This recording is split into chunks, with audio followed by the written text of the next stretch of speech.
Spooky Tips for Kids, a Parent's Guide. Halloween is a fun and exciting time for children, but as parents, it's important to prioritize their safety. Today, we will share some valuable tips to ensure your child's Halloween candy is safe to devour. First, let's talk about inspecting the treats. Before your child digs in, go through their candy and remove any open or damaged packages. Check for any signs of tampering, including torn wrappers or broken seals. It's better to be safe than sorry. Next, let's discuss the importance of reading labels. Take a close look at the ingredient list, especially if your child has any allergies or dietary restrictions. Look out for common allergens like nuts or gluten. Keep an eye out for expiration dates as well, as some treats may have passed their prime. Now, onto portion control. Halloween is a sweets overload, but that doesn't mean your child should eat it all at once. Encourage moderation and limit their daily candy intake. Teach them the importance of saving and savoring their treats over time. It's all about balance. Additionally, teach your child not to accept homemade or unwrapped treats from strangers. Stick to factory-sealed candies for safety reasons. Remind them to be cautious and only accept treats from trusted sources. Finally, let's talk about sharing the joy. Encourage your child to donate any excess or unwanted candy to a local charity or organization. It's a great way to teach them about giving back, while also reducing the amount of candy they consume. Remember, keeping your child safe during Halloween is a team effort. By following these simple tips, you can ensure a spooktacular and worry-free Halloween for your little ones. Thanks for watching, and don't forget to subscribe to our channel for more helpful tips. Happy Halloween!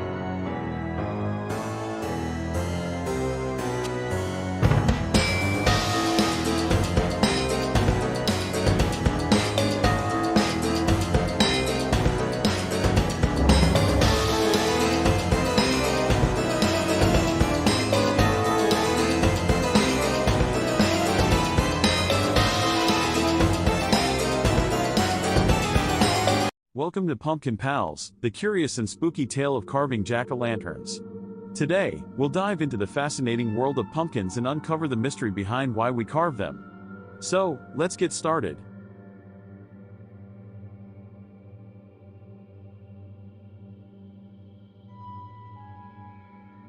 Did you know that carving pumpkins actually started centuries ago in Ireland? They used to carve scary faces into turnips or potatoes to ward off evil spirits. But when Irish immigrants came to America, they discovered the pumpkin, which was perfect for carving. Every year, on Halloween, we carve pumpkins into jack-o'-lanterns. But have you ever wondered why they are called jack-o'-lanterns? Legend has it, there was a man named Stingy Jack who made a deal with the devil and tricked him not once, but twice. Jack was doomed to wander the earth with only a burning coal inside a carved-out turnip. People started carving scary faces to scare away Jack and any other evil spirits. Nowadays, we carve all kinds of designs on our pumpkins. From spooky ghosts to friendly witches, the possibilities are endless. And the best part? Carving a pumpkin is super fun. You can scoop out the slimy insides and create your very own masterpiece. Did you know that pre-drawing on pumpkins can enhance your carving experience?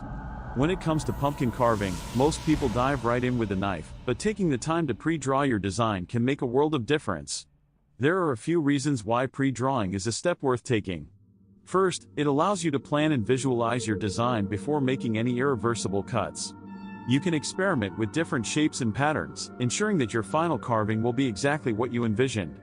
Pre-drawing also helps you create more intricate and detailed designs. By mapping out your design beforehand, you can take the time to sketch out every intricate detail, making your carving truly exceptional.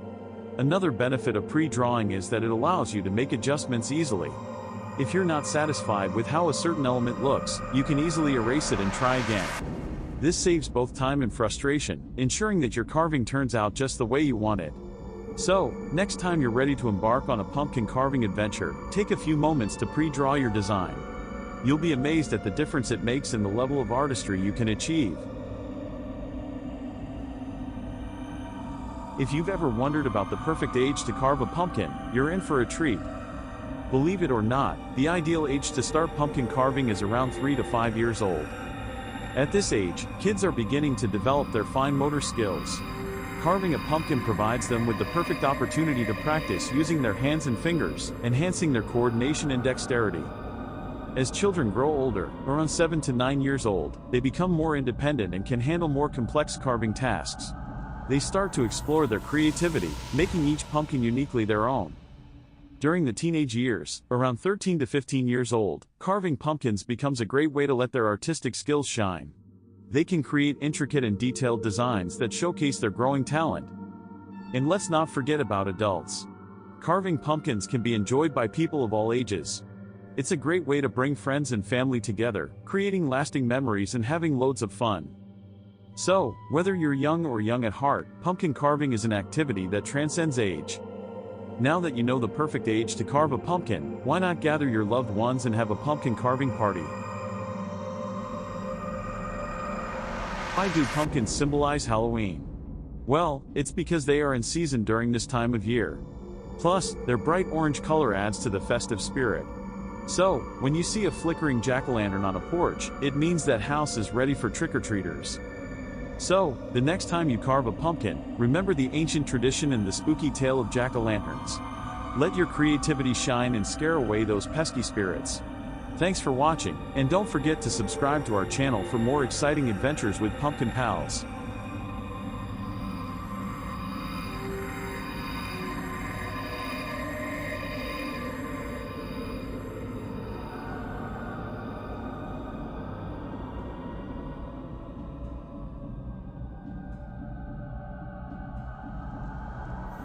Welcome to our channel. In this video, we will show you how to make perfect homemade biscuits with our step-by-step guide. So let's get started.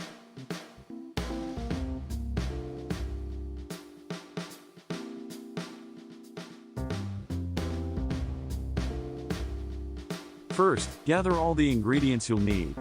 You'll need 2 cups of all-purpose flour, 1 tablespoon of baking powder, half a teaspoon of salt, and 2/3 cup of cold unsalted butter. Don't forget 1 cup of milk too. Now, preheat your oven to 450 degrees Fahrenheit. In a large mixing bowl, whisk together the flour, baking powder, and salt until well combined. Cut the cold butter into small cubes and add them to the bowl. Using your fingertips or a pastry cutter, blend the butter into the flour mixture until it resembles coarse crumbs. This step is important for creating a flaky texture in your biscuits. Next, pour in the milk and stir everything together until a soft dough forms. Be careful not to overmix, you want the dough to just come together. On a lightly floured surface, turn out the dough and gently knead it a few times to bring it together. Pat the dough into a 1-inch thickness. Using a round biscuit cutter, press straight down into the dough to cut out the biscuits. Avoid twisting the cutter, as this can hinder their rise. Place the biscuits onto a baking sheet lined with parchment paper, leaving some space between each one. Now it's time to bake. Pop the baking sheet into the preheated oven and let the biscuits bake for about 12 to 15 minutes, or until they turn golden brown. Once they're ready, take the biscuits out of the oven and let them cool for a few minutes. And there you have it, delicious, homemade biscuits that are fluffy and buttery. They're perfect for any meal or occasion. Thanks for watching our video. We hope you enjoyed this step-by-step guide to making perfect homemade biscuits. If you found this helpful, don't forget to hit the subscribe button and stay tuned for more tasty recipes. Happy baking!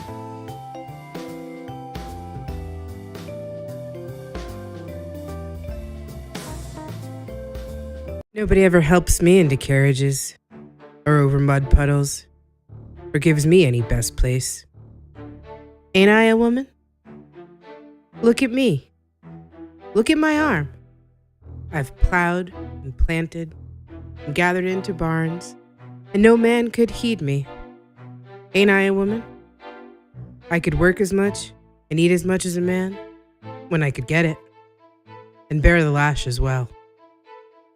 Ain't I a woman? I've borne 13 children and seen most of all sold off to slavery. And when I cried out my mother's grief, none but Jesus heard me. Ain't I a woman? Sojourner Truth, 1851, Women's Convention in Akron, Ohio. The history of black motherhood in the United States has been marked by separation. From the time of slavery, the American black woman has been viewed through the lens of the labor she can provide others. Her role as wife and mother minimalized by the expectations of her work outside the home. The legacy of these ideas formed during the infancy of this nation is still felt, even today, as Black women experience motherhood differently than their white counterparts, even in the first few hours after giving birth. Subjected to tropes such as the mammy, who in almost comical irony is characterized as the ultimate caretaker for white children, while simultaneously being neglectful to her own. Black women have for centuries seen their motherhood and their mothering called into question.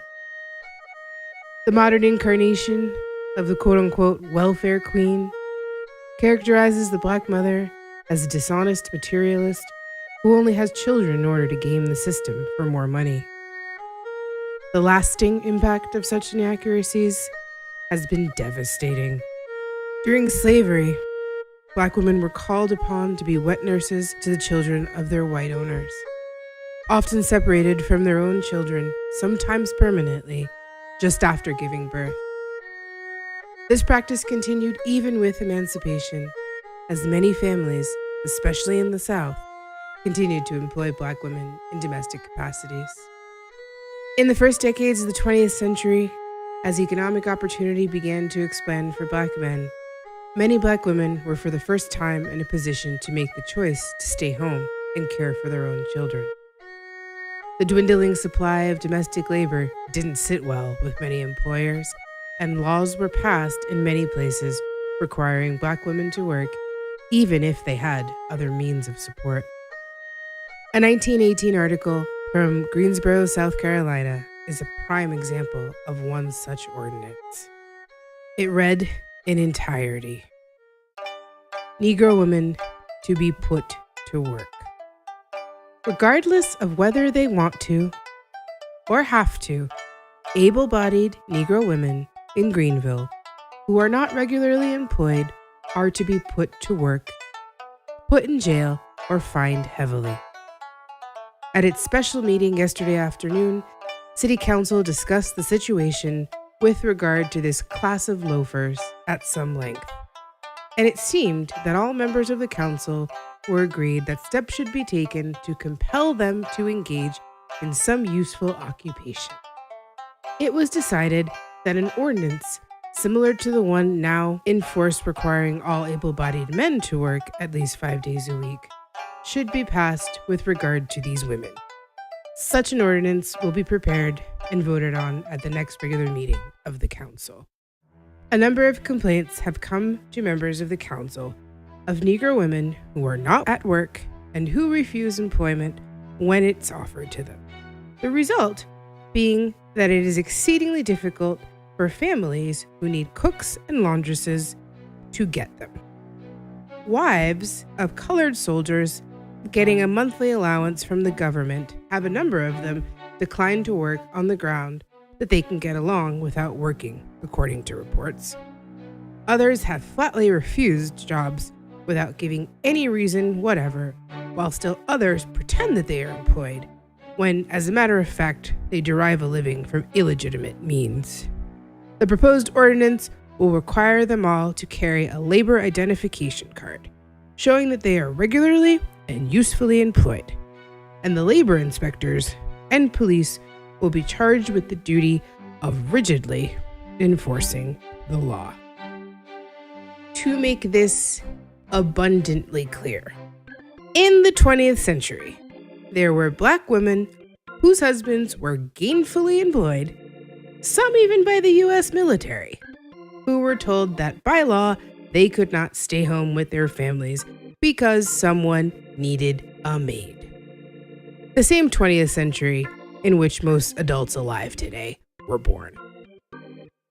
This assault on Black motherhood would continue. The 1940s saw a rise in the more widespread use of baby formula, and companies were quick to market their product to Black families. The combination of negative historical associations with being wet nurses and the reality of many Black women having to return to work very soon after giving birth made Black women prime targets for these advertising campaigns. By the 1950s, organizations such as La Leche League were formed. Their messages and campaigns were largely designed to encourage white women to breastfeed, while once again marginalizing Black motherhood. Images of white women breastfeeding their children began to be normalized, while one would only find an image of a woman of color doing so in the pages of National Geographic or the like. The Special Supplemental Nutrition Program for Women, Infants, and Children, also known as WIC, was launched in 1974. Women participating in these programs were more often than not encouraged to use formula, and to this day, Black women remain overrepresented in its participants. Historical wealth and wage gaps between races and genders leave Black women on average in the lowest income brackets. They are employed at a higher rate than any other group in the service industry, working jobs that often offer no maternity leave and almost certainly no accommodation for nursing mothers. A 2016 study found that Black mothers were 9 times as likely to be given formula than white mothers during their postpartum hospital stays. Other studies highlighted implicit bias on the part of lactation consultants who reported spending less time with Black mothers based on the false belief that they would, quote, not breastfeed anyways. Centuries of structural racism, societal norms, and implicit bias have led to the grim reality that as a group, Black babies have the highest infant mortality rate in the United States, with preterm birth also being a determining factor in the disparity of these rates. The survival of preterm infants is exponentially increased when they are given human milk and also time and contact with their parents. Yet, even today, having the opportunity to offer this care to their own children is still not possible for many Black mothers. It's high time we examine the root causes of such disparities and do the collective work of learning from the mistakes of the past in order to shape a better future for Black mothers and their children.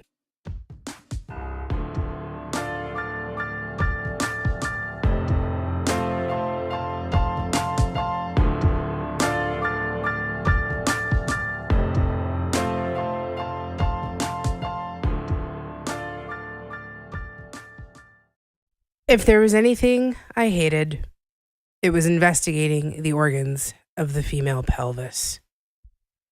J. Marion Sims, the father of modern gynecology. The legacy of the good Dr. Sims and the slave women he experimented on has been a topic of widespread discussion in recent years. Yet the true legacy of his work, still in practice, is all too often swept under the rug. Much like his infamous statue, which, to be clear, was not actually destroyed upon removal from Central Park, but quietly moved to the cemetery in Brooklyn, where he is laid to rest. There is a tendency in our discussion of the past to relegate the sins of these historical boogeymen to a bygone era. Both proponents and detractors of men like Sims all too often fail to recognize the lasting impact their work has had. It serves no purpose to tear down statues and demand namesakes be revoked if we fail to address their tangible legacy. Much has been written over the years about Sims's work. Efforts aimed either to praise or to malign often mention his own words as a mere afterthought. Historiography reeks of the disingenuine when it relies on anecdote and conjecture to make a point. The good doctor himself wrote, "I made this proposition to the owners of the Negroes. If you will give me Anarcha and Betsy for experiment, but my operations all failed, so far as a positive cure was concerned. This went on not for 1 year, but for 2 and 3 and even 4 years. I kept all these Negroes." 4 years. 4 years of experimentation, consented to by someone who considered you chattel worth only as much as the price your children would fetch them. Let it be made abundantly clear that we're talking about upwards of 20 different surgeries on these women. Anarcha, Lucy, and Betsy, lest we forget their names. Surgeries done without anesthesia, while on all fours, with curious doctors and students observing and participating. The pain and humiliation these women were subjected to is unconscionable. Sims's actions are all too often excused by saying the man was merely a, quote, product of his time. The problem with this excuse is that it belies the fact that in many ways, times haven't really changed. The 19th century birthed many of our most reputable fields of medicine, along with the journals that chronicled their so-called discoveries. It was a time in which medical training was cursory at best and often perfected in the form of apprenticeships or field experience. These journals influenced the practice and tools of the field much the way they do today. The works of such doctors as Philip Tiedemann and Samuel Cartwright, respected authorities of the era, are riddled with quote-unquote scientific evidence suggesting not only surface, but actual physiological and anatomical differences between the races. Assumptions about the so-called Negro subjects of their studies suggest differences in everything from circulatory patterns, respiratory capacity, and even a dulled sensitivity to pain in some cases. We would assume that such absurdities would be relegated to a distant past, their assumptions long since disproven. And we would be wrong. A study published by the National Academy of Science in April of 2016 came to the following conclusion. Many white medical students and residents hold beliefs about biological differences between blacks and whites. These false beliefs are related to racial bias in pain perception. Participants who endorsed more of these beliefs reported that a black patient would feel less pain, and they, as a result, were less accurate in their treatment recommendations. Let's be abundantly clear about what is being said here, because it needs to be restated. In the year 2016, there were medical students and residents who still held long disproven myths about racial differences to be true, and it actually affected the way in which they treated patients. The gravity of the legacy of mistakes made during the infancy of modern medicine cannot continue to be ignored. Removing a statue or renaming a building merely pay lip service to very real and often fatal disparities in this country. It's not enough to wrestle with the demons of yesteryear if we ignore their very real legacy in today's world.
Hi, my name is Nicole, and I'm a new mom.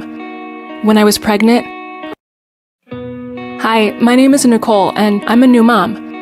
When I was pregnant, I learned that more C-sections are being performed in hospitals than ever before, even if the mom and baby are healthy.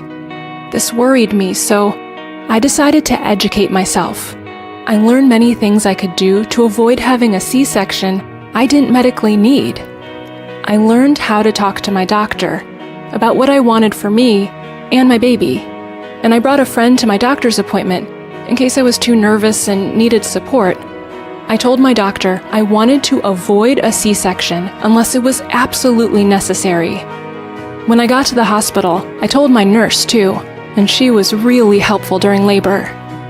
I know there are many things in life I can't control, but I believe it's better to do what I can to make a difference, especially when it comes to my baby. Remember, your voice matters. Educate yourself and start talking to your team today. If I can do it, so can you.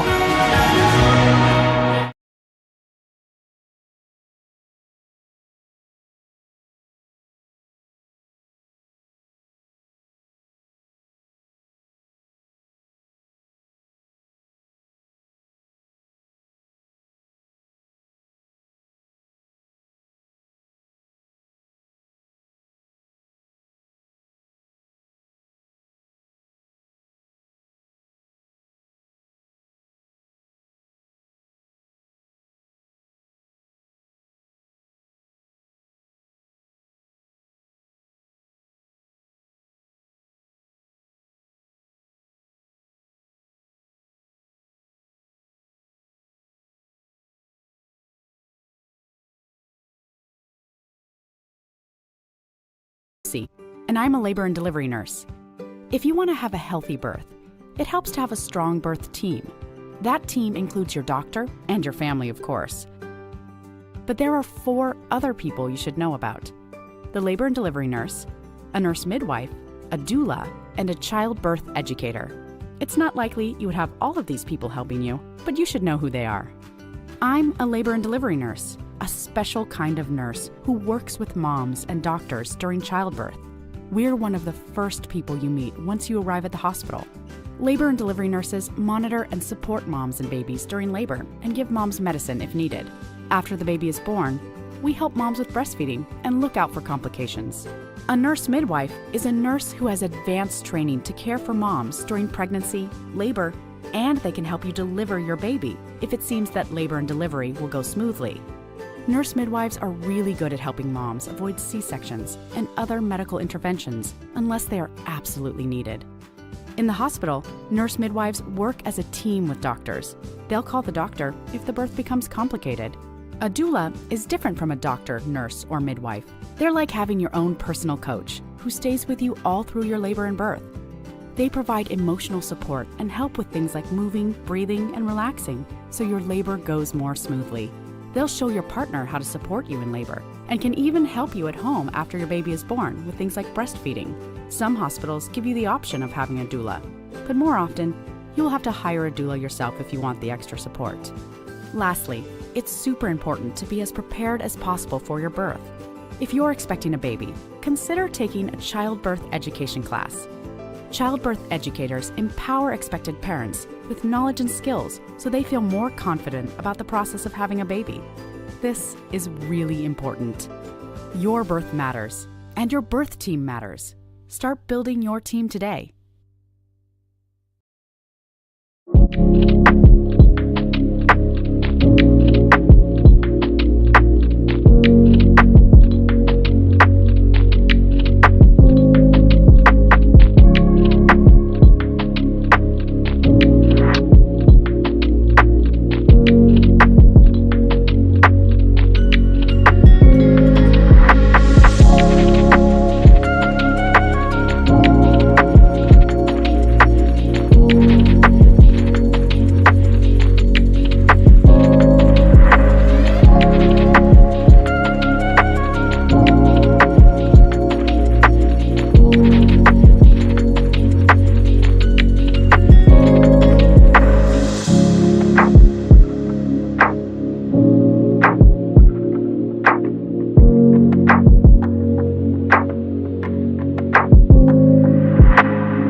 I'm a neonatologist in Boston.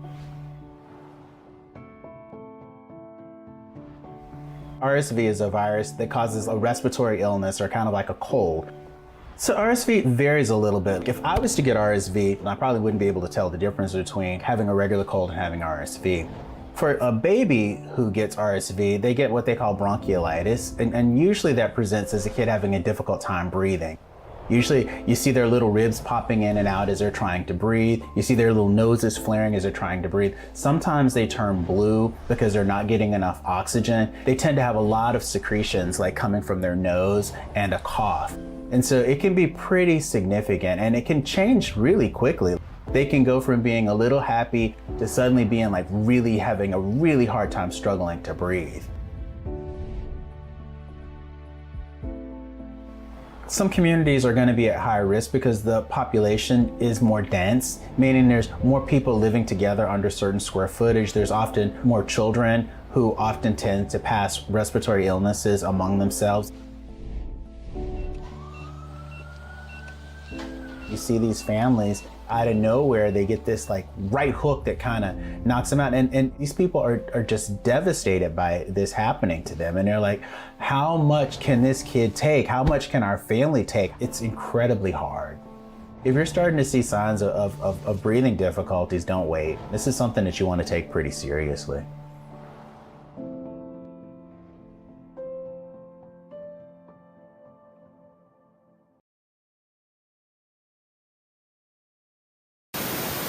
Hi, it's Jen. I just wanted to take a second and update you guys with what I've been working on this weekend. If you've been with Fortunate for a while, you might recall that we put together NICU kits shortly after the boys were home as a way to reach out to other families that were going through a similar journey that we experienced in the NICU. And we just put together a few things just to kind of make the NICU stay a little bit more homey and a more personal. If you don't mind, I'm going to show you a couple of things that we put together in the kit. I'm making one for a triplet family right now. So, my favorite thing in the kit probably is On the Night You Were Born by Nancy Tillman. It's a super book. Beautiful, beautiful illustrations, beautiful words. Just go out and buy it for the next baby shower you have. It's gorgeous. The next thing we have is like a NICU journal so that you can leave this with the nurse's station, and they can jot down some things that may have happened while you were gone. It's a good way for you to kind of keep things straight as they're giving you a lot of medical terminology you might want to keep track of. We have our schedules for the multiples moms. It has a feeding schedule and when you changed them, all that good stuff that you don't have the brain power for any longer. Some lotion because you're washing your hands constantly in the NICU and it leaves your hands nice and dry and chapped. We've got disposable cameras to put in close to each of the kids' isolates, so that the nurses can take pictures while you're away and you don't feel like you're missing out on as much. We've got preemie sized blankets. Just again, another handmade touch. It's kind of nice for that. Chapstick, gum, snacks. It's just been fun to put it together, and we really hope that it can be a blessing to somebody else.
Good morning or afternoon, everyone. This is your host, Ashley Randolph, with the Ashley Randolph Show. I am here with another wonderful episode. Today, I have Dr. Natasha. Doesn't that sound so lovely?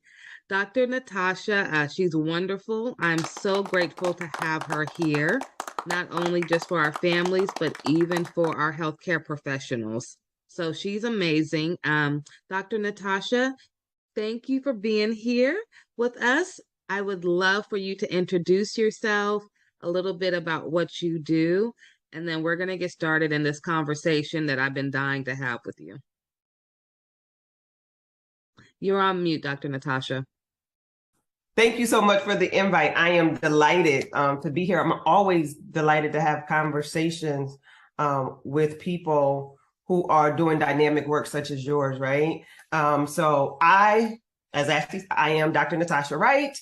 Dr. Tasha, that's it for short. I am a licensed clinical social worker. I am also a transformational coach. I work primarily with women in both arenas. I also run a group practice focusing on wellness for women. Yeah, right. So my days are spent servicing women and helping women navigate life in all areas of transition and maybe some hardships and struggles, but really being a sacred and safe place for women. I'm a mom of 2 little boys. Well, not little boys. One's 22. So, right. And the other's 14. So I don't think he would think he was little either. Yeah, they're not little no more. Them your big boys now. Right, because I'm like, my little boys. Well, I guess they ain't. So that's me in a nutshell. I reside in Connecticut. Ooh, nice fun fact. I'm across the way. Okay. I put myself on mute when you introduced yourself because you just have so much that's so good about what you do that I didn't want any interruptions in the background. Okay. Everyone, she does a lot of amazing work. I am so grateful to have her here. Even if it was for 5 minutes. I mean, anything that she can give any of us is going to be of value.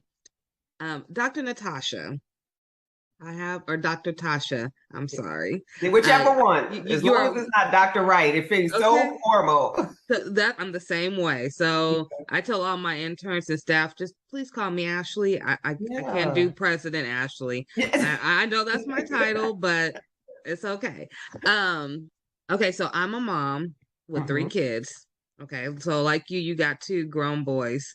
I call my son, he's about to be 12. He's way bigger than me. So I'm like, okay, you my grown boy now. I got 3 kids. I have 2 nonprofits that I'm running. I have all these different titles as well that I have to juggle every day. I probably work 7 days a week, but I'm working on getting that down to 5 days a week. Hello. It's been 8 years. I think I deserve that. What tips do you have someone like me, even if they don't have a lot of titles like me, but maybe just their day-to-day life of going to work and taking care of the kids is a lot. So what advice do you have for us? To start off, let me say blanketed, whether it's entrepreneurship, regular 9 to 5, the children. I don't care if you're a housewife, like there's a plethora of things to do. Yeah, absolutely. So almost context almost doesn't matter nowadays because there's always something going on. So the universal conversation that I'm having with women is the question that I originally or first start out with is, how are you? Not how's what you're doing, not how's the boys or how's the girls, how's the husband, how's the business, but how are you? And usually I get a pause because not a lot of women are being checked on. They're like, oh, I don't know. And I'm like, okay, so sit with it for a minute. I usually got time. Yeah. Or I get this almost auto response of, fine, I'm good. No, slow down. Let's ask again. And then once I ask, how are you? I pivot to, well, how's your heart? And that is a totally different question. And it forces people, women, to pause for a minute and examine what's going on in life. And I usually get a more authentic response. Because you can't fly, you can't, when I ask how's your heart, it's not good, fine, great, how you? No, those are those automatic responses when we are in the hustle and someone asks you, how you doing? Good, I'm great, you good? All right, and then we're in passing. And so having women slow down. So what I want people to know is, women to know, is that I do believe that you can have it all. I'm a firm believer that you can have career, that you can have children, you can have hobbies, you can have dreams. It's just how we manage the time that we're given. So where I come in at is strategy, because I do believe that you can have it all. We are all given the same 24 hours and 1 day. Right. And I'm sure we all have dreams and hopes and desires, but what are we doing with them? Do they get lost in the hustle of life? So one tip is checking on yourself. How are you? That how's your heart question doesn't have to go from one woman to another. We can sit and reflect in our quiet time when we carve out quiet time and ask ourselves, Okay. how's your heart? But having that, stealing a moment to say, how am I doing? And then being real reflective of, I'm having a rough week. It's been a rough month. It's been a rough quarter. Everything is extremely busy. I don't know if I'm going to the right or going to the left. That's data that we can use to say, I might need a better plan. I might need some systems put in place. Okay. Because there are times when we are doing everything that we should be doing and that we can be doing. We're probably just not doing it in a most strategic way. Absolutely. I agree with that. Yeah. So it's like, well, I can't drop anything. And sometimes you're absolutely right. Sometimes it is the job. It is the kids, it is if you have a spouse, all of these, if you're caring for aging parents, if you're caring for small babies, if you're caring for sick children, all of that. And you're like, well, what do I do now? I can't drop any of it. Right. And so I don't approach it as you have to drop it, but let's just look at it. And how do we get a better system or strategy to help manage it? Oh, that's good. That's interesting. Yeah. That's interesting. Yes. Strategy is everything, though. I always say that, I'm like, we need a strategy to do this thing. So if you want it all, you got it all. Because the way that I look at it also is most women, me, and I always come from the context of women because that's who I deal with. Yeah. So men, I'm not being exclusive or excluding you all, but I always naturally flows are the women. That we can have it all, and just how do we have it all, right? It's that how to. So, and I believe that women are so gifted that there is usually a call, a urge, a mandate to do multiple things. And then instead of running from it, how do we lean into it with better systems and strategies to get it done, where we're not worn out and weary at the end of the day, at the end of the month, at the end of the quarter. And so that's where I come in as a thinking and thought partner. Right. Like, this is what I'm doing, or this is what I want to do. How do I make this happen and still live a healthy, aligned life? And I'm strategic, I'm strategy. So I'm like, okay, let's write it all out. Now let's go to work. Yeah. Oh, I like that. Let's go to work. I have a question for you. Okay. So with your expertise and knowledge, I have noticed that a lot of African American moms that I have in my nonprofit, a lot of them seem to veer towards negative, like social media sites, or let's say reality TV that promotes negativity. And I always hear, well, I'm able to look at somebody else having a hard time, and for a minute, it takes me away from mine. Now, is that something that you would recommend, or like me? I'm sorry, I watch Christmas movies all year long because it brings me instant joy. Like it could be Yes. May, and if I watch it in 10 minutes, I'm instantly happy. I try not to stay on those negative pages or sites as much. What do you recommend? I'm with you.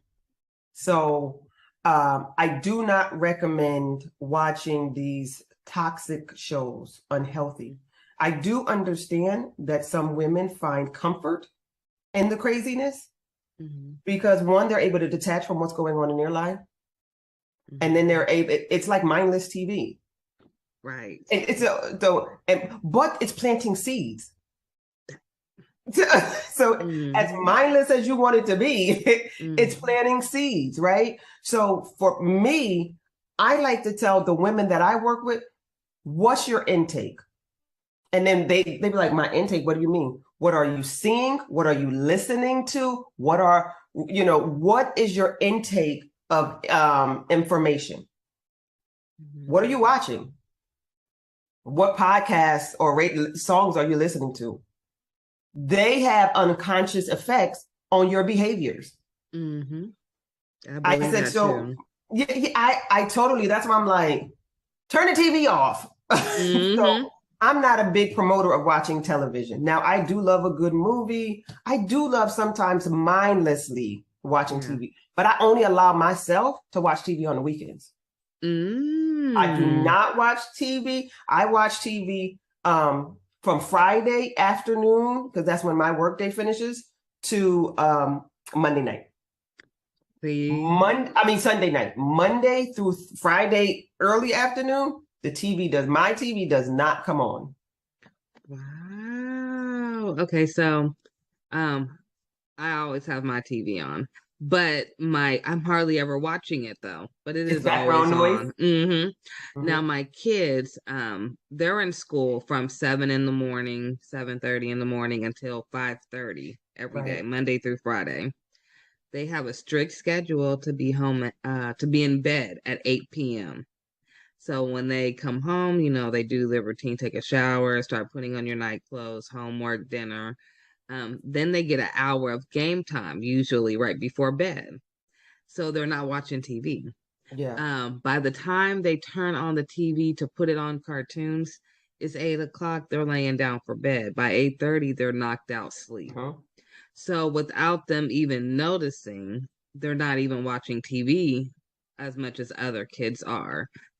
But I do notice that other kids are teaching them things at school. For instance, my son, he's never seen. So I'm one of those real strict parents, and I love it. So I don't care what no one says. The TV guides, and you know how it says the ratings TV 14. Oh yeah. Well, if you're not 14, I'm sorry, you're not watching it. So my son comes home and he'll be like, "Oh, mom, Jason movie. I heard about Jason, or I heard, there's a movie called Saw or something." And I'm like, who's letting their kids watch this? You know what I mean? Yep. And, I tell them, one day you'll watch it, but you're not that age yet. But I do know that a lot of the outside world has an impact. So that's why I'm so into the parents about what they're watching too. Because sometimes the kids see what you're watching and you may not even be really paying attention, but they're picking up on everything that video is showing or whatever they're listening to. Like you said, even simple podcasts, it's giving them visuals. They're hearing it, and however they want to, think about it, that's how they're going to think about it. Absolutely. And YouTube is big now amongst my son doesn't That's what watch I was thinking of, was YouTube. Yeah, my son doesn't watch a lot of TV per se. He watches YouTube. And so just think about watching YouTube on not the children's YouTube, but on regular YouTube, and the commercials that can come through. Right. And so they just plant seeds. And so I like to err on the side of caution. So I direct and I control what's going on in my ears or what I'm watching. So the limiting of TV is huge because it takes up such a gap of time So you're like, I could be getting this done, but I'm gonna sit down and I'm not saying that, you know, these shows don't be good. They probably do. I don't have cable. I ain't had cable in must be probably 12 years. I stream everything. So when I say that I watch TV, I watch Hulu and Netflix on the weekends. And I don't like series. If I have to watch a series, I may have to make sure that I have time to finish it. Ooh. Because it'll drag into my week and it bothers me. Yep. So I'm the same I don't have way. time to finish a series, I need a movie that's less than 2 hours. I'm in and out and I'm moving on to the next thing, because a good series will be on my mind all week and I'm distracted. Yeah. So that's I said, what we do and being strategic with the time that we're given. And so I give practical tools on really how to order your day, to order your week, to order your month, and how to really get things done. Okay, now I like how you say that. So how can someone be a part of what you're doing? So for me, go right to my website. There is a discovery form up there. Yeah, you can go right there. I offer VIP days. So I'm for the busy person. I don't have no long program because I work with busy people. I work with ambitious, busy, motivated, but slightly overwhelmed people. Yeah. And overwhelm is not a negative thing. It could be like things are going, I have to do all of this and I just don't know how to do it. And so I'm a VIP strategist. So I'm a strategist. I strategize. I come to my clients or my clients come to me. We meet to make sure that we're just a really good fit. And then we begin to look at life. And so there's a discovery form on my website, drnatashawrightconsulting.com. And it's a quick questionnaire. Pop into my calendar. And then we begin to talk about what it would look like to partner together. Do you want clarity? Do you want a plan? Because I come to find out that people have dreams and goals, but they don't have a plan. They can't execute. So the dream the goals remain so abstract that nothing's getting done. Yeah. And to me, the dream and the goal, it's just something that's hidden and probably latent in your heart because there's no strategy to go along with it. And because we're busy, ambitious women, got a lot of hats going on here, right? That we don't even have time to think. So I am that thought partner to help you think and strategize. So working with me, I work in 3-month increments. So in those 3 months, at the end of a VIP day, you leave with a tactical strategy to execute for the next 3 months. Ooh, I like that. This is for the ambitious people that know they have something, they know they're ready, they just can't think. It's the first step. You hear so much. People don't know just the first step. Just show me the first step and I got it. I make it clear. They actually leave with a tangible document that's like, listen, this is what you do next. This is how you do. And I'm there and I offer support for 30 days post the VIP day. And by the time you execute this quote, you'll come back to me for another VIP day because we're going to the next thing. Ooh, y'all take advantage of them VIP days. Yes. Okay. And the VIP days looks like me. It's either one-on-one, depending on how it's scheduled, or with a small group. No more than 4, because we're executing. Because you get me that day, and I'm thinking and rolling. Yeah. And we're executing. Getting to work. And that's what I always say. I'm for the hungry. Ooh, I come for the hungry. I like that. Because I'm ready to feed. And if you're not hungry, I'm going to do nothing but give you a stomachache. Ooh. Because I'm going to have an opposite effect. I'm going to aggravate everything in you. So if you're not hungry and ready to go, then I'm not for you. Nope. Because I'm just going to aggravate you. Yeah. Just like VIP. You come prepared or you're not coming in VIP. I'm sorry. That's it. Right. So that's my life and my strategy and how I get women from point A to point B and ultimately to Z. Step by step. Step by step. 3-month program. drnatashawrightconsulting.com. Do you have any Instagram or Facebook? I do. Instagram, it is _Dr.Natasha W. And Facebook is Dr. Natasha Wright Coaching Consultant. Do you have any books or anything? Or are you thinking of writing? I do have ebooks that were coming out for the VIP day. So I walk through the workbooks. I'm producing 2 workbooks. Part of this is I have 2 VIP days. One's for business and one's for life. So there's a life edition. Ooh. That's the walking through life. What are we doing? How do we get this life together? And then another is a business edition. I kind of want to start a business. I don't know where. Let's get through some of this thought work. How do we clear the path so I can do this business?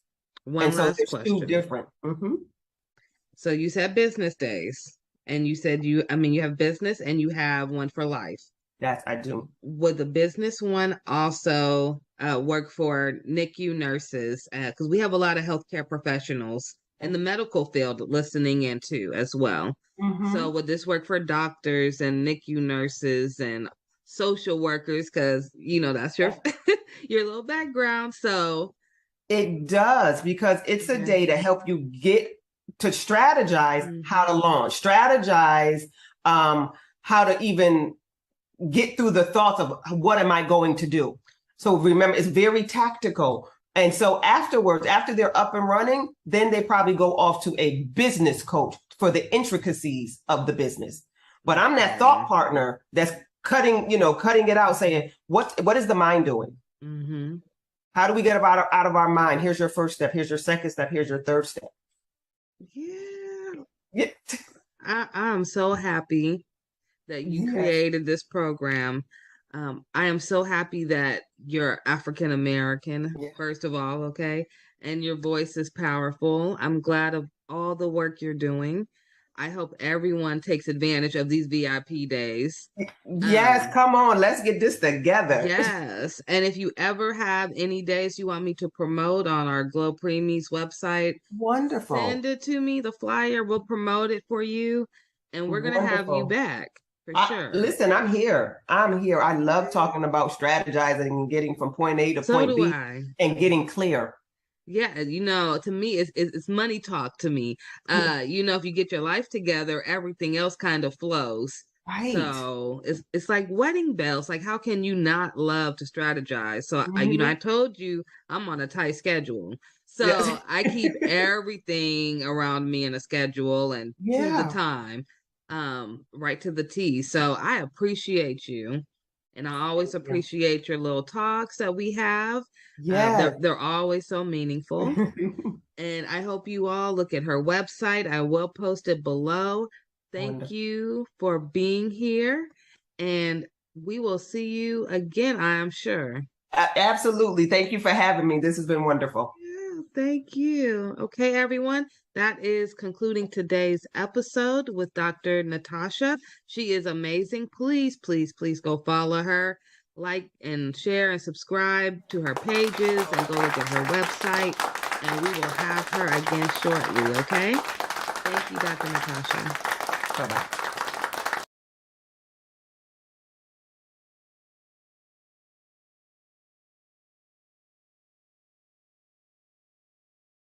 Human milk is the natural food for newborns.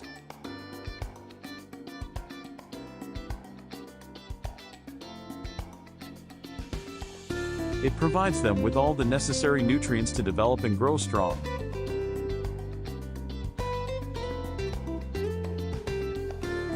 However, not all mothers can produce enough milk for their babies.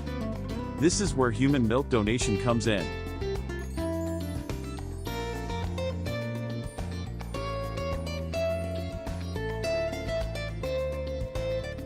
By donating breast milk, women can help provide premature babies and sick infants with the nutrients they need to thrive.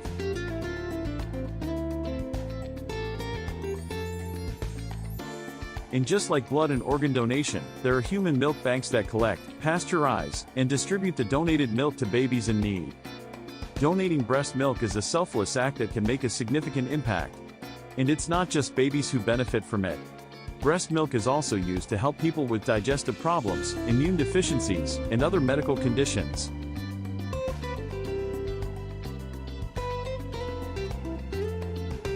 So, if you are a new mother with more milk than your baby needs, consider donating it to a human milk bank. Your milk can help save lives and make a difference in the world. Thank you for watching this video. If you want to support the cause, please subscribe to our channel and share this video with your friends and family. Milk and that. Welcome everyone to today's webinar entitled Marijuana and Breast Milk. This is hosted by the Maternal Substance Exposure Database, which we call MADEX, through CPQCC. If you have any questions for myself or for our speaker, please send that over in the chat.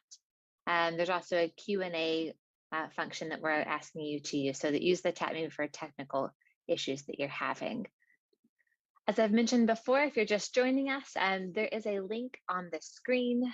You can type that in bit.ly/THC in breast milk, and that will take you to a really short survey that we're asking attendees to complete.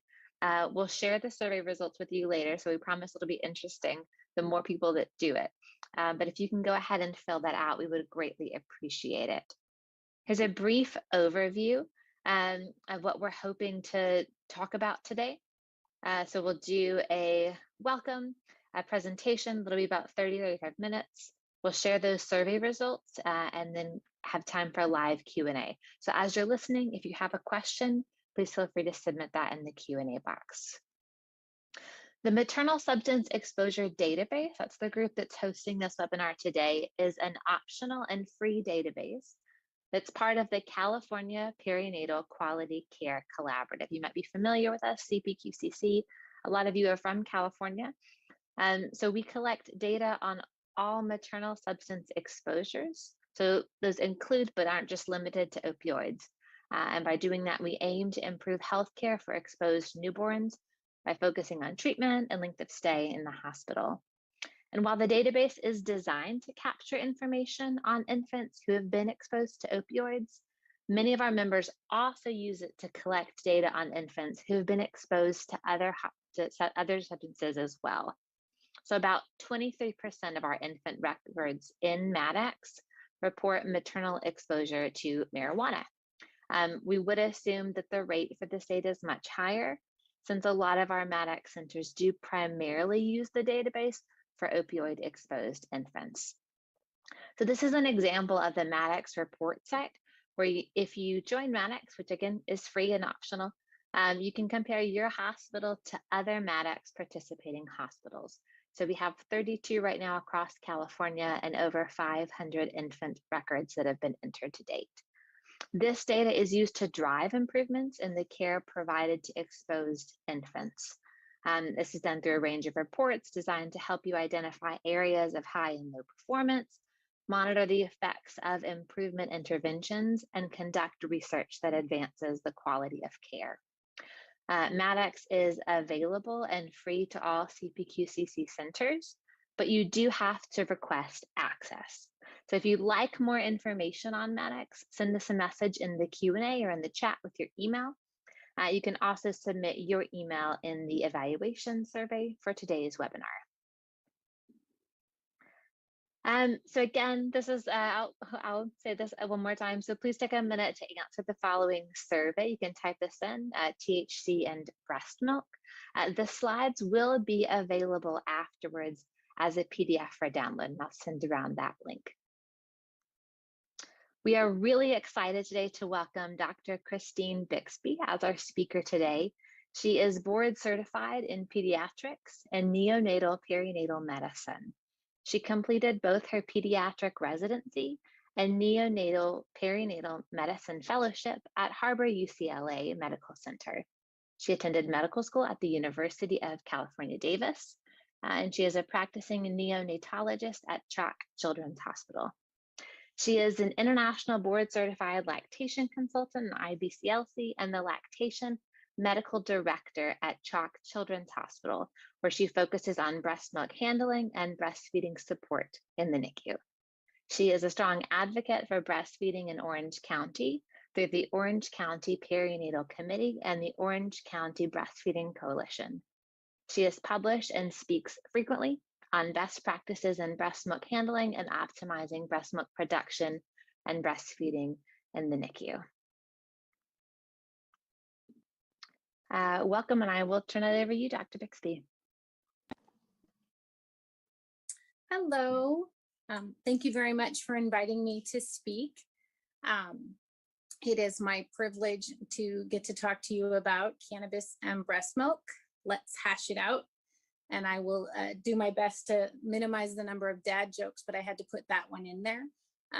It is quite the appropriate day. As you note on the bottom right corner, Cannabis 420. It is the most sacred and celebrated day for marijuana. And so it is very appropriate that we are talking about it today. Next. So my disclosures are limited. I am faculty for the Small Baby Care Specialist Program from Engage, Grow, Thrive, where I shockingly talk about optimizing milk supply in the NICU, the benefits of human milk in the NICU, and how to handle human milk in the hospital setting. I'm also a consultant for Willow breast pumps as well. Next slide, please. So here's our big question, and it's the question I get asked as an MD IBCLC all the time is it okay for a woman who tested positive for THC to breastfeed or express milk for her baby in the NICU? And I think the easiest way to answer it is it's complicated, and I'm going to walk you through it. This question kept coming up a lot. In 2018, I decided to deep dive into the data to be able to come up with a comprehensive understanding of what is known and what isn't, and also to be able to give my colleagues and our group, of which is a number of NICUs, some education and knowledge and maybe a consistent message around the concept of THC and breast milk. So to answer the question, you get two more questions. So next slide, please. One, and this is for any substance that crosses or that you're seeing a breastfeeding mother use, is does it cross from the mom into the breast milk? And if it does cross, is there harm to the infant? So we're going to go after the next question, the first question, which is, what is cannabis? And cannabis is a plant, as you see it on the right up corner. It's Cannabis sativa. It has over 150 known compounds. It has increasing potency over the decades and by location.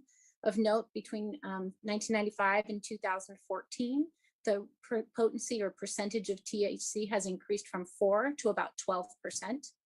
There are some products that are made in Washington State with flower products greater than 20% of it being THC, and with their extracts having greater than 60% of THC. And we'll get into what THC is in a little bit.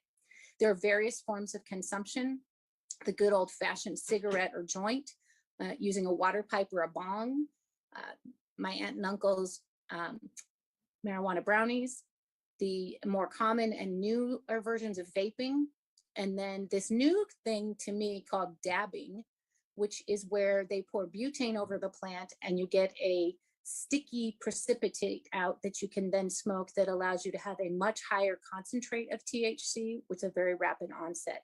Important to note that with consumption, if you're smoking, you're going to have rapid onset as it goes through the lungs into the plasma, versus consumption of brownies or gummy bears, that's going to take over 30% or 30 minutes, and your oral bioavailability is fairly low. Other thing to note about cannabis, there are other additional unknowns as the growing of the product is not technically regulated. So there is potential for lead, mold, pesticides, rodenticides, herbicides, and fertilizers in the product, and we don't know what they are. Next slide.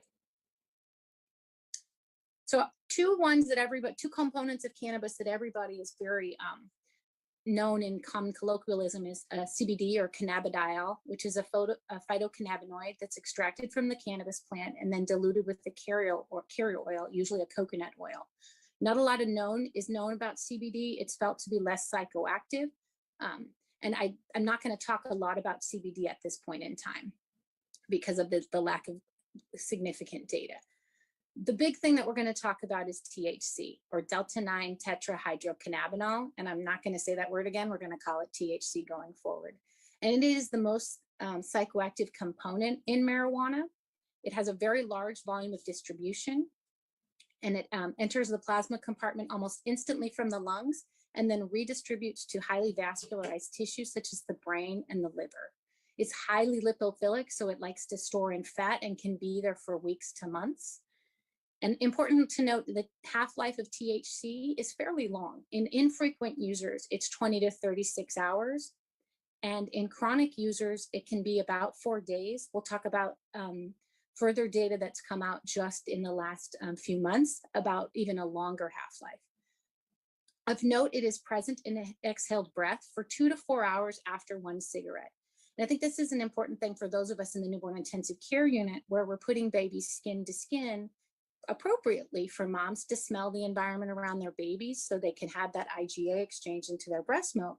But it's important to encourage moms, if they are going to be using cannabis, to do that after they've done their skin to skin and to maximize the time from smoking to when they actually do skin to skin with their infant in the NICU.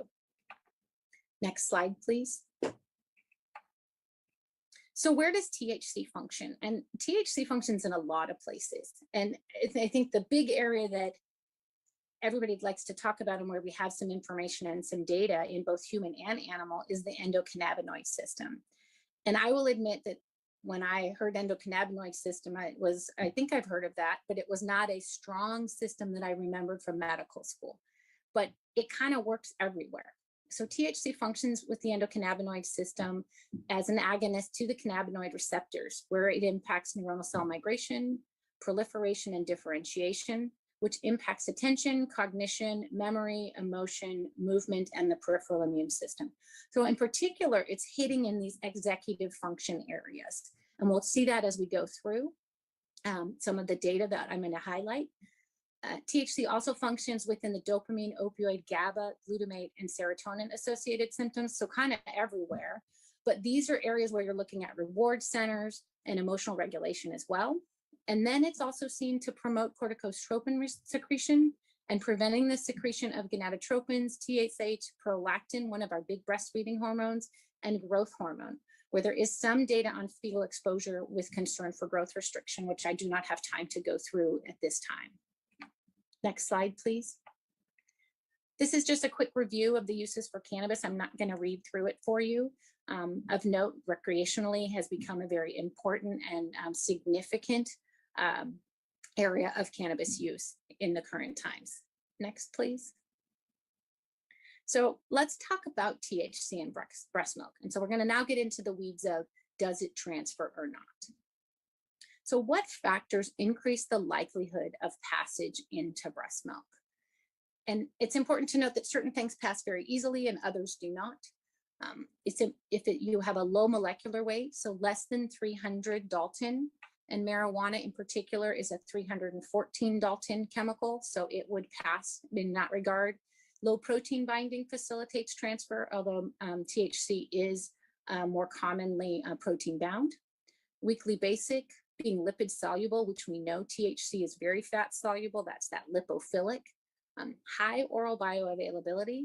THC is about 4 to 12%, so that's not on the high side, but there is some oral absorption. And that's where we get into that question of, if it gets into the milk, is it enough that it is actually causing getting to the baby? And we'll talk about that in further slides.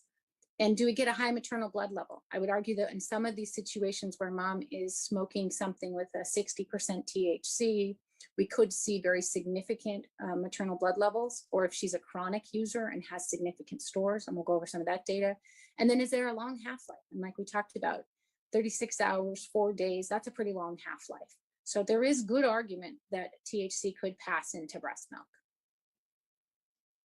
So this is a review from Moore in 2017, looking at data, looking at THC transferring into breast milk. And then does that breast milk, once it gets into the milk, actually result in positive findings of THC in the infant?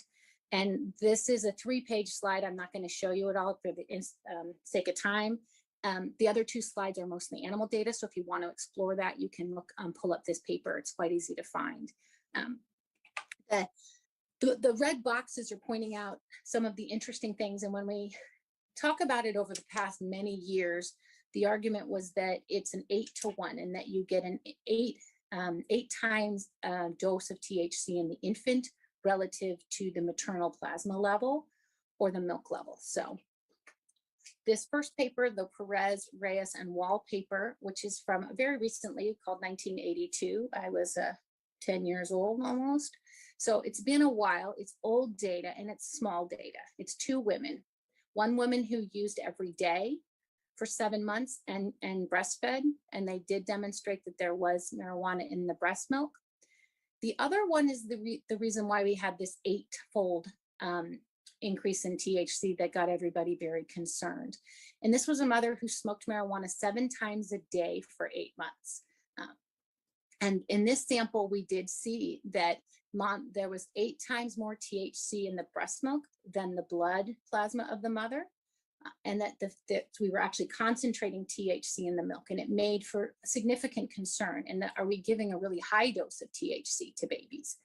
And then they did evaluate the baby's stool and found that there were metabolites that showed that the baby actually was receiving the THC and metabolizing it and excreting metabolites. No, it wasn't just metabolite because it was in the breast milk itself. So that paper told us that THC can cross, and it's potentially crossing at a very high concentration, and it's sequestering in the milk, which made things very concerning.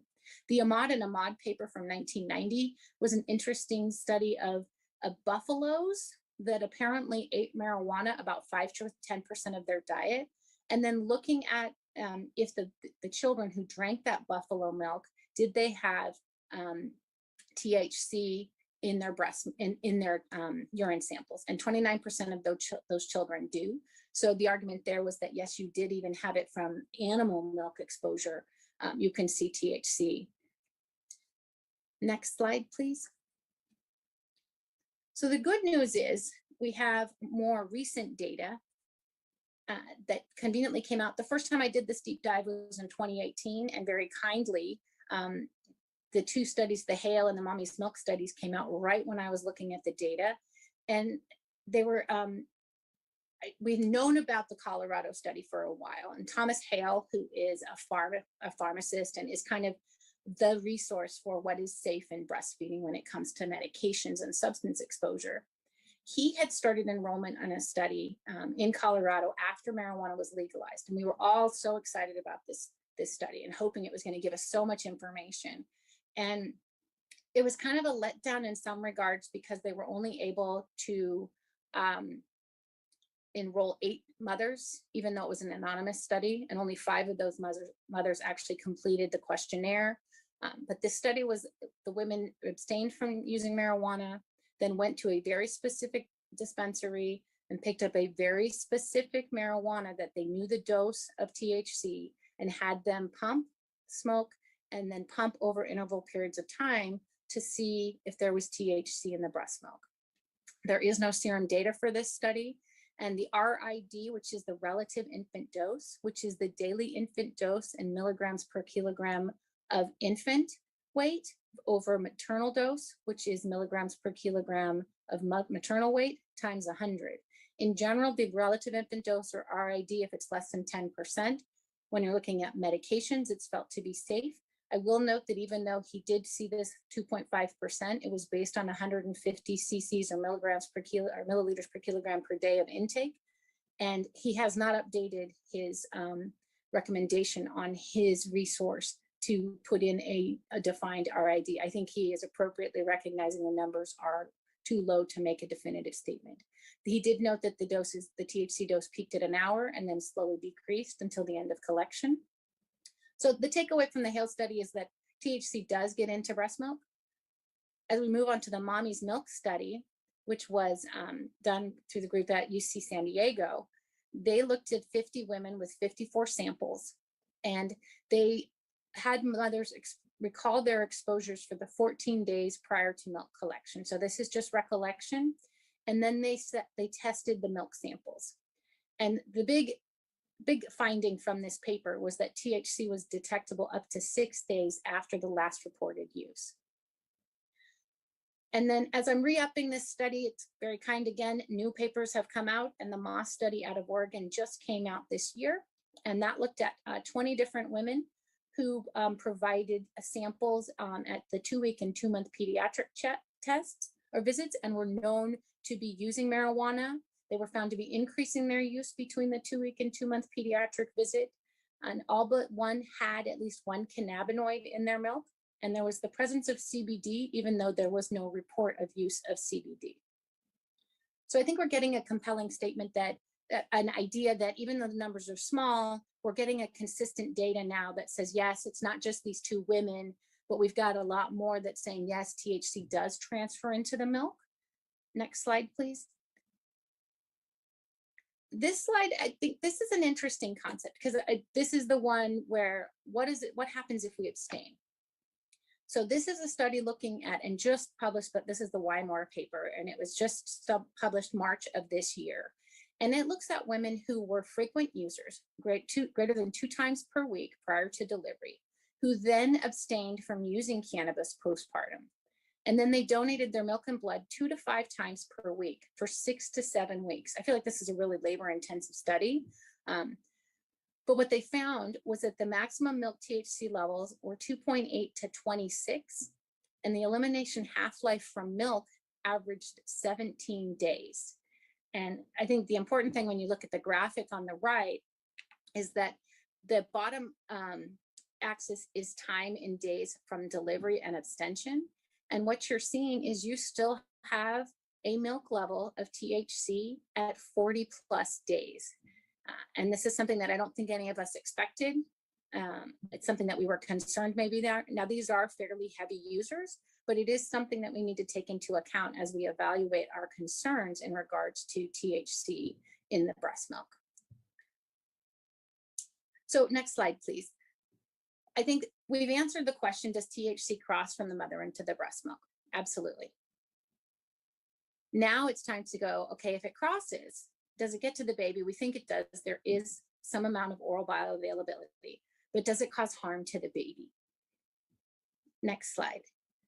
And I think inherent to the fact that cannabis has been illegal and folks haven't really wanted to be like, yeah, I'm breastfeeding and smoking, because there is that inherent risk, legal risk, plus people's particular bias or response, there's not a lot of data, and there's not a lot of, let me jump into a study and be a part of it, which is what we saw in the Hale study, in all of those studies just looking at milk transfers. You're not able to recruit huge numbers. So we kind of have to look in other places. And so I'm going to start with looking at what is known about cannabis exposure in the teen brain, and then look at some of the data in pregnancy and utero, which often spills over into postpartum exposure and breastfeeding. And then get into what we do know about breastfeeding cannabis, what little outcome data there is, what the current recommendations are, and then we'll get into the NICU patient and look at our approach at Chalk Children's. So before I get into the weeds of outcome, it is important to note that there is no reliable biologic sampling method to quantify the amount of marijuana use. I can't get a level like you can with alcohol and say, oh, this person's drank a lot, or this person has drank a little. We really have to go based on self-report. And self-report is inherently biased. Some want to report more use than they actually are to have that perception of them. Others don't want to report their use at all. The other issue with data in regards to THC and marijuana use is there are often confounders. There's often polysubstance abuse with tobacco, alcohol, and other illicit drugs. So the likelihood of a pure study with no exposure to other agents, I think, is exceptionally low. Next slide. So what do we know about the teen brain, and why do I want to talk about the teen brain? And the rationale for the teen brain is really that there's still changes going on and maturation of axonal tracts and networks in the teen brain. So we have a developing brain. And so does THC affect that brain? And in telling folks I was doing this talk, I said, oh, I was going to talk about teens. And in my mind, when I think about teen and marijuana use, I think of Spicoli from Fast Times at Ridgemont High, which then they all look at me like I don't know what I'm talking about, because apparently I've become old. So let me walk you through some of the things that we found that kind of go inconsistent with that meme type of that person in that movie. And that is that we do see short-term declines in attention, executive function, and memory. With regular use, they noted an 8-point decline in IQ when you evaluated a teen marijuana user at the age of 38, and that would persist even if they stopped using. Chronic use in the teen years, you can see reduced brain volume in memory centers like the hippocampus and amygdala. And that is also seen in the chronic adult brain, where you see decreased volumes in the amygdala, hippocampus, and parahippocampus.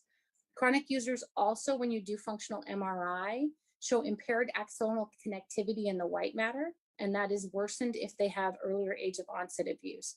So we do see attention, executive function, and memory affected by their exposure to marijuana, as well as changes within the brain itself. Next slide, please. So what is known in pregnancy in utero? And I'm going to start with the animal data, and then we'll move into the human data. And this is a summary by Navarrete looking at preclinical findings for perinatal cannabis exposure. So this is both pregnancy and breastfeeding, which is generally what we're going to find. If you're using marijuana during pregnancy, I was impressed to see this new paper from Wymore, because it's often hard to find someone who thought that it was okay to use marijuana during pregnancy and that they did not want to continue post-delivery. So they go through in this graphic kind of summarizes things that, since we don't have time to get really heavily into the weeds.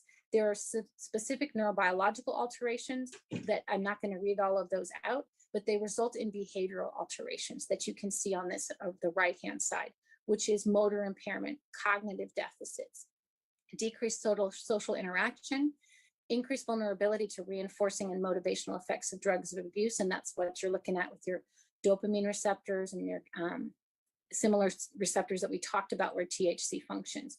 And so this is kind of, we're going to start seeing this theme. We see cognitive deficits in the teen, and now we're seeing it in the rat that's exposed. And now we'll go ahead and move on to the pregnancy as well. And so what do we know about pregnancy and marijuana use? 36% use at some point in pregnancy. Use declines over gestation. And if they're using at term, then they are likely a chronic or dependent user.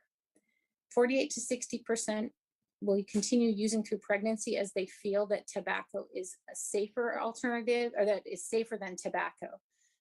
Of past users at between 2007 and 2012, 16% of pregnant responders were using daily, and 18% met the criteria for abuse or dependence. Next slide. So I'm going to talk to you about the big three prospective trials: the Ottawa Prenatal Prospective Study, or the OPPS, the Maternal Health Practices and Child Development Project, or MHPCD, and the Generation R study. And when we look at this next slide, it's a lovely table that kind of summarizes, and I don't have the time to go through all the data, but I'm going to hit the high points real quick. The OPPS is a study that was done in Ottawa, started enrollment in 1978 in a primarily middle-class Caucasian population. MHPCD began enrollment in 1982 in a largely African-American population in a low socioeconomic status in Pittsburgh. And then Generation R is our new study in 2001, which is from Holland, which is a multi-ethnic cohort, but they do have a slightly higher socioeconomic status. I think just based on the years of enrollment, we can state that the amount of THC in product that they were exposed to is going to be a lot higher in the 2001 versus the Ottawa and Pittsburgh studies. As we go down the graphic, the polysubstance abuse is notable to be across the board present. So we're going to have confounded data no matter what. And then we will look and see retention is actually, I think, impressive, 63% all the way to 22 years. And then even looking at 80% to 22 years on the Pittsburgh study. The Generation R study is still following up, and they have the 6-year data that they've published, and that has exceeded 80% for retention rate. As we move into the outcomes on the next slide, we'll see that one, there's some trend unclear about preterm delivery and birth weight. And that, I think, is still teasing itself out in the literature. And we really need to jump down into the school age to start looking and seeing what they saw as a trend. And it's important to note that they're seeing similar things, especially between the two studies in the 70s and 80s. In the preschool population, we're seeing verbal and memory performance is affected.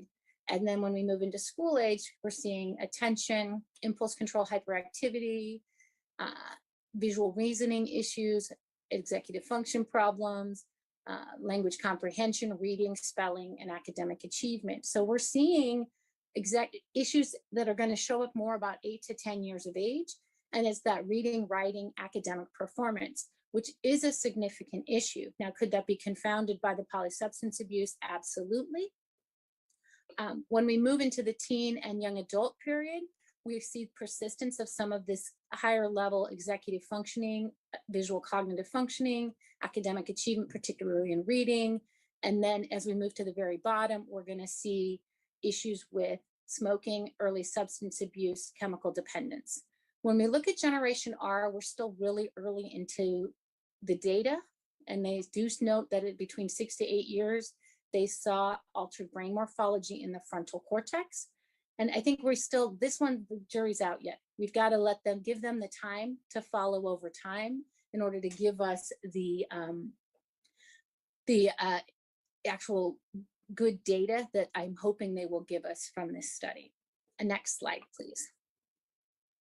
So now I'm going to actually look at breastfeeding and cannabis, because I've looked at the teen, we've talked about the pregnant, and then subsequent potential breastfeeding exposure there. But what do we know specifically about cannabis and breastfeeding? So as we saw in the Wymore paper, maternal use does increase in the first 6 months postpartum. What also is important to note that THC and cannabis absolutely has a potential for affecting lactation, as we see a decrease in prolactin levels and a decrease in the oxytocin levels. These are the two big hormones of breastfeeding. Prolactin is your make and milk hormone, and oxytocin is your letdown hormone. And if we're seeing those, there would be concern if those are lower that it would impact your breast milk production and your ability to maintain a milk supply.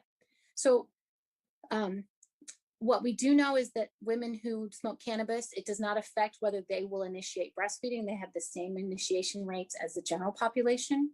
But when studied at a greater than or equal to 9-week postpartum, you see a statistical decrease in breastfeeding if mom is using marijuana. And it's unclear if that is due to the decrease in the hormones, which one could argue it could be, or if it's due to other things such as social stigma, etc. Next slide. When we get into the weeds of the logistics of breastfeeding and THC, it is important to note, especially if mom is smoking her marijuana, that there is an independent twofold increased risk for sudden infant death syndrome. And I think that's an important point. It's not part of smoking cigarettes. So cigarettes we know has an increased SID rate. This is on top of that. And so it is very important, I think, to educate mothers that they should smoke outside if they're going to do it, to minimize that risk. When we look at the data on breastfeeding and THC, there are no isolated studies without in utero exposure. So the data is never going to really be pure. We're going to have to deal with the fact that it's likely we're going to have a prenatal, postnatal exposure between the prenatal exposure in utero and the breastfeeding exposure. And the evidence that we have, which is very small currently, on the effects of THC on infant development is sparse and conflicting. And I'm going to run you through that now. 2 papers that are referenced, if you look at any review, LactMed, et cetera, you're going to see these papers referenced. But again, this is data that's not too recent. The tennis paper was from 1985. It looked at women who were using marijuana while breastfeeding and compared them to controls. There was no comment on whether marijuana use was occurring during pregnancy or not.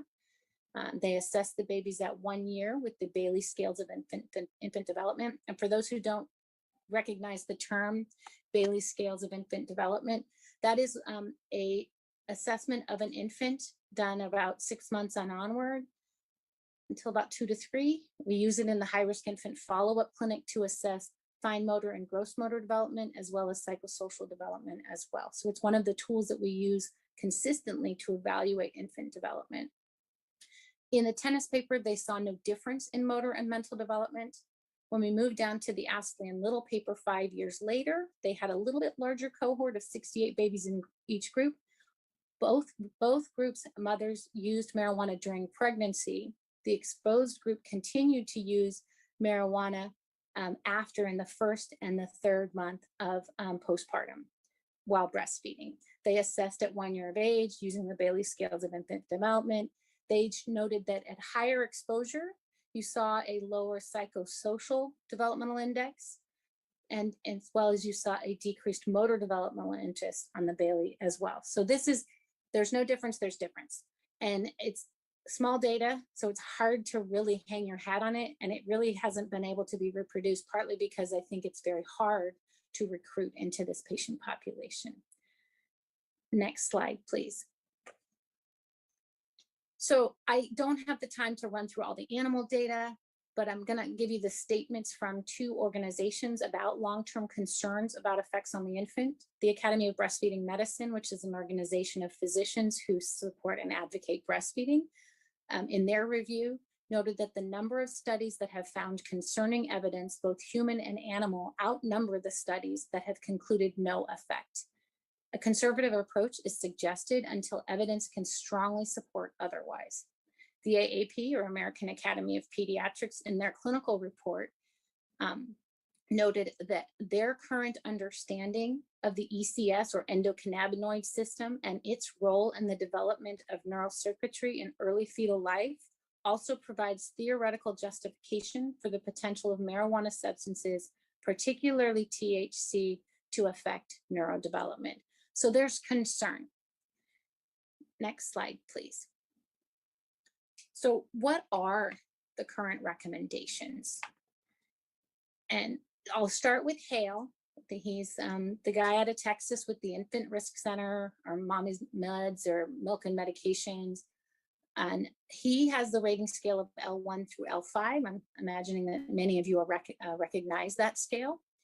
And L1 means that there is no risk, or there's perceived to be no risk, and there is some data potentially that is supporting its use. L5 would argue that there's significant risk and you should not use that substance while breastfeeding.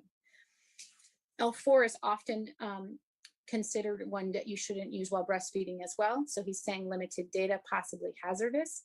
I've underlined this statement he added recently in the last few years, and it says, while this data poses numerous limitations and does not directly examine the benefits of breast milk versus risk of exposure to marijuana and milk, cannabis use in breastfeeding mothers should be discouraged at this time.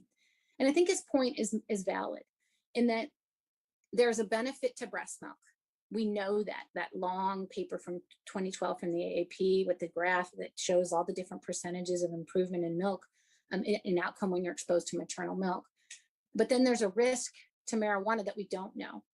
And we don't, I worry that it's going to be hard to find this pure data where we're really able to analyze the benefits of breast milk and the risk of exposure to marijuana. Next slide. So the recommendations are to avoid further use from the ABM, AAP encourages to abstain, the CDC encourages to abstain, and the ACOG, marijuana use is discouraged. So where do we go from here? In summary, we know THC crosses into breast milk. There's concern for marijuana exposure in all ages, particularly in the developing brain, but the data are imperfect.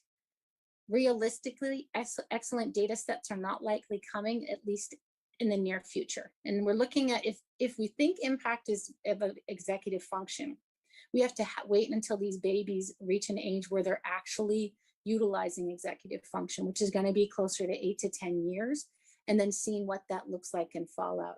And then one must recruit. So it's kind of similar to the Generation R. They recruited in 2001. We still don't have great data on if there is impact on executive function. And our recommendations aren't particularly helpful from the organizations. Discourage, abstain. It's not a definitive moment where it tells us what to do, particularly in regards to the preterm population. Next slide, please. So again, we're back to the question, is it okay for a mom who tested positive for THC to breastfeed or express milk for her baby in the NICU? And I think the answer is it's complicated, but how do we approach it? Next slide. So there's none of the data and none of the recommendations really discuss the preterm or the NICU patient population. And I think it's important to note that most of our infants who are admitted to the newborn intensive care unit have an inherent risk of neurodevelopmental delay due to their underlying diagnosis and subsequent need for neonatal care. The AAP, of course, supports human milk in the preterm and NICU population, but has not given us any guidance on how to address marijuana using mothers in the NICU. Next slide. So how do we develop a recommendation in the NICU? And I do think it is each unit, because the data isn't definitive, there's a lot of concern, but it's important that we look at what the patient is bringing to us and what we have as options as we evaluate our potential recommendation in our unit. So first, how frequently is mom using? When was her last use? Is there polysubstance abuse? Is there maternal willingness to discontinue use? Is there an ability to develop a trusting and therapeutic relationship? Is there availability and reliability of donor human milk? And what's your NEC risk in your unit, particularly when dealing with your higher NEC risk populations? Next slide, please. So there's 3 possible approaches. And I think that you could argue, based on what your availability of and ability to answer the questions previously, how to approach it. So number 1, you could just say, you know what, we're going to use breast milk for all marijuana users and go with the belief that breast milk is really going to mitigate any potential risk that we don't know is coming from use of marijuana and getting into the breast milk. We could also, the second approach would be to pump to establish supply while mom abstains and utilize donor milk until some time that the THC level in milk may theoretically be low to 0. And then finally, you could say, you know what, mom's used marijuana, we're not going to use her milk at all, and we'll just use donor milk because we have such easy access, and we really feel that the risk of marijuana is significant, and we don't think it supersedes the benefit of what is concerned, what we gain from being exposed to mother's own milk. Next slide, please. So I'm not giving you an answer, unfortunately. I'm going to give you our answer at the Children's Hospital of Orange County, which is our chalk stoplight approach. And I'll walk you through that. Next slide, please. So where are we and what are we? Chalk is a 334-bed tertiary freestanding children's hospital with 104-bed level 4 NICU in Orange, California. We have a robust and liberal donor milk policy. We will give donor milk to anybody in our NICU. A part of that is because we are very successful in establishing milk supplies in our mothers, and so it is a small portion of our population that doesn't have mother's milk in large volume, and so it's often a bridge, but it's available to all comers. And then we also have a strong lactation team where we are able to support moms and engage with them in establishing milk using a pump. Next slide. So our approach is multidisciplinary. The nurse, the doctor, the LC, the dietitian, and the social worker are all engaged and involved in this process. We identify a THC positive mother, and she is evaluated by the lactation consultant. This interaction is respectful and without judgment. Mom is educated on concerns surrounding marijuana exposure and possible risk to the infant, particularly in the NICU patient. And then we identify mom's lactation goal. Does she want to breastfeed? And then we ask, when was her last use? Was it less than or greater than 2 to 3 weeks prior to delivery? And does she plan to continue or stop her marijuana use? Next slide. So our approach, the easy ones, if mom plans to continue to use, we prefer to use donor milk, as the unknowns we feel is too risky to use in our NICU population. And we will use donor milk throughout the NICU stay and transition to formula prior to discharge. If mom's use is greater than 2 to 3 weeks prior to delivery and she plans to continue to abstain, we will use her milk immediately. If mom's in that middle zone of having used within 2 to 3 weeks, but she does take the education and she does plan to stop using, we choose to go with using donor milk for the first 2 to 3 weeks, have mom pump and fertilize. I don't think one should ever dump human milk, so I do have them fertilize a plant. No maternal milk will be collected in our centralized nutrition lab where we do milk handling. Our diet order will be only for donor milk, with the date to reassess in that diet order, so we can see if we can start using at that time. Mom is educated by the lactation consultant on how to establish a milk supply using pumping, hands-on pumping, frequent skin to skin, and regular pumping. At 2 to 3 weeks, the lactation consultant will check in with mom and we'll see if she's continued to abstain. Her transition, if she says she has, we will transition to use her milk. We get to change the diet order, and the nutrition lab begins to accept milk. If her, that's it, sorry, excuse me, next slide. So that's our approach. It's an approach. Is it perfect? No. We've had challenges in that we've had issues with team member buy-in. Part of it was education. This slide deck was initially built to roll out and educate my colleagues on why we had significant concern. Defining roles was another challenge, as we had to make it so that people could, who was responsible for picking the date? How did we communicate that date? And then when did we go forward with changing the plan, and how do we communicate that plan? And then what are the exceptions? And the exception's always there, and it's a challenge and a success. And the mom who's got a trisomy 18 who wants to do palliative care, we're going to let her use her milk in our unit, and we don't want to confuse the message, so we message around that exception correctly. Our successes are we've been able to generate and develop a consistent message, and then when we get to change the diet order to use breast milk, and then again, that exception where we're able to message appropriately that we're making an exception because it's the right thing for this family. Next slide. This is a visual of our algorithm. The middle is the cannabis. Below the dotted line specifically defines whose role the doctor, the LC, or the nutrition lab, and what they do in each setting. I'm not going to go through it for the sake of time since I'm already gone over. And next slide. I think we are done. I think we just have references and cute pictures of my breastfed babies, because we always have to end with breastfed babies.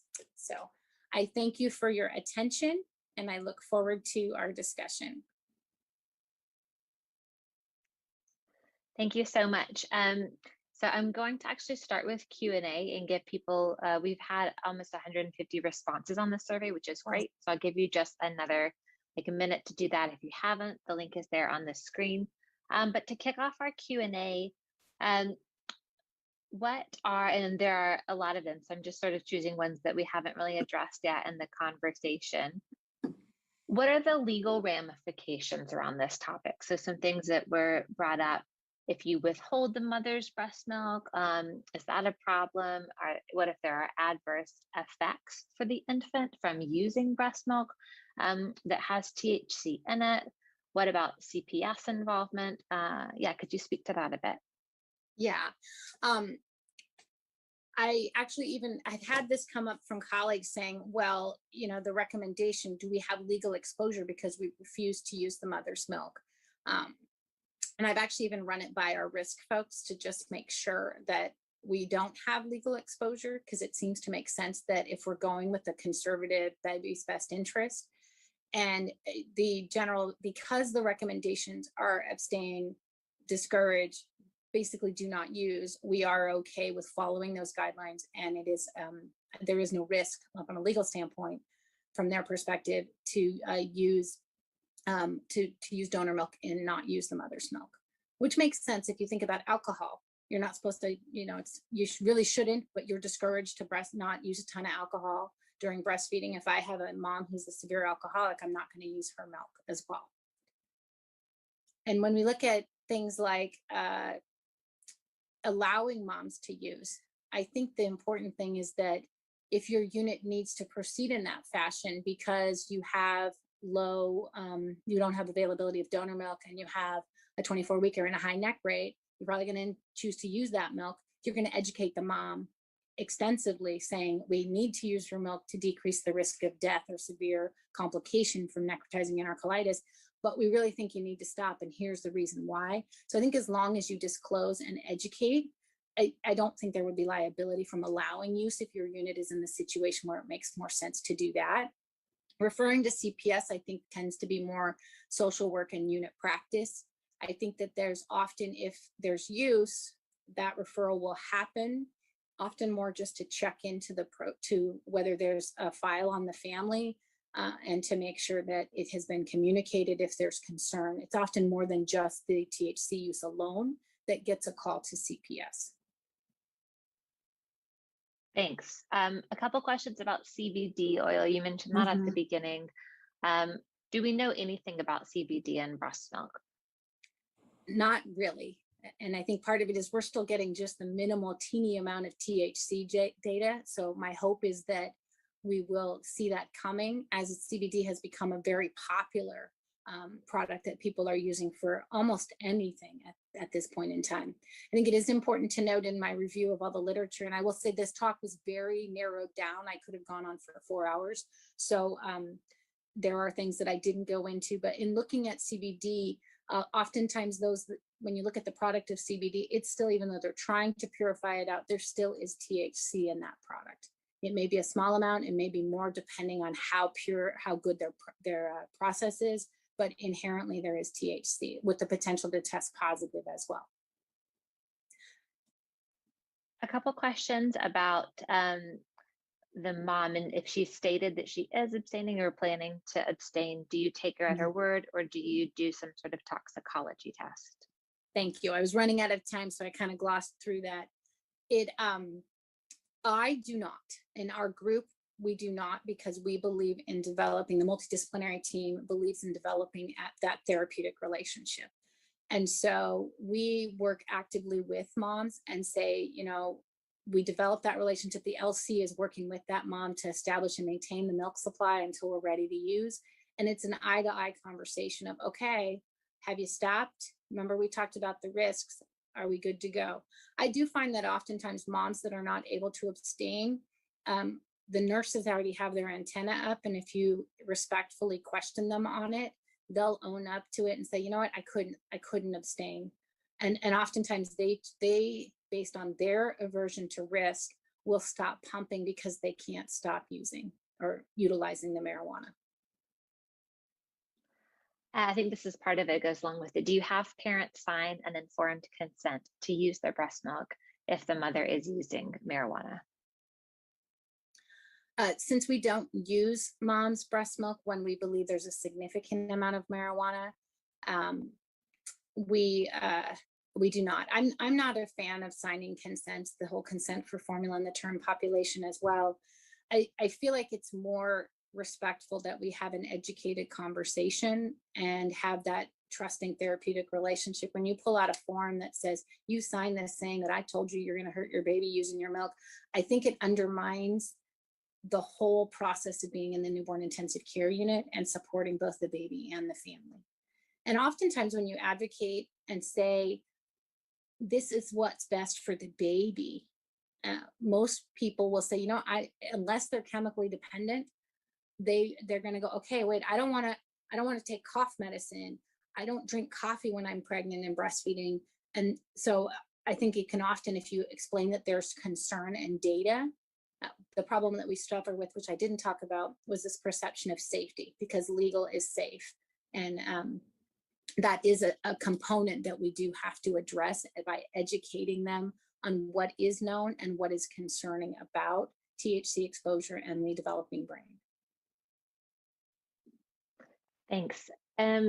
For moms with chronic use, should the breast milk be restricted for 2 to 4 weeks? Is that based off the half-life of the data? No, this actually was when we made it, and we were actually going to be, I have a meeting coming up in the next few weeks to look at that Why More paper that just came out in March. When we picked 2 to 3 weeks, we knew that users often have positive urine upwards of 4 weeks. And because of the sequestering in the fat, we picked 2 to 3 weeks because we felt that it was going to lower the amount of THC, but was a reasonable time that we wouldn't lose mom's pumping. And for anybody who's pumped, if you're pumping only, it is not a rewarding experience. And yes, we have moms that have to do that because they're in the NICU, but if you're pumping and then your milk's being sprinkled on a plant instead of being given to your baby, it is not a rewarding experience, and it is not going to be something you want to do for a prolonged period of time. So part of why we picked 2 to 3 weeks is we felt that it would allow for a decrease in the amount of THC in the milk. We didn't have any notion that we would have 0 THC. We were mitigating risk in saying we could decrease the dose by something. According to that Why More paper, we're probably about at a half-life. So we've halved the amount of THC in the milk. So it's not based on it being gone. It's based on saying, how can I balance the likelihood of successfully maintaining a milk supply and not losing mom because we're going out too long versus trying to mitigate the amount of THC in the milk. And like I said, this isn't imperfect. There's no perfect answer because we don't have the data. Thanks. A lot of questions about for a newborn nursery or for a well baby nursery, not the NICU. What approach would you recommend? What if you don't have donor human milk available? Yeah, the term population is different. And it's one that I am highly unsatisfied with my options because they're going to go home. They're going to go home fast. So they need to be fed, and they're going home into an environment that may be having THC smoke. And there you're looking at, wow, I'm going to have a potential increased risk for sudden infant death. And so breast milk is probably the best approach.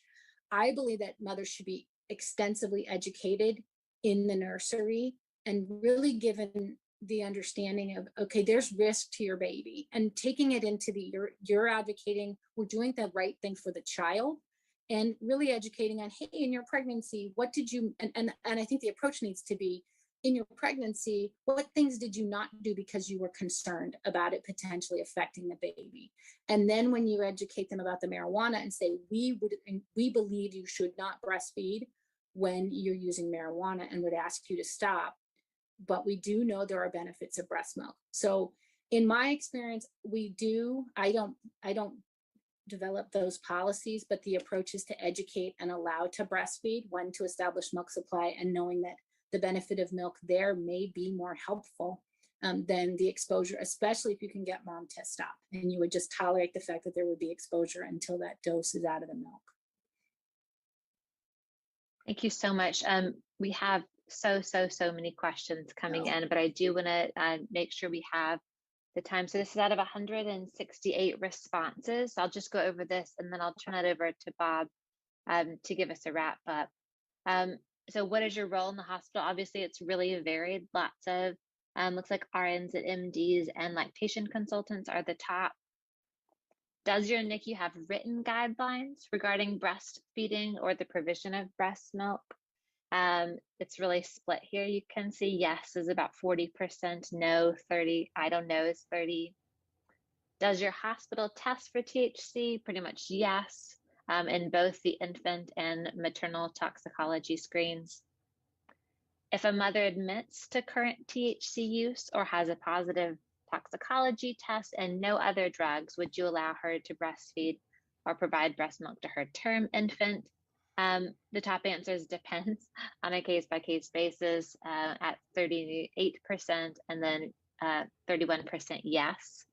And then same question for the preterm population, depends or no actually went out here at 33% as well.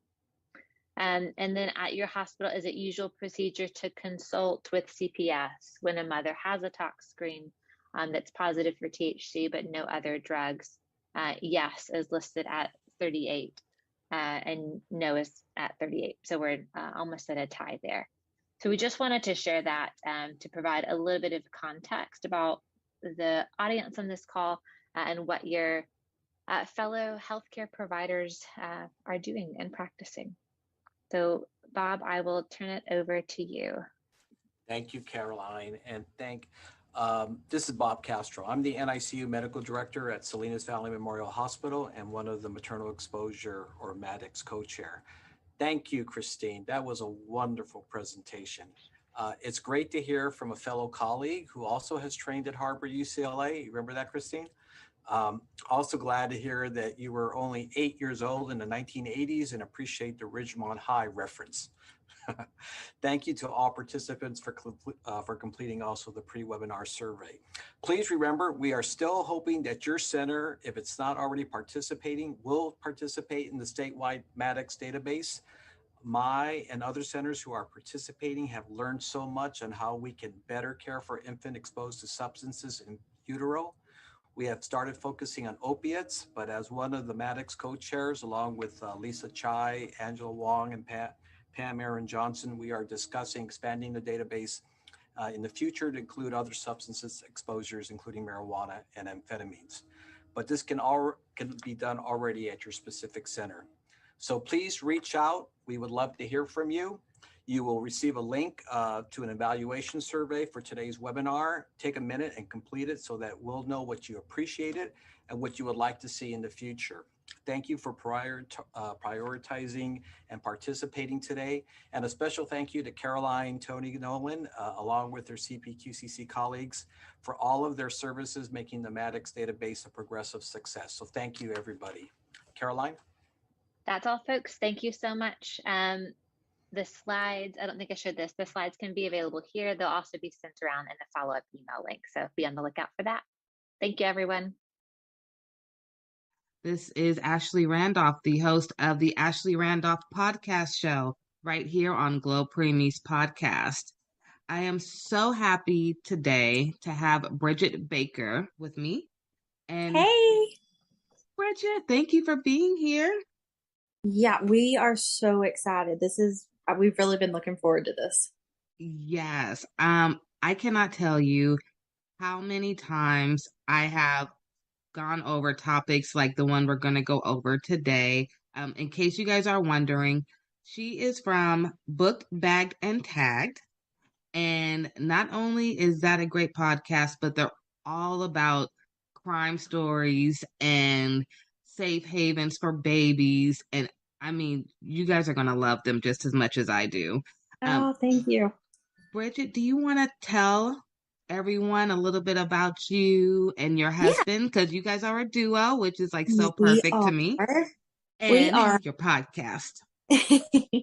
So we started the podcast, honestly, we wanted something that we could do together as a hobby. And we have both always been very into the whole true crime world and the different cases of it. I'm always been very intrigued with the psychology behind all of these people in these cases and kind of like why they do what they do. And with true crime being such a hobby with both of us, we've used it as a teaching tool, if you will. Like our three kids, they know what to do and how to do it if they're ever somewhere and something happens, and we've got them like trained on how to react, just from different cases that we went over. And with each case, we try to give out resources, like different things with babies. We've talked about safe havens, or when we have a domestic violence case, we always let everybody know the different resources around us that they can have. Now, that is interesting. Something that you said just made my eye twitch a little bit. You said that you use the stories to help educate your children. I do. That is something that you don't usually hear, but that is actually a great way if you really think about it. So that's actually a good tip. And it's really about the perspective. It is. And I mean, you have to keep in mind, like we have two younger ones and then we have an 11-year-old. We do not tell them all the scary things that can happen. But with each case that we've done, I've learned something from that in ways of just like, say, we're out in town and I've listened to a case before. I'm like, okay, well, I know that if, A, B, or C happens, this is how I can react.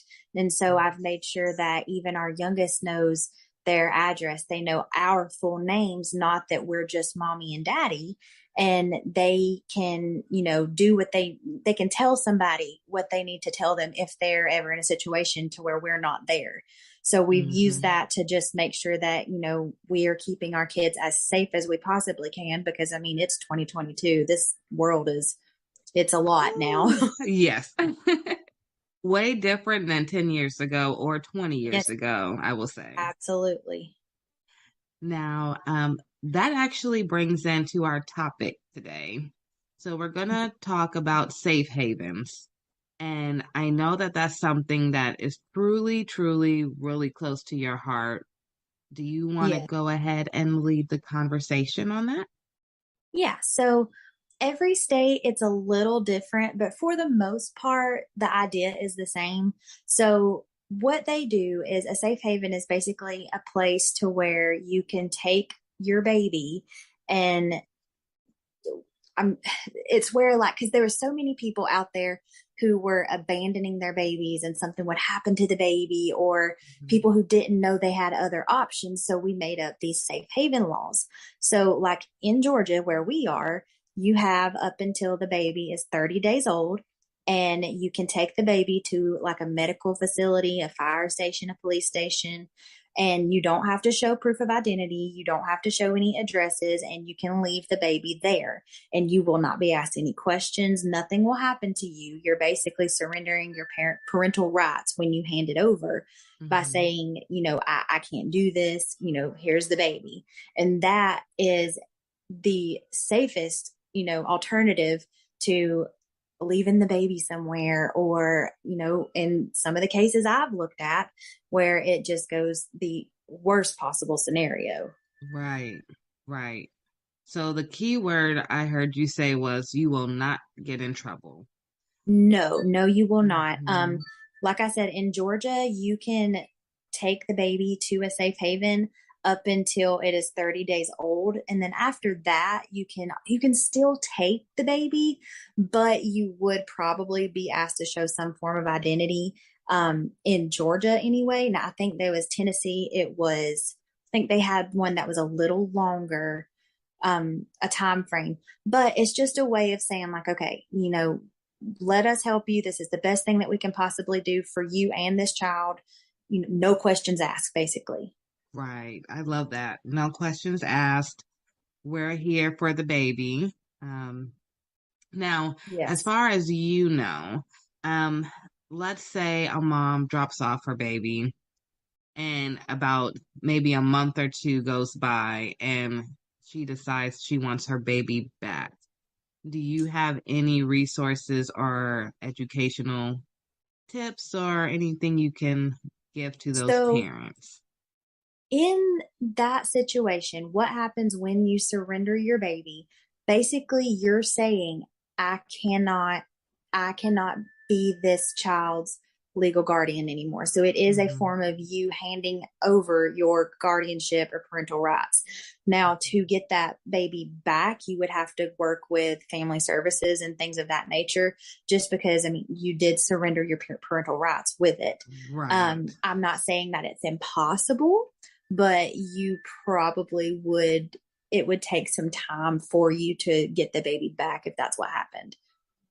Okay, so thank you for that. For any parents who do have that in mind, just keep that in the back. It's not hard. Well, it's not a hard no, but it will be a fight. Yeah, it's just but like they said, they won't have what's best options. for the baby. Yes. Right. The baby's in mind. Thank you for sharing that. As far as are there safe havens in every state, or are you not sure? I'm not 100% sure. I do want to say there's some form of a safe haven law in every state. Okay. I know that I think it was in 2020, there were 4,422 babies that were saved that year, which was almost tripled from, a few years ago. So it's something that sadly it is working. And I say sadly because that is a very hard situation, but I would rather a baby be surrendered and find a loving home and family than the baby struggling and also the mom, Right. And I agree with you. If mom's already struggling, I love the fact that they have options. So if they're not comfortable going to the hospital, you can go to the fire department. You can go to different places. So, where you feel most comfortable and who you can trust the most, you have options. Options are always good. Do you happen to know of any stories of safe havens?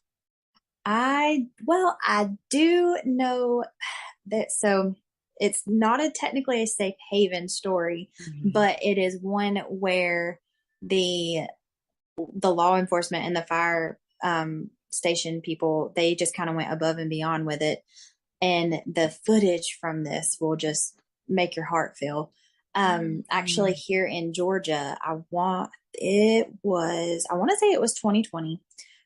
We, not far from us up in Forsyth County, we had there was a family who had been on vacation and they came home. It was pretty late at night and they were walking in the house and they heard something. And at first they thought it was a coyote or just, something like an animal, because your first thought in the pitch black outside is not that there is a baby. Right. Well, they investigated and they found a baby in a plastic bag that looked like it had been tossed off the side of the road.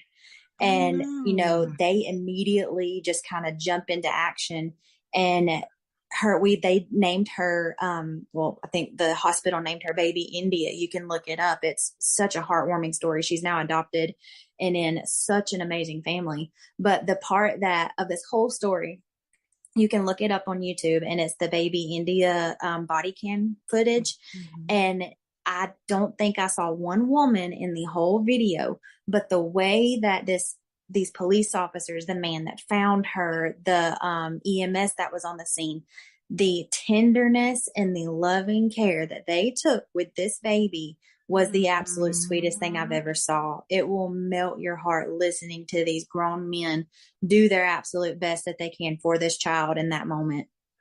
Oh, wow. Okay. I'm going to make sure to put that link at the bottom of our episode for baby India. That sounds really sweet and a good example. Yes. And see, the thing, I called up and I spoke with some police officers. The case is still ongoing, so they could not give me a whole lot of information, but I don't think they were ever able to find baby India's actual birth mother or what had happened. There's now, being in the area, of course, we have heard tons of rumors of who it could be, but I don't think they ever very definitively found out who it was. Wow.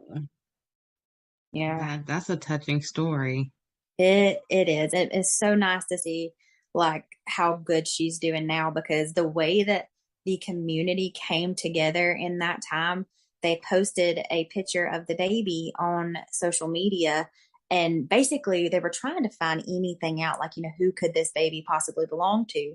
And the amount of people who were offering to foster her until they could find something more permanent, it was overwhelming. It was so sweet to see all these people just giving anything and everything they could for this child. We need more of that. We do, especially in a world like we live in today. Yes, that's a real village. That's a really, really good village for that baby. Yes. How old do you think baby India is now? I want to say she is 3 years old. Oh my goodness. Yeah, I'm pretty sure. Yeah. No, that's a good story. I can't wait to watch the video of baby India, and I hope that one day she makes a video at maybe 18 or 25. That would be cool to see, as an update with all. Maybe the staff may not be around, but maybe the same, like fire department. Oh, or the absolutely. doctors, That hospital. That would be so cool. Testimony. Yeah. Yeah, that's a huge testimony for sure. It really is. Is there anything else that you wanted to cover about safe havens, which is very, very important, especially this being NICU Awareness Month? Yes. And preemies come out pretty early, and I have been in the NICU where I have seen parents who had their baby preemie. I seen this once.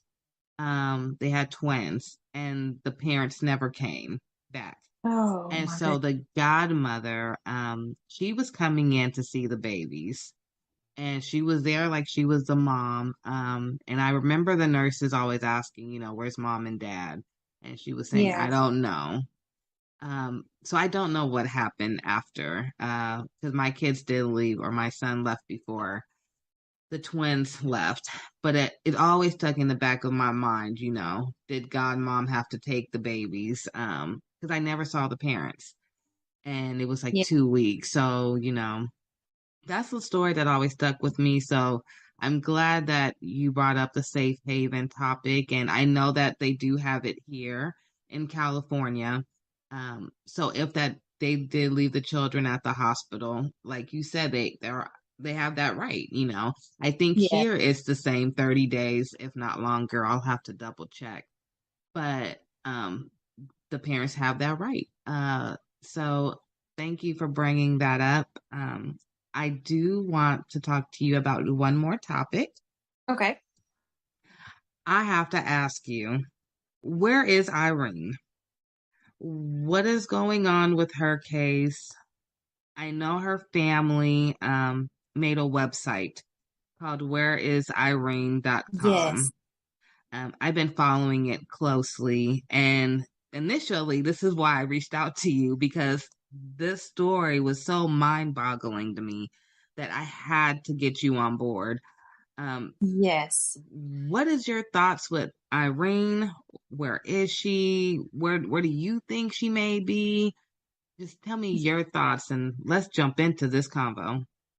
So she was last seen alive during a video call with her parents, and that was back on February 24th. So she ended up not being reported missing until March 20th. And there has been so many like different stories come out about this that I've heard, different theories, Mm-hmm. They seen her fiance using a debit card to purchase items that were, it was like a boots and shovel and Mm-hmm. things of that nature. And obviously, when you see that, your mind goes to one very scary place. Right. So they have, he is identified as a person of interest, but I think there was also, according to documents, he had been accused of transferring over like $3,000 out of her bank account and ended up charging $600 on her debit card after he had told the authorities that she packed her bags and left. Mm-hmm. So very sadly, I hate to assume this, but with him buying the things that he was buying, and it looks like he's using her Visa card and he hit the $3,100 limit on it with 80 different transactions back to back. Like that really, to me, all points to one thing. And sadly, it makes me feel like she may have already passed away and it's being hidden, or, and again, I hate to say that, but it's just in so many cases I have looked at it's one of those things when someone shows you who they are, believe them, Yes. Yes. You know what story just came into my mind as you were describing what's going on? Remember the young couple, the white couple that it was a young girl and her boyfriend or fiance. Gabby Petito. Yes, that was what, last year, or was that even this year? No, that was 20. Yeah, it was last summer. Yeah, and it's like such night and day. Yes. Still a couple. He had used her card. He was doing weird things that included his parents. Mm-hmm. And then look at how it ended. It gives me the same vibes without the same publicity, because everyone was talking about that case. And you know what's odd to me is that case absolutely blew up. Mm-hmm. But there were, I want to say, a handful. I can see 3 different people in my head right now. I just don't know their names, but that is my point, of people who went missing in the same area within the last 5 years, and nobody knew their name. Not one person. Wow. Yes. And it was like almost identical stories of them being in that area. They went missing and you don't know anything. Now, that is nothing bad to say toward Gabby Petito. It just happened to be the one that did blow up. And I think honestly, I think the biggest part of why her case blew up is it was the time that it blew up, because during the time that this all happened, a lot of people are still in the middle of quarantine. A lot of people were still at home. And of course, everybody knows during all of this COVID, TikTok blew up. Like TikTok was all anybody could do.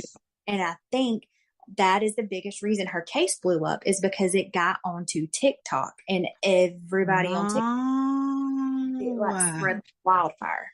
You're right, because it went from TikTok to Instagram to Facebook to Twitter. It was CNN, then it went everywhere. But you're Yes. right. I did start seeing it on TikTok first. Yes. And everybody was sharing their theories about it.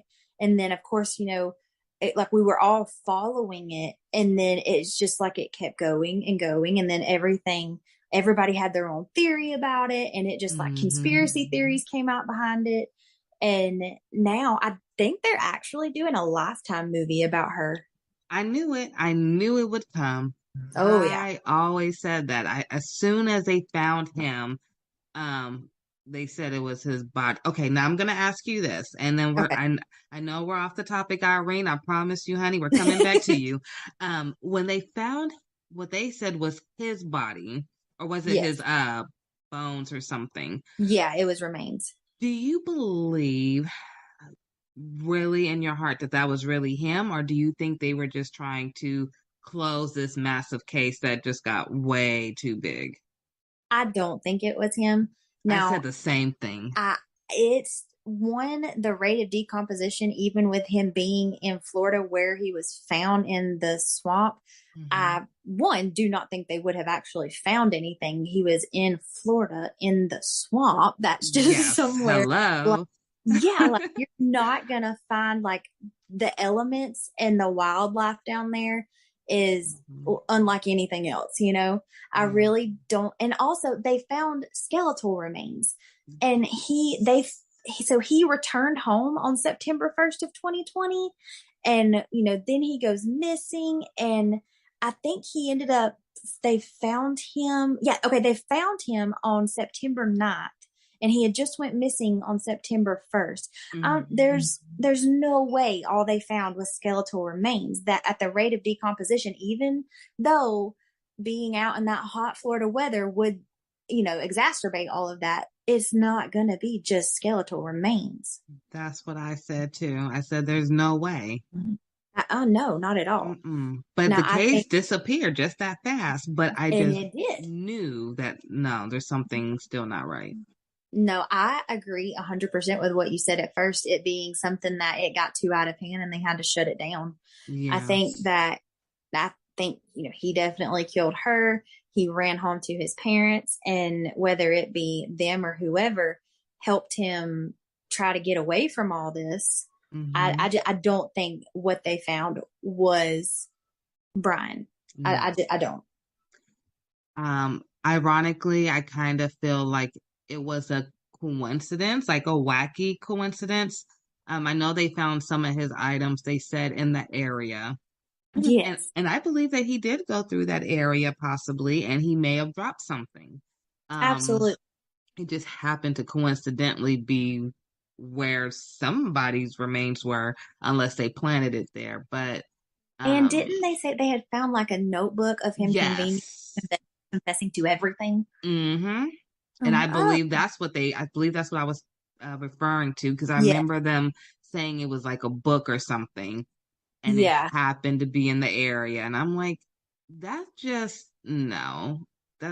too close. And I just couldn't figure out, like if an alligator or crocodile or something was to eat him. I assumed they would drag him somewhere. So it was just weird that it would be right there in that swamp, right there. So and close. there is wildlife in the Everglades and all that where he was found, that there are animals that would and can very possibly swallow him whole. Yes. So I just don't think it was. I just think it was very convenient how it was found and how it was just presented. And I 100% agree. I'm glad I'm on track. See, I told you, we were talking before this, you guys, and I said I've always had a second life, if you would say, where I've always been into crime stories and following, things that happen and the facts and what makes sense and what doesn't make sense. But I've never talked about it really except to my dad. So this is really fun for me. Like this episode right here, the whole episode is like pure joy. So bringing it back to Irene, I see the same thing because the cops didn't arrest him, and then he got away. I really feel like he got away. Yeah.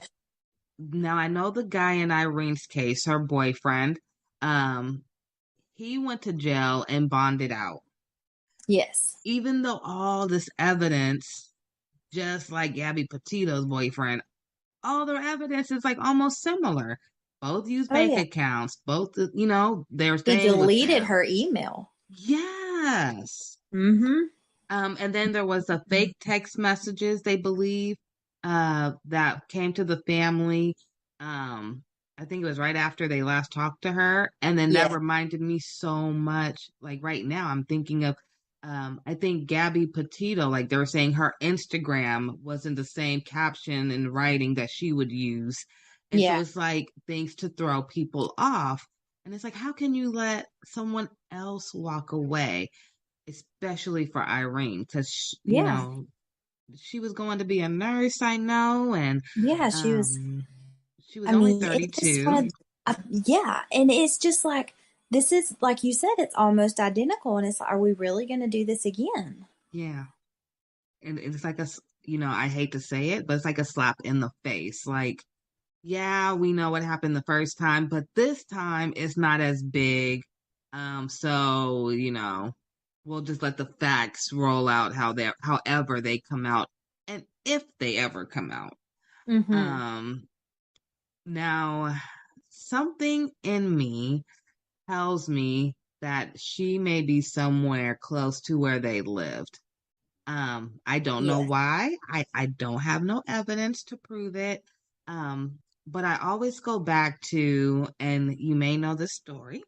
I'm gonna call you my crime partner now. In Sacramento, I want to say like 20 years ago, or maybe even longer than that, there was a lady, and I'm from Sacramento. There Okay. was a lady who lived downtown, and she had a house, and she was having people come in who had like SSI checks and government checks. Dorothea Puente. Yes. And she Yes. killed them all and got all their checks.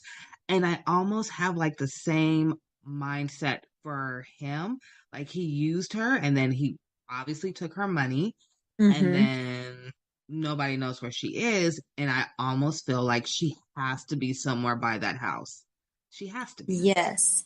I mean, in Dorothea Puente's case, it's funny. We actually did a case on her recently, so this is very fresh in my mind. You got to send me that link so I could post that too. I will. I will. Like all of her, well, most of her victims after they were killed were just in her backyard. Yes. So it was, I mean, very close. And it's not like he has really ran. I mean, I agree. I feel like he's very close, or she is very close to where they are. Yeah. I just have that real strong feeling. Because he bought the boots. I know he bought a shovel. Yes. There was nothing hinting at the fact that I saw, maybe you did, like any extra gas to carry with him. So like no gas cans or anything. Because I Yeah. assume if you're driving with a dead, deceased body, that you wouldn't be stopping at gas stations to refill. Um, I just, there was like not a lot of planning, obviously, Mm-hmm. but it had to be somewhere close to him. And I know they live in, I believe was it Wyoming or Idaho? Wyoming is where they were staying. Yes. Now, Wyoming, Wyoming has a lot of wooded area, I believe. A lot of Yeah. wooded area. So she could be there. I just really hate that she's been missing for so long, and I really feel for her family. That's the thing. I mean, in any situation, it is absolutely devastating, but I feel like not getting the closure in the end is what hurts the most because it's like, okay, I'm obviously grieving because this person is not with me, but am I grieving their death or am I grieving just their disappearance? Like, how long do you hold out hope? Yes. Oh, yeah. That's so true because you're grieving, but you don't know what you're grieving for. Mm-hmm. And that alone has to be giving them nightmares. Yes.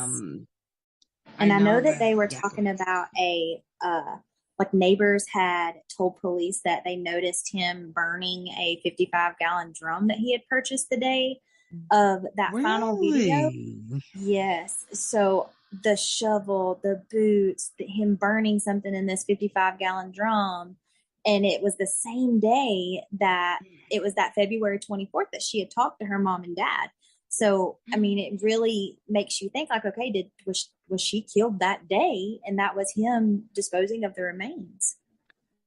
Because now I'm on her website that her family created for her, and they said she was 5'1", 89 pounds. Very, very petite. So she definitely could have been in that size of a 55-gallon.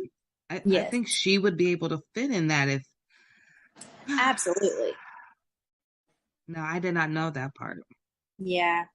I mean, and that's just what's devastating about it is there's really not much in this case that gives you hope other than just, praying that it turns out well. But I mean, it's just such a sad situation because, I mean, she hadn't been in America very long from what I believe. I think her family was from Kenya. Is that right? Yes, and they said she came May 2019. Yes, that's right. So she hasn't even been here long. No, and what all of the things are saying is, so she met this man on Craigslist. So there really there's no telling what he had told her beforehand. And she meets this man, and then, I mean, what kind of nightmare was she living before this happened, Yes. Okay, so let's see. Looking at the timeline now. Let's see. So, she moved. See, oh, I see it now. February 24th. Nate buys a 55-gallon drum. March 3rd, some unusual texts were sent from her phone. That's what I was saying was so similar to the Gabby Petito case. March 8th, her WhatsApp account is deleted. Oh, that's ironic. Oh, yeah. March 10th, her phone number is deleted. Oh, my goodness. And then the 20th, they file a missing persons report. Yeah, I mean, they had 24 search warrants, but they really just didn't see much. I mean, other than they found that he was charging all kind of stuff to her accounts. He had deleted her email, her WhatsApp app, and I mean, all of those things. But it was like in the Mary Catherine Higdon case, in the Casey Anthony case, it puts you in that mindset of both of those women. It's very obvious that they probably did it, but you could not charge them with murder or whatever beyond a reasonable doubt. Like I can I can have all of my theories all day long, and like the Casey Anthony case, like we know, but I cannot prove beyond a reasonable doubt that she did that. Just like it puts you with him, unless you have like very definitive, concrete, evidence. That's where the jury has that gray area in which it would be awful to be a juror on a case like this because you're kind of put in a situation of like really life or death. Because a lot of times, it's either a death sentence or life in prison. And it's, if you make the wrong choice, you have somebody's life in your hand. So they take it, which you should take it very seriously either way, but you know what I'm saying? And I mean, it's just one of those things. That's why those women got off, because beyond a reasonable doubt, they could not prove that they did that. And that's what's so infuriating with cases like that. It's like, you know that what happened, but you just can't definitively prove it. Now, you almost gave me tears right now because I totally forgot about the Casey Anthony case. Casey Anthony was the one who was in Florida and she killed her little girl. But Lacey Peterson, that is probably one case that I have followed or I've watched and held so closely for years. Her husband, Scott Peterson, murdered her on December 24th, and she was 7 months pregnant with baby Connor. And that case shatters my heart because, and I mean, I know I don't want to get too gruesome because I mean, on my podcast, you know, it's a true crime. You know what you're getting when you come there. So I don't want to get too much, but the way that they found them and a woman's body is just absolutely amazing. And the things that it can do and the way that it protects the child, even when you don't think it is, a mother's body is just absolutely amazing.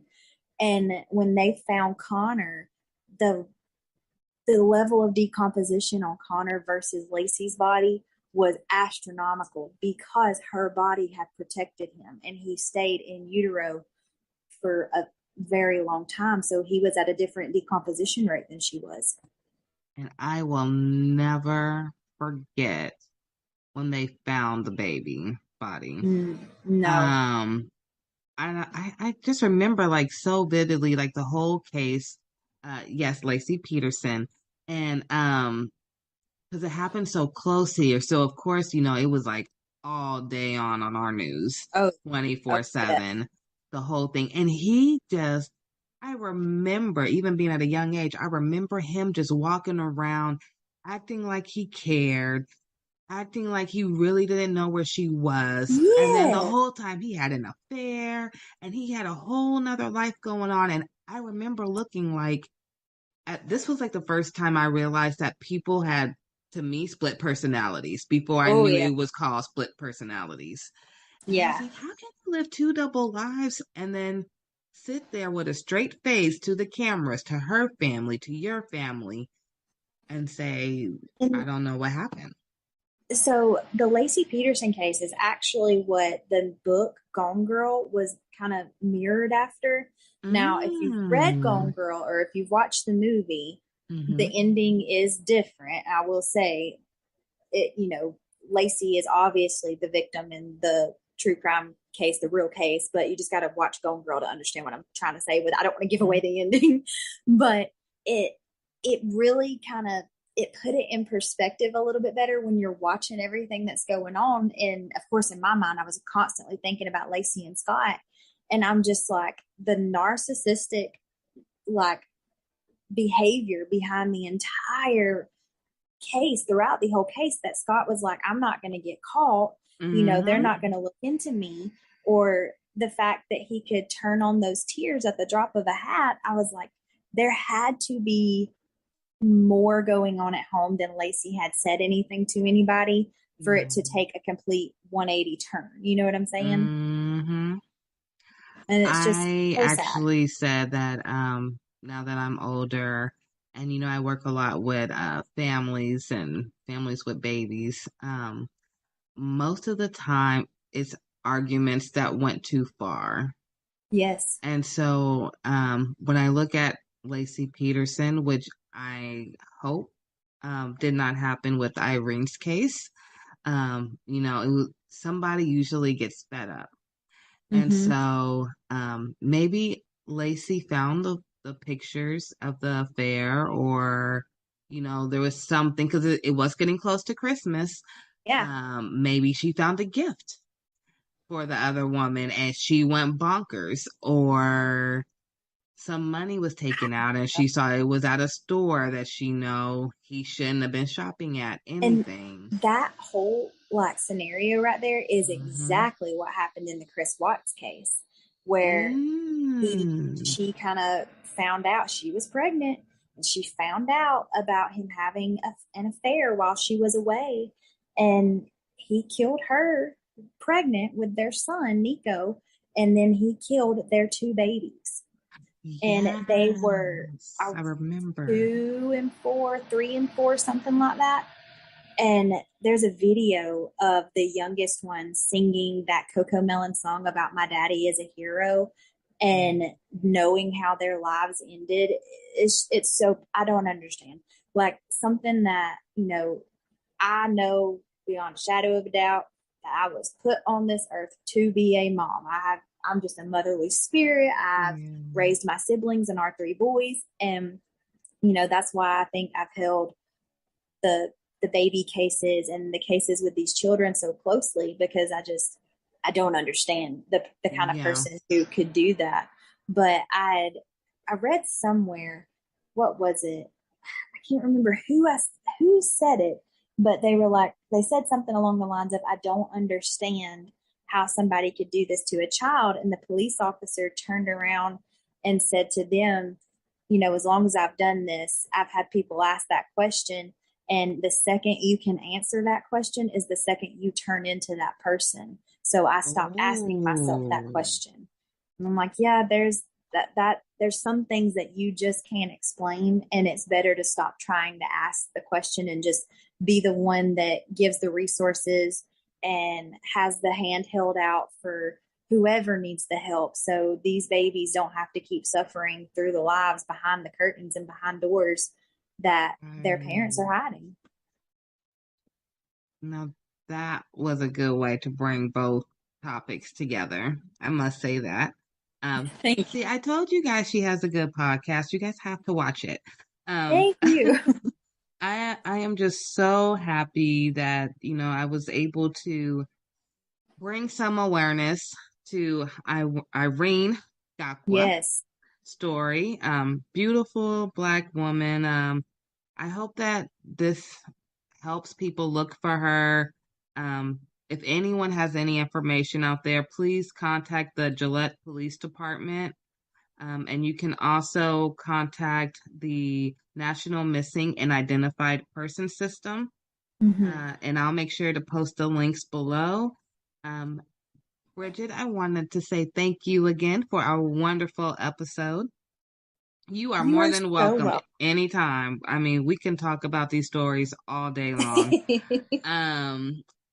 I would love to have you back. I would love to start doing a series with you. Absolutely. Even if it's once a month. I know you have your own things going, but we'll talk more. And this was really, really powerful. You brought us safe havens and information and even a good story. And then we spread awareness about not only Irene, but we talked about Lacey Peterson. We even brought up the name Casey again, Casey Anthony, so people remember, you know. We talked about Gabby Petito. So there's all these faces. So we all have to come together to help one another. If you do see a sign of any type of stress, you know, there's a common trend now that says, you know, if a couple is arguing, stay out of it because they'll be the one getting back together and they won't be talking to you. But then you also don't want to end up with a situation like what we have in front of us.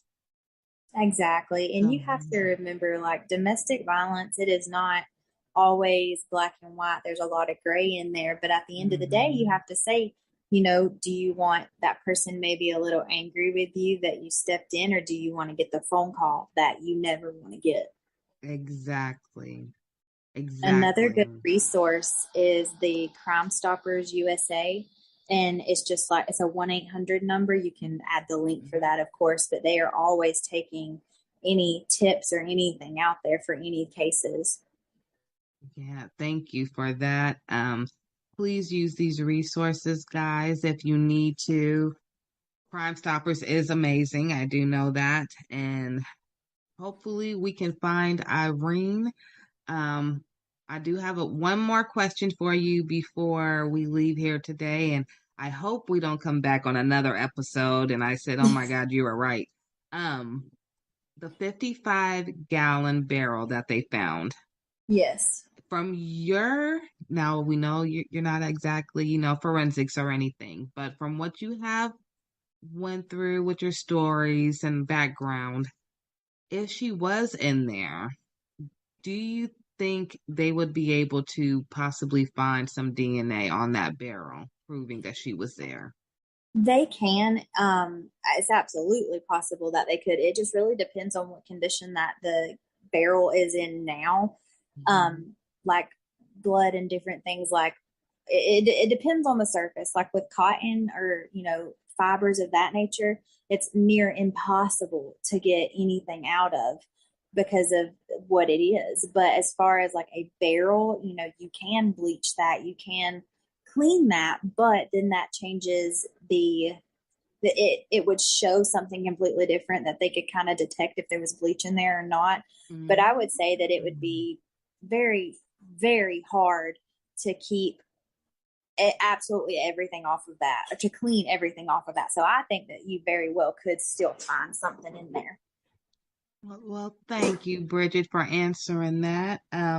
Before I let you go, I had that burning question. No, it's okay. Before I let you go, do you want to tell everyone where they can find you and your husband? And Yeah. Go ahead. So we are on Instagram. It's Booked, Bagged, and Tagged. And we post, like, after every episode that we do, we'll post like pictures of like who the victims were and things like that. I'm a visual learner. I have to see faces after I listen to a case. Yeah. And we also have a Facebook group, and it's the same name, Booked, Bagged, and Tagged. And in there, we do a lot of polls and things. Like after each case, it's like, okay, what do you think? And stuff like that. We're on every major platform as far as podcasts go. Apple Music, Spotify, Amazon, Google, things like that. So it's pretty easy to find us. Well, thank you, Bridget. I hope you guys get 1 million subscribers after this. That would be amazing. This was a wonderful episode, and I will make sure that we talk again very soon. Absolutely. All right. Thank you.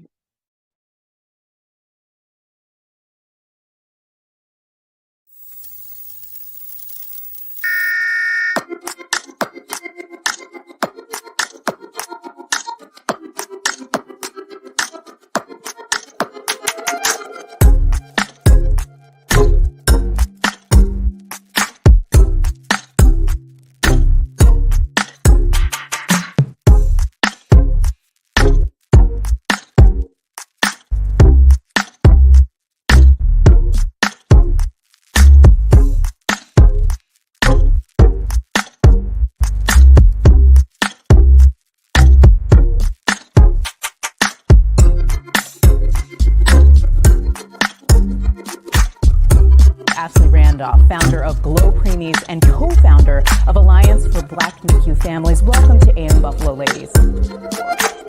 Ashley and Beth, thank you so much for joining me on this great day to talk about Ashley Randolph. Join us now. Ashley Randolph, founder of GLO Preemies and co-founder.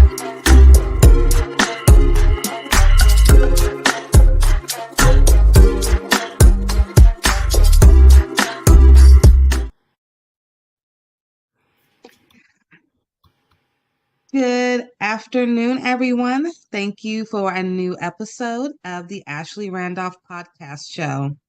Today, I am so excited because I have someone very special for a very special topic that you guys have been kind of seeing me talk about on TikTok lately. So today, I have Don Mann, but if you research him and look him up, I want you guys to make sure to put Don W. Mann. Very, very important. He's a very important man. And what he's here today for is very important. So I want you to make sure you find him after. Mr. Don, thank you so much for being here. Thanks for the invite. I feel humbled and honored to be here. I'm excited. You know what's more exciting to me is when you came today and you had your shirt that matched your background. I just love that. I love the quote. You saw I put it on the flyer, known, needed, loved.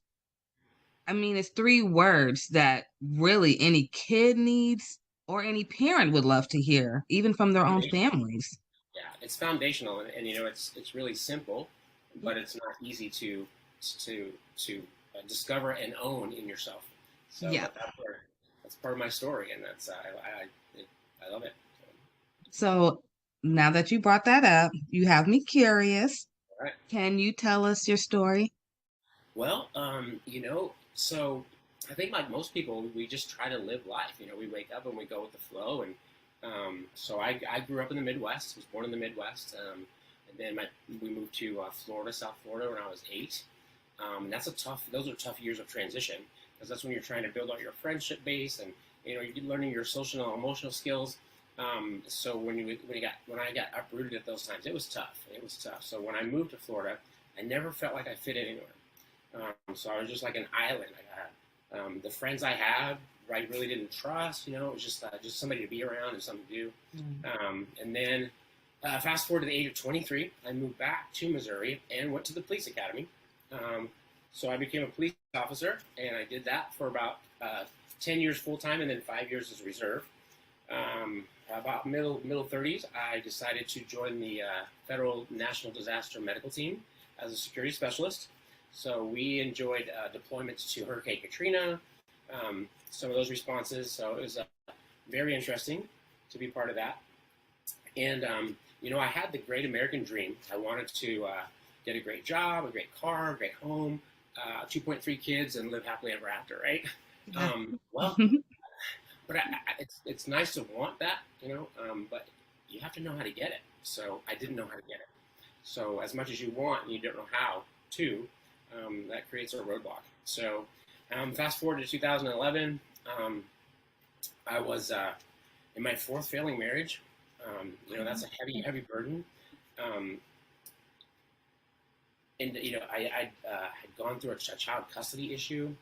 So when I got divorced from my first wife, she lived in the same state as me. And now that I'm in my fourth failing marriage, she petitioned to take the kids halfway across the country to Georgia. So I didn't want to be a part-time dad when we got divorced, and I definitely didn't want to be a part-time dad. Right.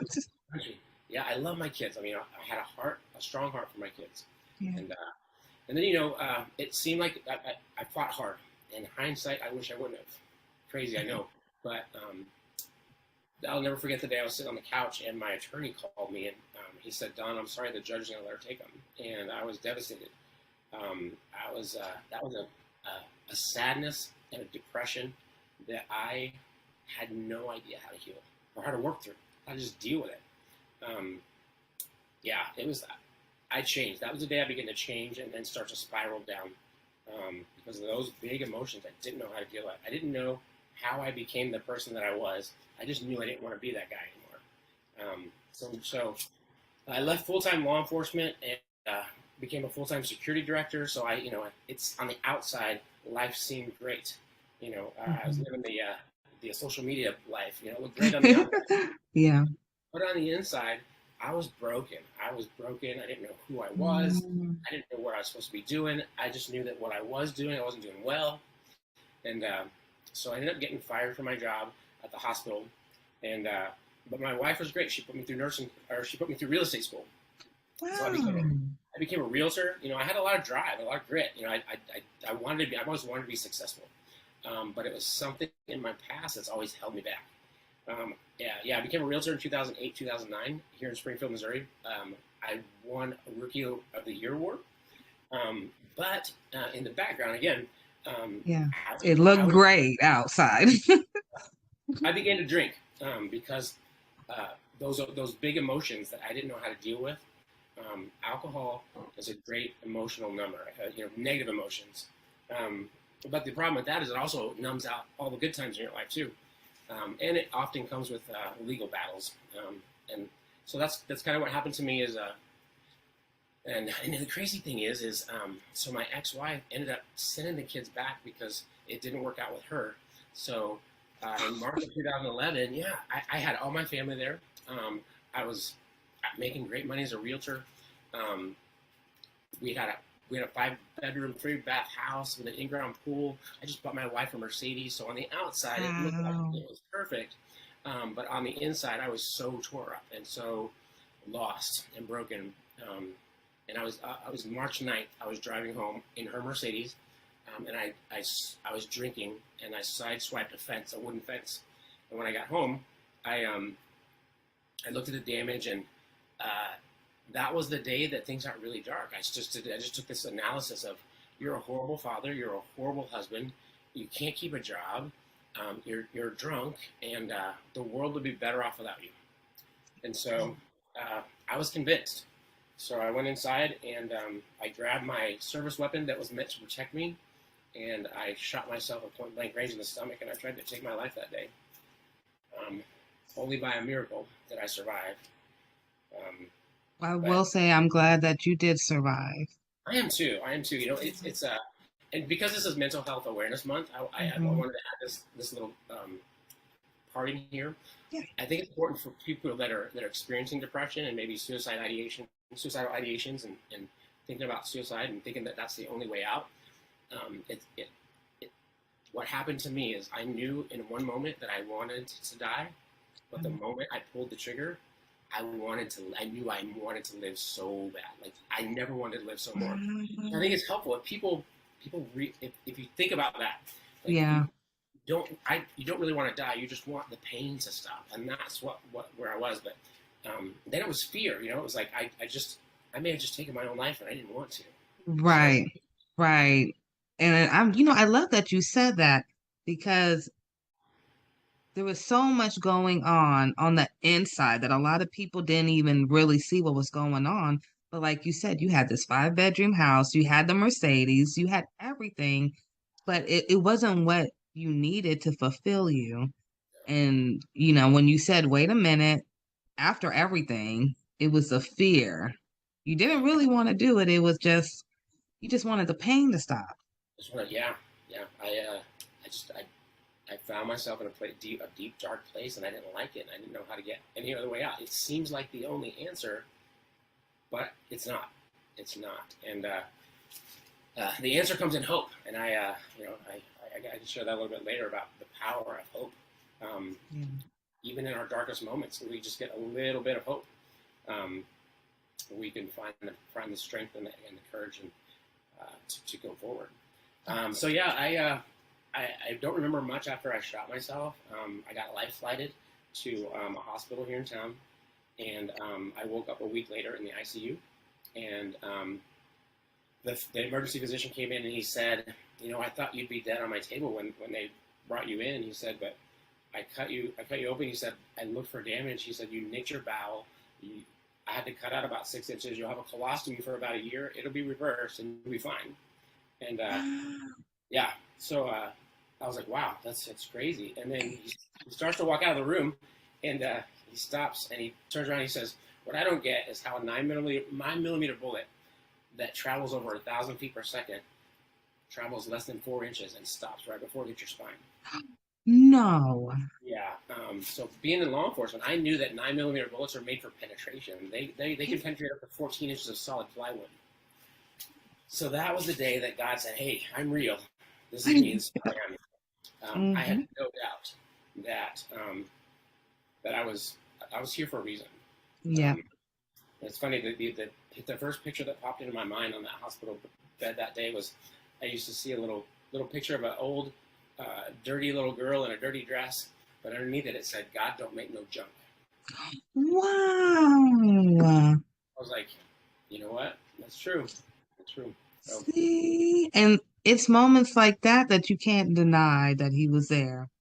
Yeah. Can I tell you my little miracle story? Absolutely. I didn't even tell you about this. Yeah, I love that story. My little miracle story is with my second child. I was in Houston, Texas. I'll fast forward all the bad stuff, but the doctor who I had in Houston, she told me she was a new doctor and that her mom was already an OBGYN. So I was comfortable with her. Yeah. So when it came to my delivery, of course, all my kids were premature. My daughter was born and she had her cord wrapped around her neck. No, yeah. But the doctor was so calm. She never even I didn't know until my daughter was like 4 years old that had happened to her. My husband had to tell me, like no one told me. She just said, oh, stop pushing. And I just stopped. And it was like a real calm in the room. I felt no anxiety at all. My baby came out and everything. Everything was fine. Of course, she went to the NICU. I went back to thank the doctor. Nobody at the hospital knew who the doctor was that delivered my baby. They have no idea who she was. They said the only thing that was on the papers was that the general MD for the day was on the paperwork. They have no idea who it was. Wow. That's when we can't explain something that's good, we just gotta give You just can't explain it. And I started Glo Preemies right after that. I said, God, what do you want me to do? I don't know. I had just stopped going to college, so I was going to Xavier and Tulane at the same time. And I just didn't know what to do. I had my second preemie, and then it just came to me, God, little ones. And Glo Preemie's been with me ever since. I love that. That is so Such a great story, and all significant lives that I know of are foundational on amazing God stories. So when you got out the ICU and you got out, what was the first thing you did when you walked out them doors, knowing you just had a miracle? Well, probably not what most people would do. I went and got a drink. Wow. That's honesty, though. Yeah.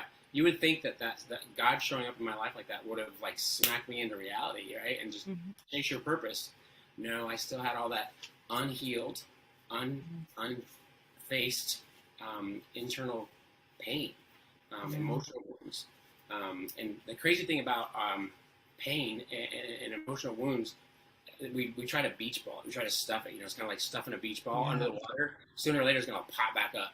Well, that's what our emotions do. When we stuff them, I say they go into the pit of our stomach and they lift weights. And then when they come out like, Urgh. And so, I had, the pain came out. And so I had to go, or I felt like I had to go and drink. So I continued to drink for a few months. And then, it was actually a couple of years. Then December 28th, 2013, I was driving home from a bar, intoxicated, and I rear-ended a pickup truck of firefighters at low speed. Nobody got hurt, thank God. Okay, good goodness. But I got arrested in the same jurisdiction where I used to be a deputy sheriff. Oh, no. So the thing about being arrested in the same jurisdiction where you work is all the people that are in jail know you. And, even worse. So I got put into protective custody, which means I was locked down in my own cell by myself for 23 hours a day. I would get out 1 hour a day to take a shower and to hear all the other inmates scream death threats at me. But it was usually like 2 or 3 o'clock in the morning. I couldn't call my kids. I couldn't call my family. So it magnified the isolation. So I was in jail for about 7 months because I burned all my bridges with the alcohol abuse and just my life was turmoil. So I was in jail for about 7 months, and it was pretty lonely, just me and my own thoughts in that jail cell. I've never been a reader. I didn't like to read. I've always been a disciplined reader. Like, I'll read a book in school if I have to get a grade off of it, but I'm not going to sit at home on a Sunday afternoon and just read a book, right? Yeah, it's not your forte.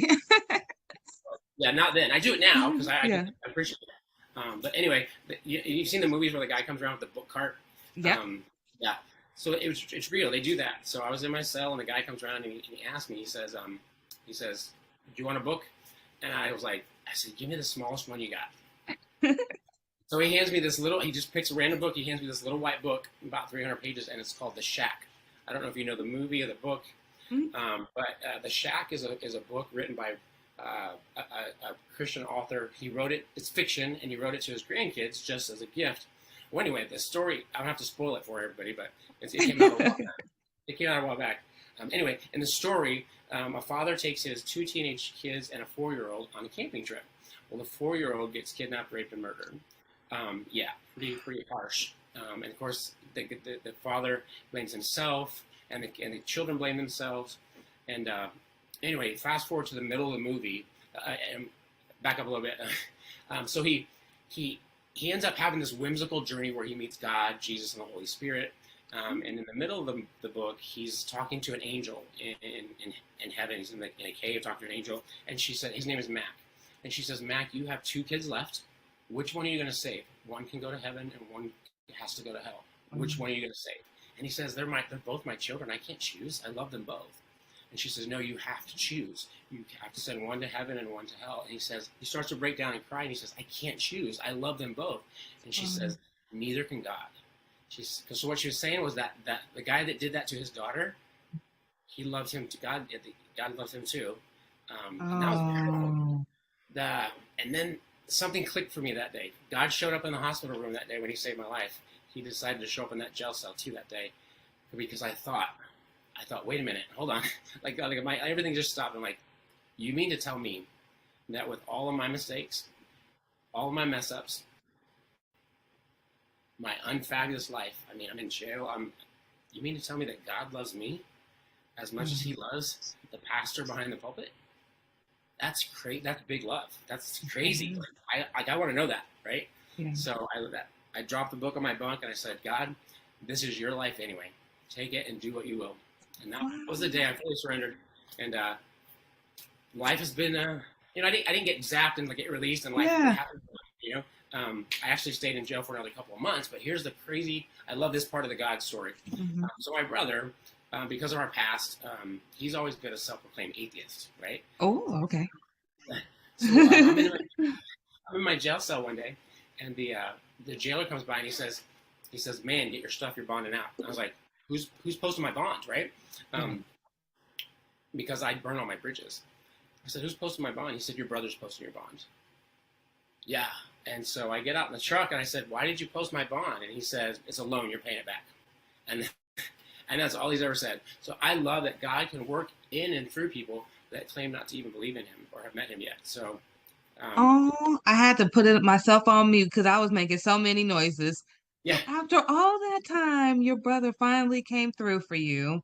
Yeah. And it was like you seeing these little miracles almost that were happening for you out of nowhere. Yeah. Yes. After the little small book. Yep.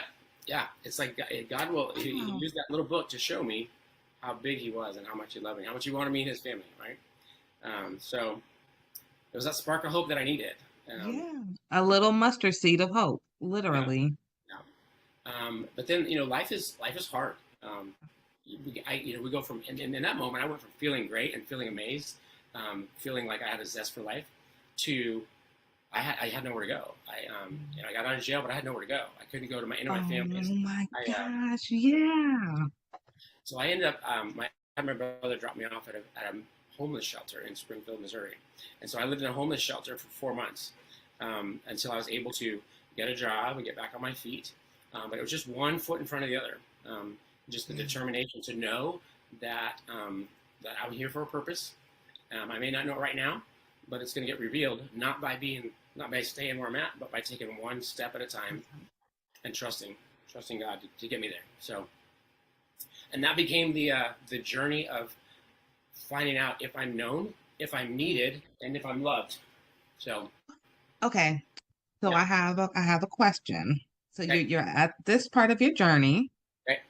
Now I have to know, were you talking to your kids at this point? Because I know a lot has happened to you. It's like a year now, maybe. Yeah. So I had 2 older kids and then 2 younger kids. So the older one, my oldest daughter was probably 14 when I attempted to end my life. And I remember about a week before that, because I drank all the time because I was in pain all the time. Not an excuse. That was just where I was at. But I'll never forget her little face. She looked at me with tears and she says, "Daddy, you chose alcohol over us." Oh. And even though that wasn't the truth, that was her truth. That was her reality. And I had that hurt, that cut deep, right? So yeah, my kids, they knew they wanted Dad, but Dad was just not part of their everyday lives because I didn't even know who I was and what my role in life was. So yeah. What a strong story you have. Yeah, and you'll get people that tell you. So when I got out and I started making better choices, they're like, "Well, you don't need permission to go be their father. Go be their father." Well, that's insensitive because I made some poor choices. I can't just rush back into their lives because I'd made some choices that left some scars on them. So, yeah, and that's when I learned one of the biggest qualities. And one of your questions you're going to ask later. One of the biggest qualities I think a parent can ever teach their kids is a good one. So, yeah, humility. Humility is perfect. Humility. It's so inclusive. Like it comes with it has collateral other characteristics that set your children up for success with the characteristics. So. Oh, okay. So I guess we have to hurry up because now I want to get to the good tips. Okay, so we know your kids, they really do want Dad. So I'm so glad you said that because that's what I wanted to hear. So I know dad still has room to come in, but like you said, it doesn't just happen overnight. You can't just wake up one day and say, okay, I'm perfect dad, and they don't expect you to just walk out the door one more time because they've seen it so many times. So, and it's a reality. And I do hear a lot of families that have that. Either the parents saw the same thing you said growing up or the kids. So, very, very relatable. I'm glad you brought that up. Yeah, I was asked on a recent podcast, they said, well, how did you restore your relationship with your kids or your other relationships? And I said, well, I didn't. And here's why. Because when you think about restoration is repairing the whole thing. We don't have all the parts. I don't have all the parts. They have some, I have some. So what is the goal in reconciliation? The goal is no regrets. So I had to take those steps to do what I needed to do to apologize, ask for forgiveness, admit my wrongs, my mistakes, and then that's where I had to leave it. No regrets. I did what I could do, right? And then that creates that safe space for restoration. But it has to come from both sides. So. And wow, you need to go into counseling. That was actually great tip right there. And I think that works even for relationships too, just for a husband and wife or, sister and brother, all relationships. So it has to work both ways. Just communication is key. So thank you for that extra tip. I told you, everyone, he's very good. If you want to see him afterwards, remember, it's Don W. Mann. You're going to want to look him up. Okay. So I'm going to ask you what's your favorite quote, but I'm going to assume it's what you are wearing. Actually, no, believe it or not. Okay. I thought about this one pretty hard. So this is foundational on I always say the comeback is greater than the setback. And so this is my foundation on the comeback. But my favorite quote that spoke deep into me when I was in the dark, deepest despair it's a Bible verse. It's Genesis 50:20. And it says, you meant it for evil, but God meant it for good, to do what it's doing now, the saving of many lives. And when I look at that on my life, it's like, wow. That's it. That's it. So, I feel like that was my life too. Oh my goodness. Look at that. Yeah. Wow. Genesis 50:22, right? Genesis 50:20. 50:20. Oh my goodness. I'm going to look that up. I may print that out and post it in my house as a reminder. That was beautiful. Thank you for sharing that. That's a wonderful quote. Really, really is. Okay. So we're going to go to the next question. What are the best resources that have helped you along the way? So when I think of resources, I think of so when I burned all my bridges, when I made those poor choices, and basically I was an undesirable person to be around, right? Mm-hmm. And when you're undesirable, you don't have access to very many resources. So number one was my faith community, my faith-based community, because I'll never forget the day that I walked back into church. And you think that everybody knows your story and everybody knows the junkiest things you did, and they're going to look at you and they're going to talk to you about it. But that's not the case. In my experience, that wasn't the case. I walked into church and they said, Don, we're glad you're back. So glad you're here. So good to see you. And it was that non-judgment that allowed me to breathe, relax, and walk into that journey of healing. So my faith-based community, and then piggybacking off that is that they created a safe place for me to find out, for me to figure out who I am, right? Okay. Because if we don't know who we are, we don't know where we're supposed to go. I always say that that the more you tell somebody who they are, the less you have to tell them what to do. Because if you know who you are, you know what you're supposed to do. And then the other great resource was family. And it was kind of flip-flop for me. So right now, it's the good times, it's the joy, it's the intention, it's the investment. Back then, it was the challenges and the hardships that I had to endure with them. And how was that a beneficial resource? Because I believe that some of our greatest blessings are on the other side of our greatest challenges. And we have to go through them to receive that stuff. And So yeah, I look forward to challenges and hardships and kids that talk back to you and kids that want to argue about bedtime. I'm like, yes, learning moment. Time to go. Okay, so you kind of just reversed it. You know what most people stress about, you're embracing it. Bring it on. Yeah, I was if I failed at something, or if I made a mistake, or if I cried, like all those things were wrong, like they were bad, and actually they're all good if you think about it. What's guaranteed in life? Everybody's gonna do fail. Everybody. That's true. Sooner or later you're gonna fail at something. So instead of finding yourself in the middle of failure and decided to take a heavy weight of a loss or something negative, no, fail. I think Will Smith said it. Fail forward, right? Find out. Don't ask yourself, why is this happening to me? Ask yourself, what am I supposed to learn from this? If you reframe it, there's no such thing as a loss and failure. It's just a learning. And it's going to work perfect. Yeah. I love that.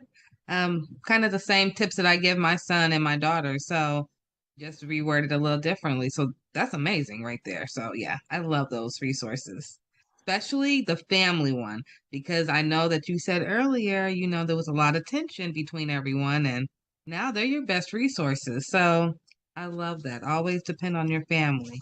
It may be some hard moments. Nobody said there won't be, but there will always be something brighter at the end. Okay, so I do have a couple of questions. So I know that you love talking about bullies. Yeah. And our youth. So I actually had a son that I had to change him schools twice last year. Straight A student, National Junior Honor Society, smart kid, skipped a grade. The school that he originally was, he was getting bullied by the older kids. I believe because he was younger and he do wear glasses. Yeah. So then we switched him to a different school. And then last year he's a new kid. So it was a whole different type of bully, and he had to prove, who he was. Yeah. So many parents have went through that, especially after COVID. Yeah. What tips can you provide to help empower our youth, and any tips for parents on handling bullying? Okay. So initially, this is going to sound like a very unpopular opinion. But if you notice, a lot of parents whose child has become a victim of bullying, they want the school to do something. They want the bully to change. They want the bully's parents to change. And it comes back to a very basic psychological exercise. What is your circle of control? We can't control the school. We can't control the bully. We can't control the bully's parents. So what do? It's not a hopeless situation, right? We empower our kids to be bully-proof. What does that mean? It sounds like a great claim, right? Well, I think it is a great claim, and it started for me way back in high school. I knew this kid named David Williams, and this kid was untouchable. Like, somebody would come up to him, and they would just, try to make fun of him or bully him, and he was just like, what? It was just untouchable. Like, he would step into his truth. If they picked on him for had a bad hair day or something, he'd be like, yeah, so? Okay. But, yeah, he just owned his truth, right? And I'm like, wait a minute, that makes a ton of sense. So fast forward to last year, my son is 11, and he just got braces. Well, he has to get a slide. It's called a slide on the top of his mouth. Yeah. Well, he came over one weekend, and he had his new slide in. He had the worst lisp ever. He was talking. And so, we do what people do, not thinking about it, and I just started making fun of him, just a joke with him, because I hope that he knows that I love him. Well, he got really bummed out, really down about it. And so I recognized the parenting moment. And so first I apologized. I was like, I'm sorry. I didn't mean to hurt your feelings. I said, but we've got to do something about this, because you're going to go to school tomorrow, and those kids are going to be all over you, dude. I said, so we need to start today to make you bully-proof. He's like, bully-proof? What do you mean? New concept, right? So I got a stack of Post-it notes, and so I started throwing them at him. Wad one up and throw it at him. And he said, stop. Throw it again. He goes, Dad, stop. Throw it on again. He goes, cut it out. I'm serious. Throw it on again. He goes, I'm serious. This is really annoying. And I throw it at him again. And finally he picked one up and he threw it back at me. And I was like, what? What'd you do? He's like, I threw it back at you. I was like, why did you do that? Because you were doing it to me. So no, you took what I was using as a weapon and you defended yourself with it. I said, if you do the same thing with your lisp, you go to school tomorrow and somebody says something about your lisp, you say, That's a horrible list. I don't even have to try to have mine, and it's a lot better than yours. Mm-hmm. You have them empower their situation with their truth. If it's acne, you can find a scenario that empowers them. If it's glasses, hey, at least I have 4 eyes. You only got 2. I can see a lot better than you. Adoption, I've heard of kids getting made fun of because they're adopted. I just tell them to say, hey, at least your parents chose you. His got stuck with them. So there's always power. Okay. If you find your truth will set you free, and your truth is never bad. It can't be. It's never negative. Right? You walk in your truth makes you bully-proof. So that's, and at the end of it, bringing that full circle, my son went to school that week, and he came back, and I said, so how'd it go? And he said, Dad, nobody really bullied me at all. They just asked a couple of questions and left me alone. Why did that happen? Because he had the confidence. He was ready for it. He was ready for it. And that's what bullies do. Bullies are kids that don't feel great about themselves, and the only way they know, their default to make themselves feel good, is to find a weakness in somebody else. Absolutely. So he went to school. There was no weakness. Like, he had that list, but he was ready for it. And bullies sense that there's no weakness, they're not going to come at him. So it's every situation is different, depending on what your kids are being made fun of for. But I think a good parent who really knows their kids can turn that truth into, let them walk it, let them own it, and let them use it. Don't let somebody else use it as a weapon against you, but use it as a defense. So if you're courageous enough to own your truth, nobody can bully you for that. So. Yeah, at all. Nobody can use you against you. Right. So. Yeah, and I got an example of that in my life too. With the alcohol and the DWIs that I had for my poor choices, I actually got a felony conviction, and for a long time, that was my label. Wow. And so I held myself back because of what I believed. I wouldn't apply for jobs that I wanted, and if you never ask, the answer is always no. Yeah. And so somebody was saying something, they were calling me a felon one day. I said, look, I'm not a felon. I committed a crime that's a felony. I have a felony conviction. That's not who I am. My value and my worth is not the sum total of my poor choices. So that's it. You're more than just a title. That's what I always say about myself too. Yeah. Labels. I don't like labels. No, I don't like labels either. I have to agree with you on that one. So I have a question for you. And I don't think you talked about this, but I wrote down, did DARE make a huge impact for you? So, I don't think I mentioned it, but when I was in law enforcement, I got training to be a DARE officer, and DARE stands for Drug Abuse Resistance Education. So I got certified, and I started the first DARE program in a little town called Sarcoxie, Missouri. It absolutely had an impact, and here's the impact it had. It started to bridge that gap between a 30-something-year-old man and 6th graders. Even though I'd been through it, I ran from it, so I didn't know what they were going through, and it also it helped me translate adult information into youth knowledge. So it was helpful in that area. It was definitely a foundation for a speaking career, for having a passion and a heart for youth. So absolutely. Do you think that it also helped you with your known needed loved? Because DARE, the acronyms, and they're so straight to the point.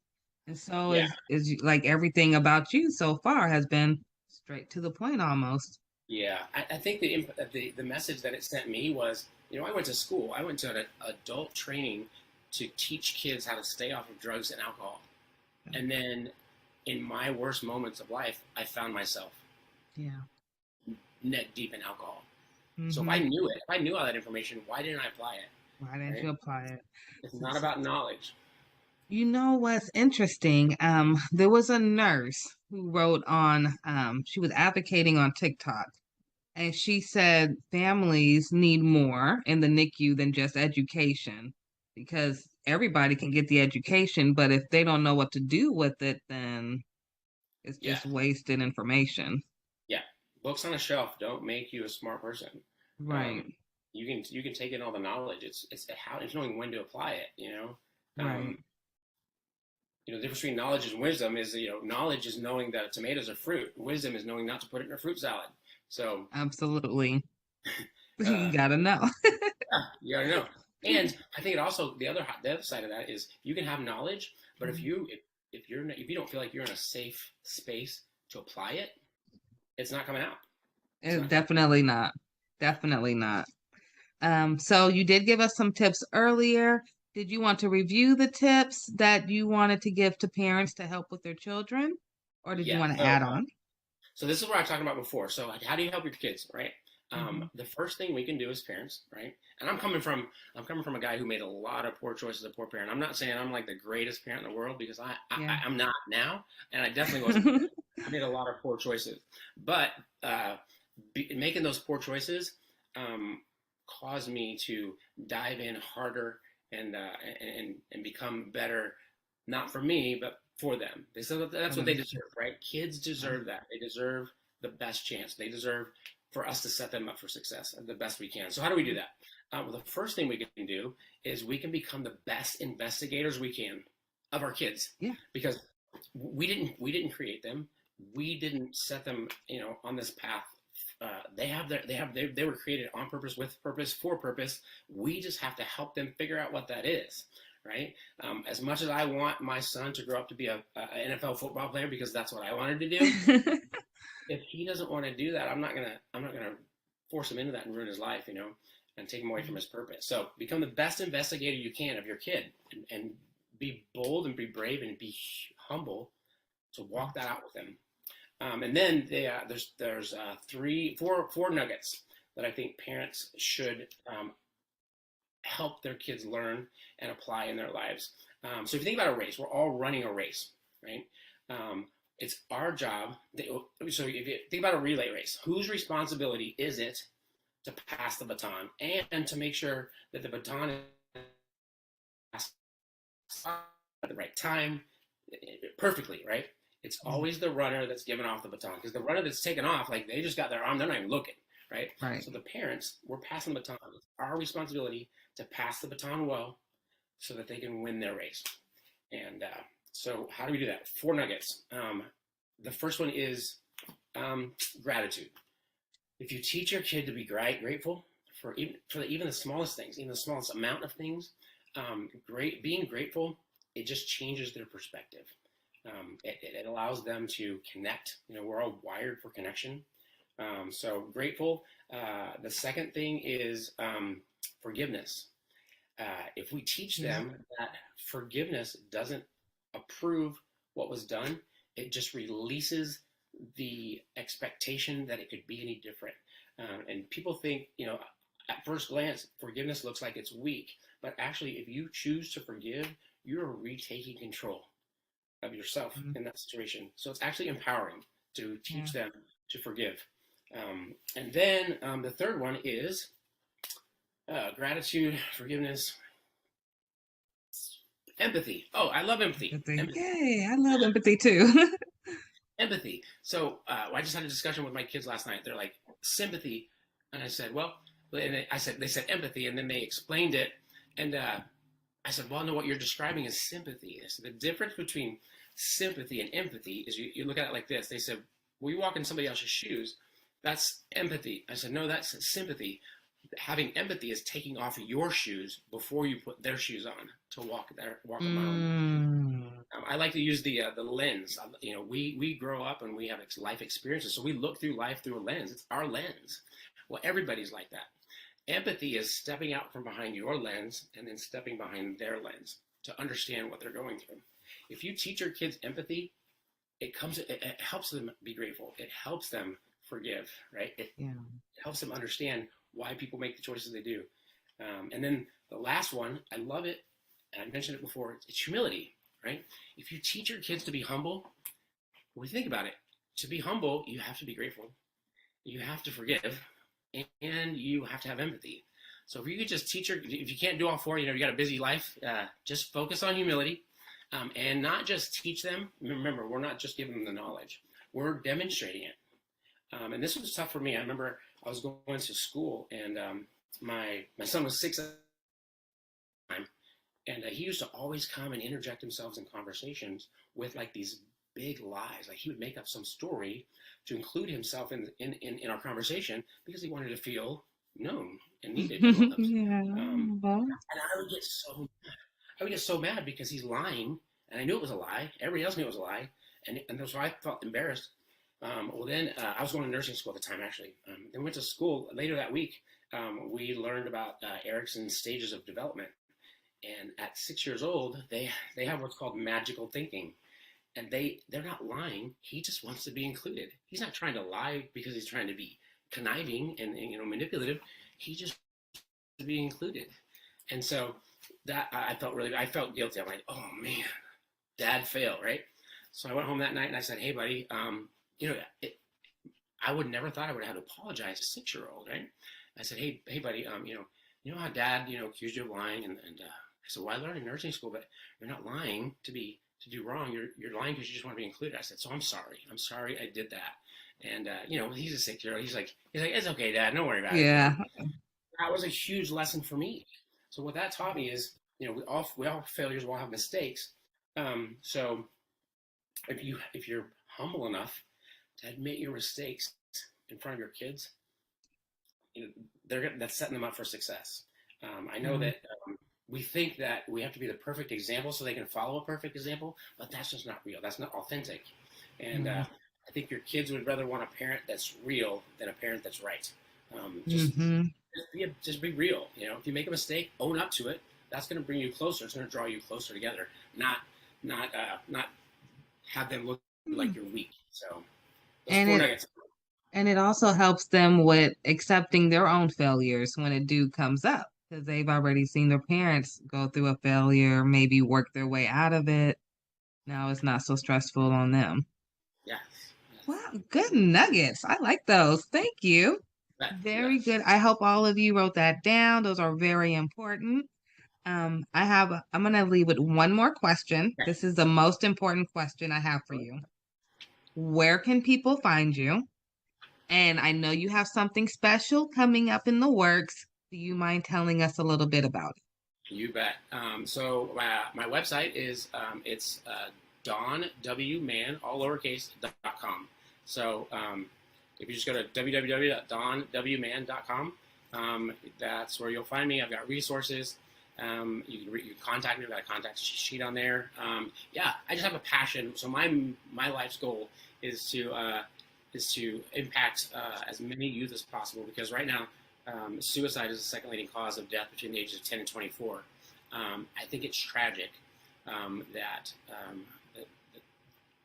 children choose to take their own lives because of big emotions. So that's where you can find me, and a lot of resources on there. We'd love to hear from people. Love to hear stories. I love stories. Everybody has stories. Yeah, you love stories too. Good. So you guys don't just send me stories, send him stories too. He loves stories. Yep. And so I am in the process of writing a book. I've had so many people say, Don, your story is so crazy, you should write a book. So I'm going to write a book and hopefully finish it by the end of this year. And then there's editing and publishing. And so, but yeah, it's going to be called Known, Needed, Loved, God's Story Through My Life. So I am so blessed to be able to give my kids a second chance for the father that they almost lost. So What a story. What a story. And when the book comes out, please let us know. We'll share it on all our websites. We thank you so much. I'm a huge advocate for mental health, usually for postpartum moms, but it can go with the youth and the dad as well. So I thank you for being here. I thank you for sharing your story. I appreciate the invite. So honored. Thank you. I appreciate it. You're welcome. And please come back and please let us know when the book comes out. We'll make sure to include everything in the description for you, okay? Thank you so much, Ashley. I appreciate it. You're welcome. Thank you, everyone. See you next time.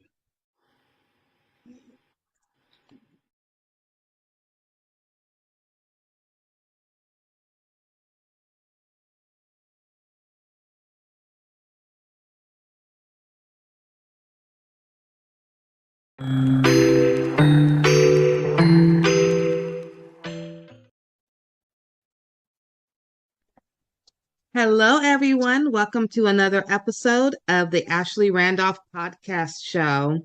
I have a lovely guest today, and I'm so excited. I've been planning this for maybe 2 weeks now for Miss Marie Mosley. She is the author of Pretty Divorce, which is a very touchy topic, which I am absolutely so excited about sharing with you all. I know we do get some questions to our case managers about do they have any resources for when going through a divorce or how to find a lawyer and things like that. So this is a little educational for you guys. She'll tell you about her book, but most importantly, you have to hear her story. Thank you, Miss Marie, for joining us today. Thank you for having me. Yes, thank you. I can't tell you how excited I am to have you. I have been putting your flyers up for 2 weeks now and telling anyone who would listen to me to make sure they watch today. So, Okay. incredible story that you have. I want you to, if you don't mind, introduce yourself to the audience and let them know who you are. And please tell us about when your book will come out. If you want to start with that, and then we'll go to your backstory. I think that will be phenomenal. Okay, perfect. Yes, I am the author of Pretty Divorce, how to sever a toxic union and create an illuminated future. The book is on pre-order now. It's on pre-order, and you can order it if you want at theprettydivorce.com. And it should be in people's hands no later than next week. I'm finalizing everything and printing and getting them right out to everybody because it's been on pre-order for a little bit. So yeah, it's been a journey. Right in time for the holidays. Yeah. Oh, yes. I actually wanted it to be out this summer, but I do trust in God's timing. So I think maybe the timing is perfect. I think it's perfect. And I'll do another little hint. So I'm very business savvy. So my business mind instantly said, okay, holiday sales are like the highest time that you're going to have the most profit. And then it also told me that this is also one of the times when people who are going through a divorce get really sad because it's maybe the first holiday season that they're not together. And what a great book to give to someone who's sad and down and say, honey, it's a pretty divorce. Absolutely. That face up. So I think it's wonderful. Timing is everything. I do believe in divine timing. So I think you're going to do a wonderful job. If you need any ideas for gift wrapping them books, I already have some too. So oh my God, I appreciate you. Thank you. I appreciate you and just the strength to write this book. You had to have so much incredible strength to even look at what you went through to come out of that, because I'm sure you had a lot of emotion. To sit there, because I had to write a book for the NICU and my experiences, and it was one of my most traumatic experiences. I had 3 preemies. Okay. All 3 was horrible. So to sit there and write that was almost like journaling my experience. And there were some moments I forgot about. So I can only imagine how hard it was for you, and to still call it pretty divorce. I mean, yes. You are the first person that understands exactly what I was going through.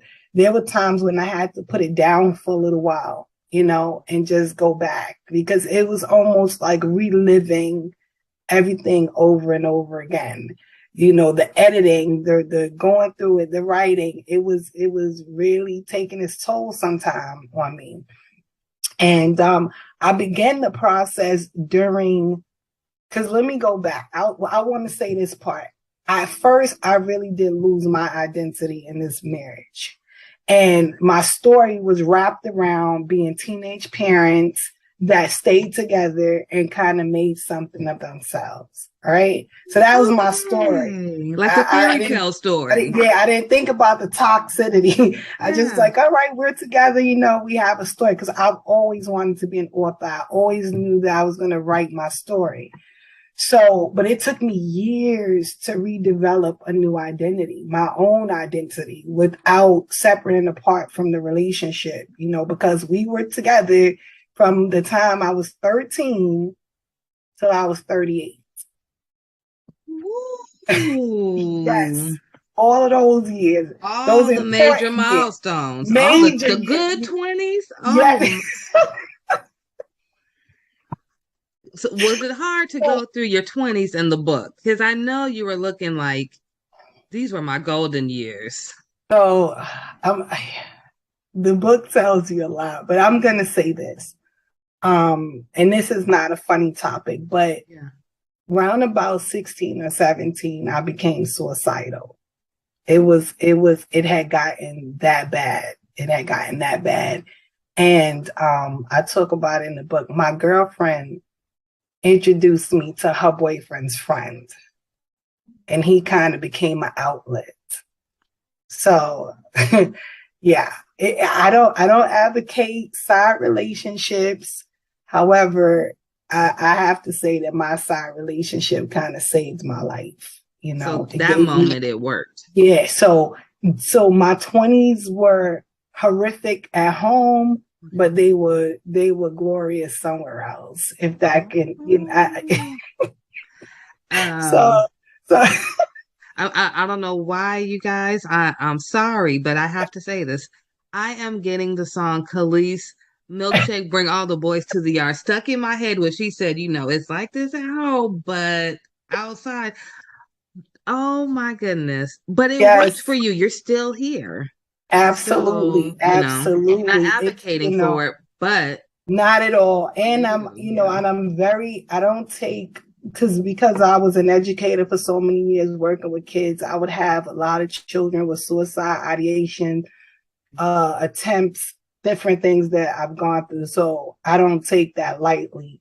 But as a teenager, becoming a mother at 14, I was a good student. I was a really, really, really good student. I started to fail in school. Like all of the things that made me who I was beginning to change. And it's like I deviated from the plan and I was spiraling out. So, so it became a little bit rough for me around that age. But finding another outlet, albeit it was a side relationship, it really did help me. It helped. He helped me a lot. You know what I mean?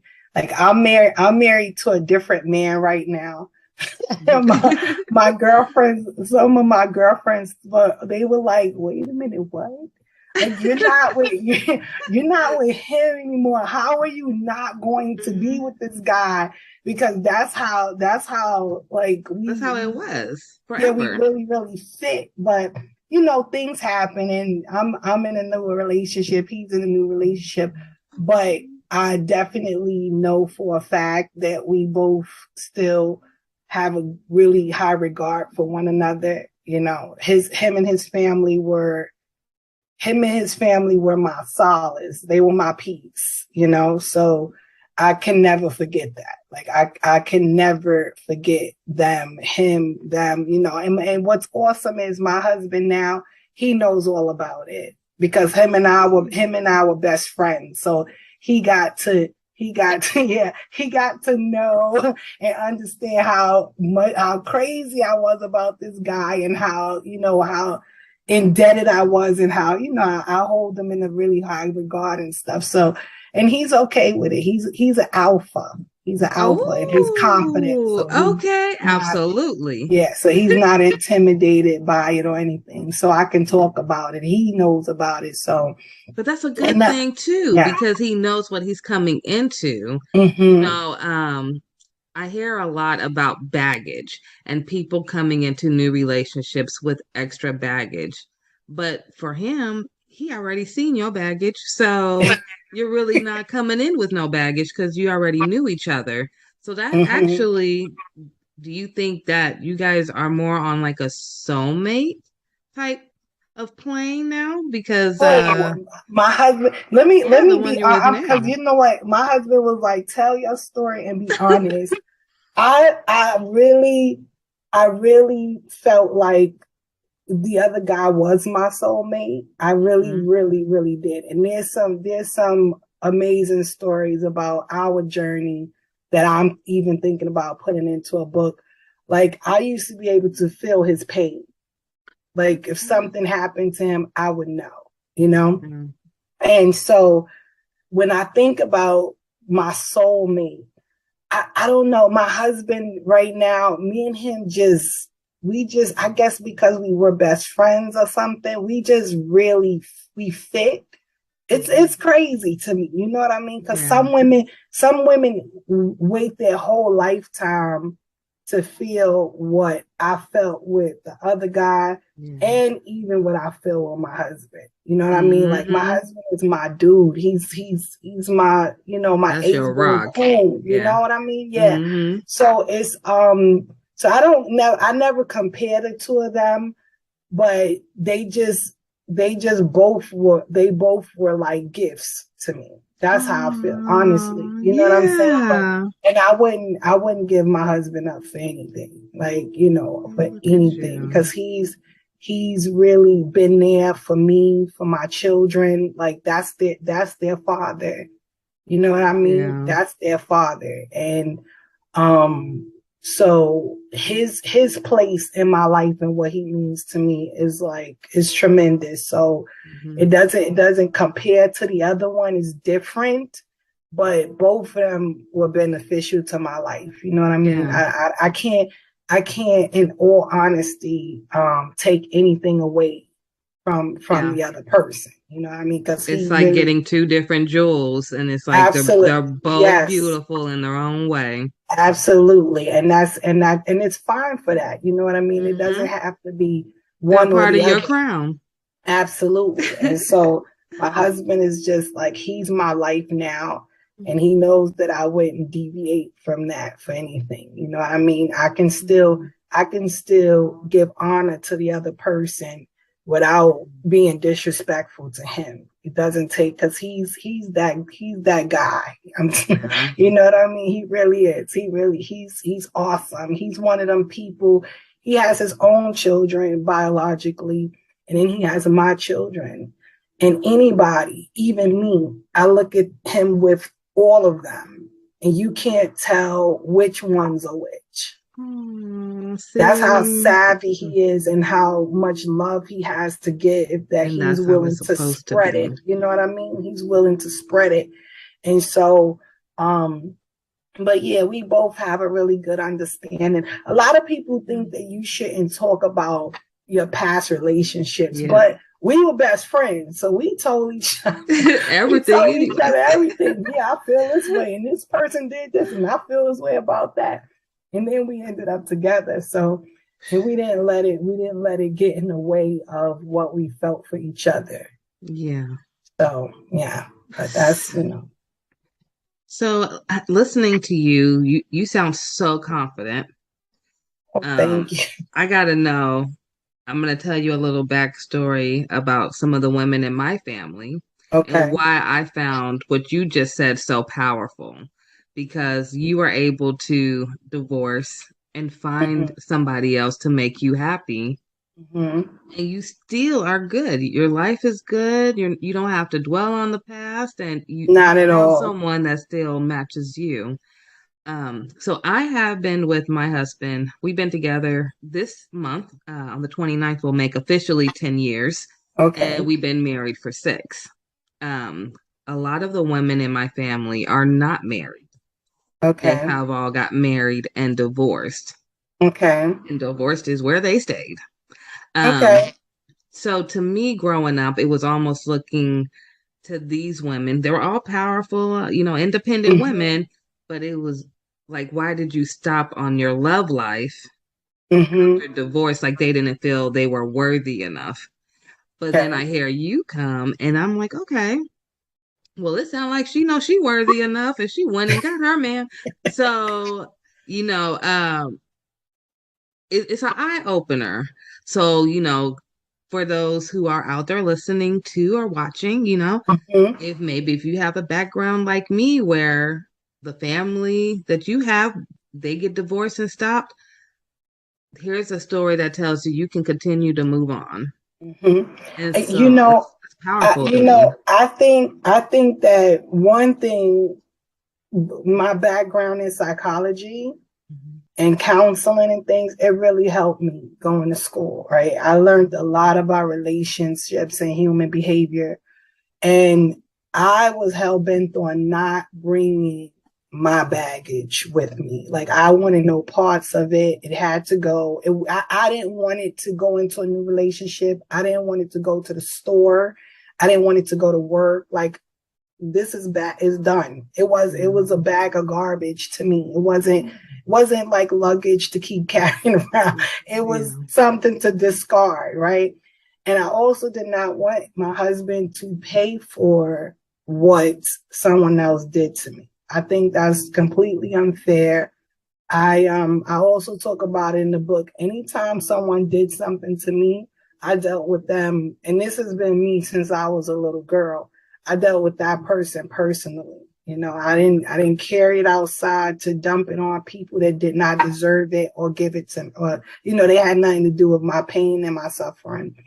So, and there's a lot of women that ask me that, like, how did you do it? Because it is a process. It's a process of learning to trust somebody again. It's a process of you allowing somebody to really love you, and believe that that's what their intentions are. So my process, I took some time off. I did. I wasn't, because a lot of us, where we make mistakes is jumping in and out of relationships, back and forth. Like, we get the revolving door and we never take our time to really heal, process what happened, reflect on what happened. What did I do wrong? Because everybody's not perfect. You didn't do everything right. What did I allow myself to be involved in? What do I not want to be involved in? And you used the key word earlier about journaling. It's really important for women to start writing down what's going on. I have 5 million notebooks. Okay, so I do too. All over the place in this house, but they're good because you get to get your feelings out. You get to, and you also said something before we started. We talked about girlfriends, right? Yeah. Girlfriends are good. Their intentions are good. But most of the time when you talk to your girlfriends, if women want to admit it, it turns into a male bashing session. And we just go, Absolutely. on it, and here, and this one from 10 years ago, he did this. Those, you're muted, Ashley. That's those, Absolutely. Those conversations are not productive. They're not productive, and they keep us stagnated. They keep us bitter. They keep us resentful. And those are recipes for never really going on because now you're not really open. You're not open to having love come to you. Yeah. And you're not willing to give love because somebody already trampled all over it. Yeah. But you know that saying about the $1 bill or a $10 bill, you can crush it up, smash it, kick it all around, and you drag it through the dirt. When you open it and take it to the store, it's still worth $10. Still $10. So if we can understand that our value is not diminished because of the stuff we've gone through. And life does go on after whatever his name is. It's okay. You don't let one monkey stop your show. You keep the show going. You have to, because if not, they win. I don't like to reduce it to that, but the truth is they win. Yeah. They left you a shell of a woman, while they're out enjoying their life with whomever, and you're sitting around you've not really find yourself, and that's only if you want to have another relationship. Some people go through so much they don't want to be bothered anymore.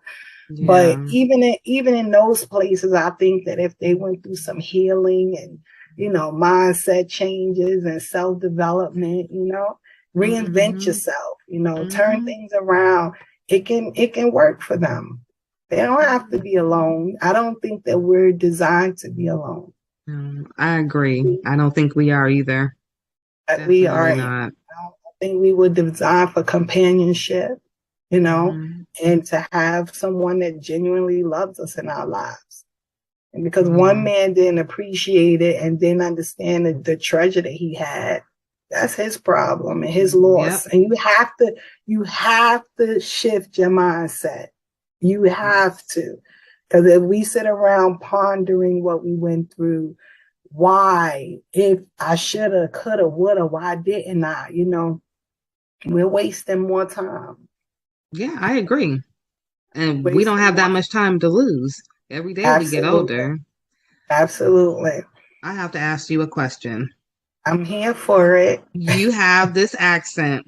You got to tell us about your accent, where you come from, and if you don't mind, I know we talked a little bit offline about some of your family and some of your family stories and how they are in the book. You don't have to say it all if you don't want to, because we do want you guys to get the book. So, but if you want to, just touch on it a little bit, just to invite everyone into your life and how you were able to get this beautiful mindset that I hope we all can have after meeting with you today. Thank you. So I was born and raised in the Bronx in New York City. Right? Growing up, people thought I was Southern for some reason.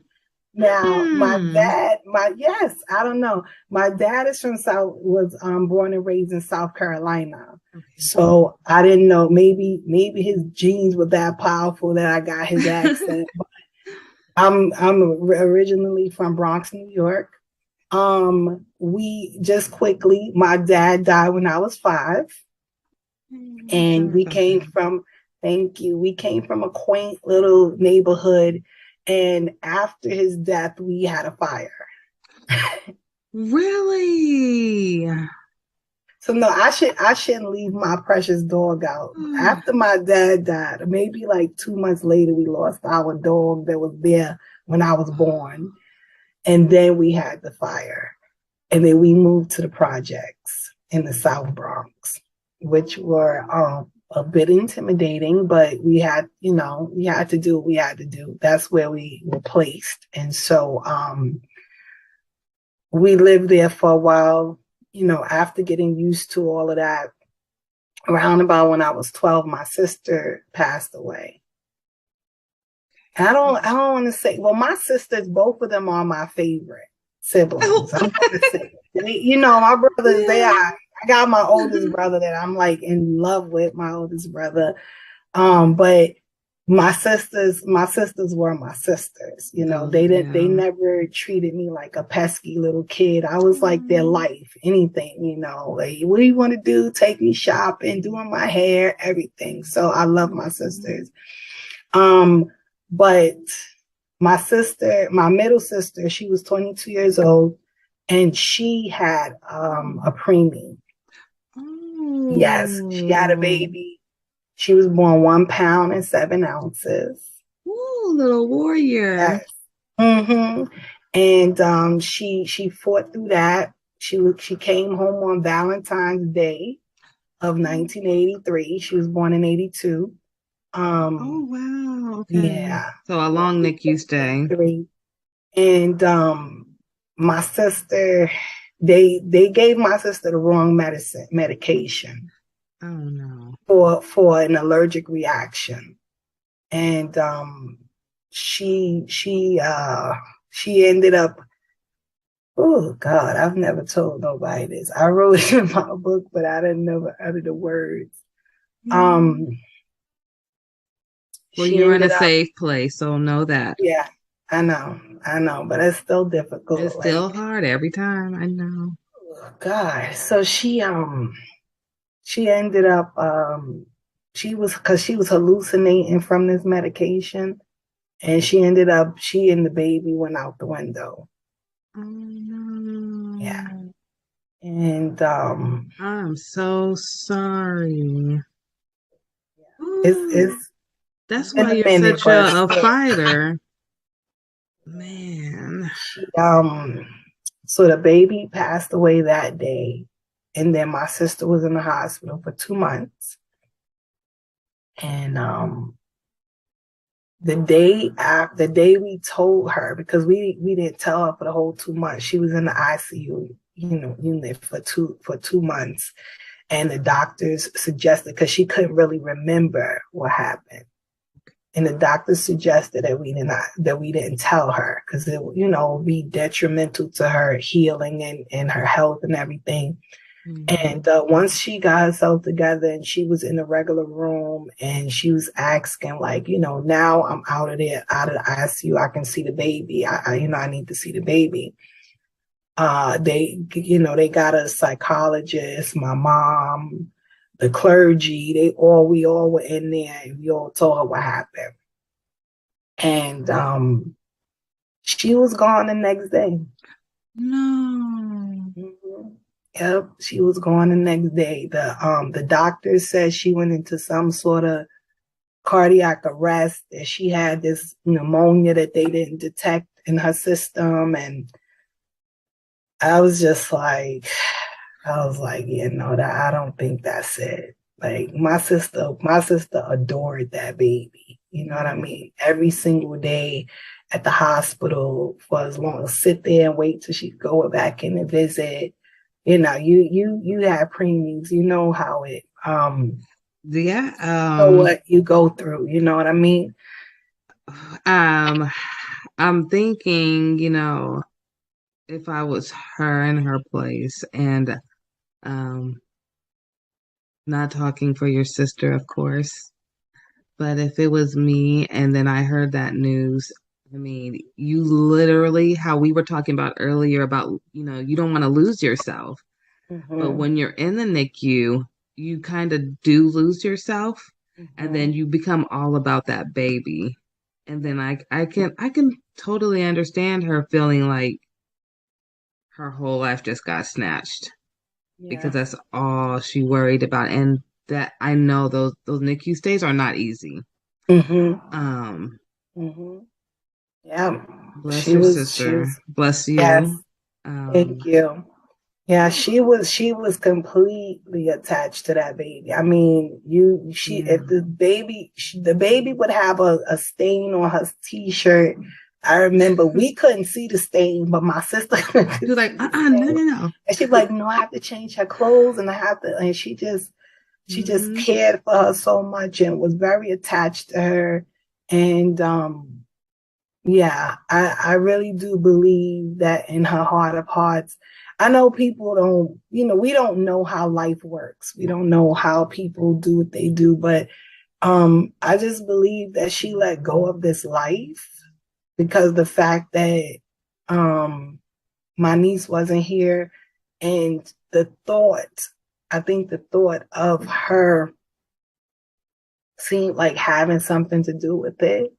I think it was crushing her. It was too much. It was too much for her to bear. That day that we told her, it was in the morning. So me and my mom stayed with her like the whole day. The family was in and out, but we stayed there.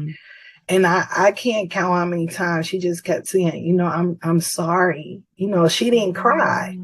She didn't cry. She just was like, I'm so sorry, Denise. Do you forgive me? And I'm like, no, like mommy said, it wasn't your fault, that they gave you the wrong meds. It's not your fault. Like it's not for me to forgive, you know what I mean? But, she was in shock.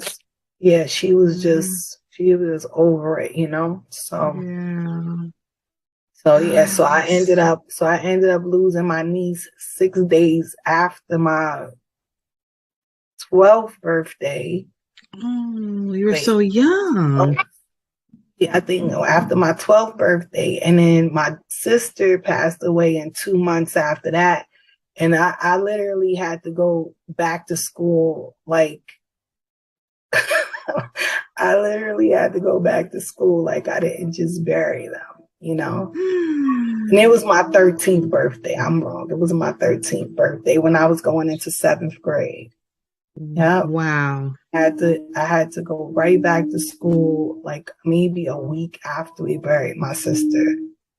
Like you know, and try to maintain grades and act like everything was, you know. Now, not for nothing, school was a big thing for me, so it really was a way to get my mind off of stuff, but it wasn't doing what it used to do for me. It was horrific. Like I think I felt like a zombie some days walking around, you know. So your brothers, are they older or younger? Yeah, I'm the baby. You're the baby. Okay. The bunch, yes. So it was 6 of us. It was 6 of us. Big family. Yes. And I'm the only child until I was 18. And my dad had another child, so I do have a half sister who's just as intelligent as me, but wow, 6? Yeah, 6 of us. Yep, and she was the 3rd oldest. It's my sister, my brother, my sister, my brother, then me. Okay. So you had a lot of brothers. Did they during this time, because you're talking about going back to school, and obviously you went through something very traumatic. Do you think your brothers was very consoling to you at that time? Because you're the baby, so I'm gonna be completely honest with you. My sister was like the glue. Yeah. You know, and we realized something very, very weird. My older sister says that my other sister was my mom's best friend. So my sister was born February 1st. My mom was born February 20th. Oh, okay. My mom passed away August 28th. My sister passed away August 31st. No. Yes. Yep. And it really was strange because my mom is buried on top of my sister. Wow. So when we finally got the because due to COVID and all of this, it took a little while for to get things in order. But when we finally got the stone, the way my mom purchased the stone, so 20-something years ago, it was left with enough room. So instead of us buying a brand new stone, we just had them remove it and add my mom's information to it right under my sister. And when we went there, we were looking at the stone like, wait a minute, they were born in the same month. They passed away in the same month. And my sister was like the life of the party. She was the one, that one person in the family that kind of lights it all up and have everything and everybody. So anybody from New York to South Carolina, I'm skipping Washington, D.C. We have a lot of family there. Anybody that knew my sister was really devastated. It was hard. At the time, I'm going to say really that no one kind of wrapped around me. No one really, was like, oh, little sis, like, how you doing? And as I was writing the book, I realized that we all were in the daze. We all were traumatized. It was so tragic. My brothers thought that her boyfriend had something to do with it. They were on the warpath. They were thinking more about that. Really, yeah. Yes, because she was at our house. She had left her house in the pouring rain with the baby. That's how we knew something was wrong. So, and she came to our house for like shelter. And then her boyfriend showed up around 3-4 in the morning trying to get her to go home. And so she went home.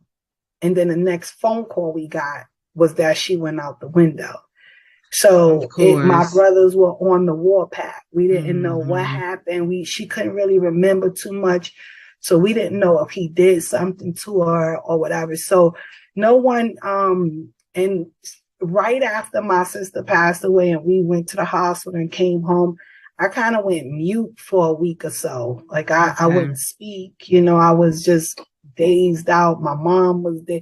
So I don't, they didn't really come to too much, gather around Denise because something might be wrong with her. My middle name is Denise. I'm sorry. Oh, okay. Yeah. So, but as now that I'm older, I don't really blame anybody because I know that we all were just in the daze. It was unbelievable, unfathomable that this was happening, to us, to her. Yeah. And so I don't blame everybody. Everybody, went into their own corners to try to figure out how to process it and deal with it and get their lives together. So I can't even imagine, like, just visualizing everything you're saying right now. It almost feels like a bad dream that's never going to stop. Yeah. I mean, from the age of, I think you said, what, 6? You're 5 when your dad passed away, and then the fire, and then you had to move to an area that was a little different. Very different. Then you had to, I'm assuming, learn all different type of skill sets to live in this new environment. Absolutely. And then this you had with your learn. sister. Let's just call it what it is. I had to learn how to fight. Yeah. And I had to learn how to survive. I did. And I talk about it in the book that, I was just starting to get my bearings straight. Like I finally started to feel a little bit of stability. Yeah. Like things were normal for a little bit, and then my sister, it just literally pulled the rug from under me. And then after that, so that happened when I was 13. Yeah, I was gonna ask. So you met your first time, husband around that time, right? And by the time I'm 14, I'm having a baby. What? Yeah. It just, I'm telling you, fast. My sister dying really just threw me off. It threw me off completely. Like it just threw me completely off my game. I'm telling you. Okay, wait. I'm telling you. Okay. This interview is getting so good. Okay, I have one question. We got to 13. Okay. And then we're going to have to get you a documentary, okay? You get to 13, and I'm just so curious. You were talking about going back to school and your grades. Mm-hmm. Like, did your grades at this point just completely fall, and then you met him? And so that summer, while I was dealing with everything with my sister, we went into we went with my girlfriends. We're always talking about him. We're talking about girlfriends again. Yeah, they knew him. I didn't. Mm-hmm. And I'm not for nothing. My brother was a part of the Nation of Islam. And he used to teach me a lot of stuff. And he used to teach me a lot of stuff about being a Black woman and, a female. And, how it's because of women that we populate the earth and how important we are and our contribution to society and stuff. And so my brother was he was a very integral part of me being almost as powerful as I am. God had a lot to do with it. My mom and my sister, but my brother, young, that's the type of time he spent with me, teaching me who I am, teaching me to look at people's character, and not just taking them at face value or what they said or material things. People had to show me who they were, not just, So I didn't really like this guy, which makes matters a lot because I didn't really like him at first. I didn't like him. He was not a good person. He messed around with a lot of girls, different stuff. So we ended up getting to know each other, and I gave him, I let my guards down and gave him a break or whatever. And by the time I turned around, I was in a serious situation of peer pressure. And yeah, no, really, it was peer pressure because I knew better. Yeah. I knew better, you know, and you know how hard it is years later to look at you, look at your life and know you've made these mistakes or gone down this path, knowing that you knew better. I'm working on that with my son who's about to be 12 this year. Right Yes, now. absolutely. You know what I mean? You have to tell him that because my husband, my new husband, he has a saying: decisions, decisions, decisions. And your decisions can change the whole trajectory of your life. Like it really, one small, you could think it's minute, you could think it's small, one little decision could just change your whole path. So we have to be, because life is life. Yeah. And life is not playing with people. There's no redos. It does not care that you're 12. It does not care that you're 13. It does not care. It doesn't care that this is your first time. The sperm met the egg, and guess what? You're having a baby. See what I mean? Life is for real. One time. That's all it takes. And it was my first time. No. Even more traumatic. Let me tell you something. I was just like, I was like, what is happening to me? Like, why? Wow. You know? And it's so many years later that I can say that it's okay. You know what I mean? Because now that life has given me so much lessons and so much experience that I can help other people.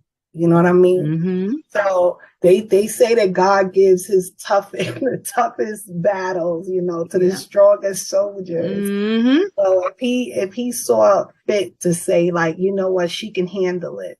She's gonna make it through it. You know, she's gonna come through and she's gonna glorify me and let people know that I do exist because I brought her through. Then it's okay. But in the process of it, it's not. In the process, it wasn't okay. I know you were just wanting to throw in the towel so many times. What's going on? I was like, what is going on? What is happening? You know, why is this happening? All of these things just keep happening. And I'm in the center of it all, you know. What a testimony. Yeah. And we haven't even got to the end yet. We're only at 14 years old. Oh my goodness. I have to ask. Yes, ma'am. I won't get into so many because you do have this in your book, right? Yes. Some of this. So I won't ask too many questions. But I am so curious to know when Mama Baby came in and said, Mama, I'm pregnant, what was Mama's response? Because you the baby. We got to remember. Yes, absolutely. I'm glad you realized that. I can't wait for you to read this book because I'm glad I can't wait to read realize that I'm 13 and pregnant. And as a woman, you can say, you know, she's still a baby. Because some people didn't treat me that nice. Yeah. Some people didn't care that I was 13. But you'll read about that. So my mom, my sister, the person that didn't treat me well was on the warpath against me. And I had to get to my sister. I couldn't think. I couldn't take time to think about anything. So I had to call my sister. My sister is my rider. She does not have children. Okay. I am. And I don't care about her godchildren. I don't care about my children. That's her nieces and nephews. I am the closest thing she has to her own daughter. You claiming that right now? Absolutely. And you can ask her. She'll tell you. She has always treated me well. She has always taken care of me. She has always, you know, she's never, in all of my ups, downs, back and forth, mistakes, you know, my sister has never treated me like, what's wrong with you? Are you dumb or something? Like, what's happening? But she's always That's all we want to hear. She's always just like, little niece, what's up? What we going to do? What you want to do? You know? So I got to my sister, and once my sister was on my side, that was all she wrote. That was really all she wrote. You know, she was like, she had just moved into a really nice area of the Bronx. She had 2 bedrooms, and she was like, if you want to come and live with me, you know, with the baby, she's like, you're more than welcome to that room. She was like, I know you might be a little embarrassed. Like, I don't know what you want to do. You know, she was like, well, I don't care. But all I know is you're finishing school. I'll pay for daycare. I'll do you're finishing school. You understand? And I was like, all right, you know. So when we went, she went with me to tell my mom. She actually told my mom for me. Oh, so good. Buffer. She wasn't one of those people like, you have to say it. You're gonna say it. It was like, Mom, this is what's going on. This is what's happening. This is the part I'm playing. Like, so what? And my mother was like, what? My mother was like, like, wait a minute. Wait, that ain't a part of the plan. You know, we talk about college in this house. We talk about finishing school and education. That's not a part of the plan. And so I pretty much told my mom, you know, this is what I'm doing because of my brother. You know, my brother was very big on the things he taught me. Abortion was not one, like, we were not going to do that. So, you know, I told my mom I didn't want to do it, you know, and I was going to have this baby. You know, I made my bed and I'm going to lie in it and we going to be okay, you know? That's why I was hoping to, when I saw that you had youth and parents on there, I wanted to tell children. Because I feel like I was my most powerful at 13 years old. Even when I sit in front of people and they're like, oh, you seem so confident. You seem to have it all together. And I'm like, ooh, some days I don't. But when I was 13, I was severely determined and persistent. And like, kids are powerful. You know, kids are powerful. I think kids are powerful because they have not been in the world long enough to be, you know, some of them, because some of them do have it rough. I don't want to discount the ones that come into the world with these rough things going on.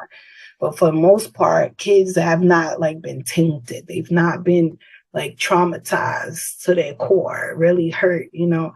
And so they still have a lot of strength and resilience in them. They know how to bounce back quick. And so I always want kids to believe in themselves and know how powerful they are, you know.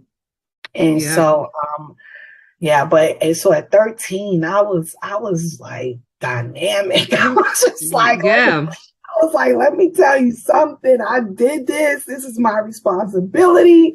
I'm taking ownership of it, and I'm having this baby. I'm not gonna do it. Like I just wasn't willing to do it, you know. And you had to advocate for yourself.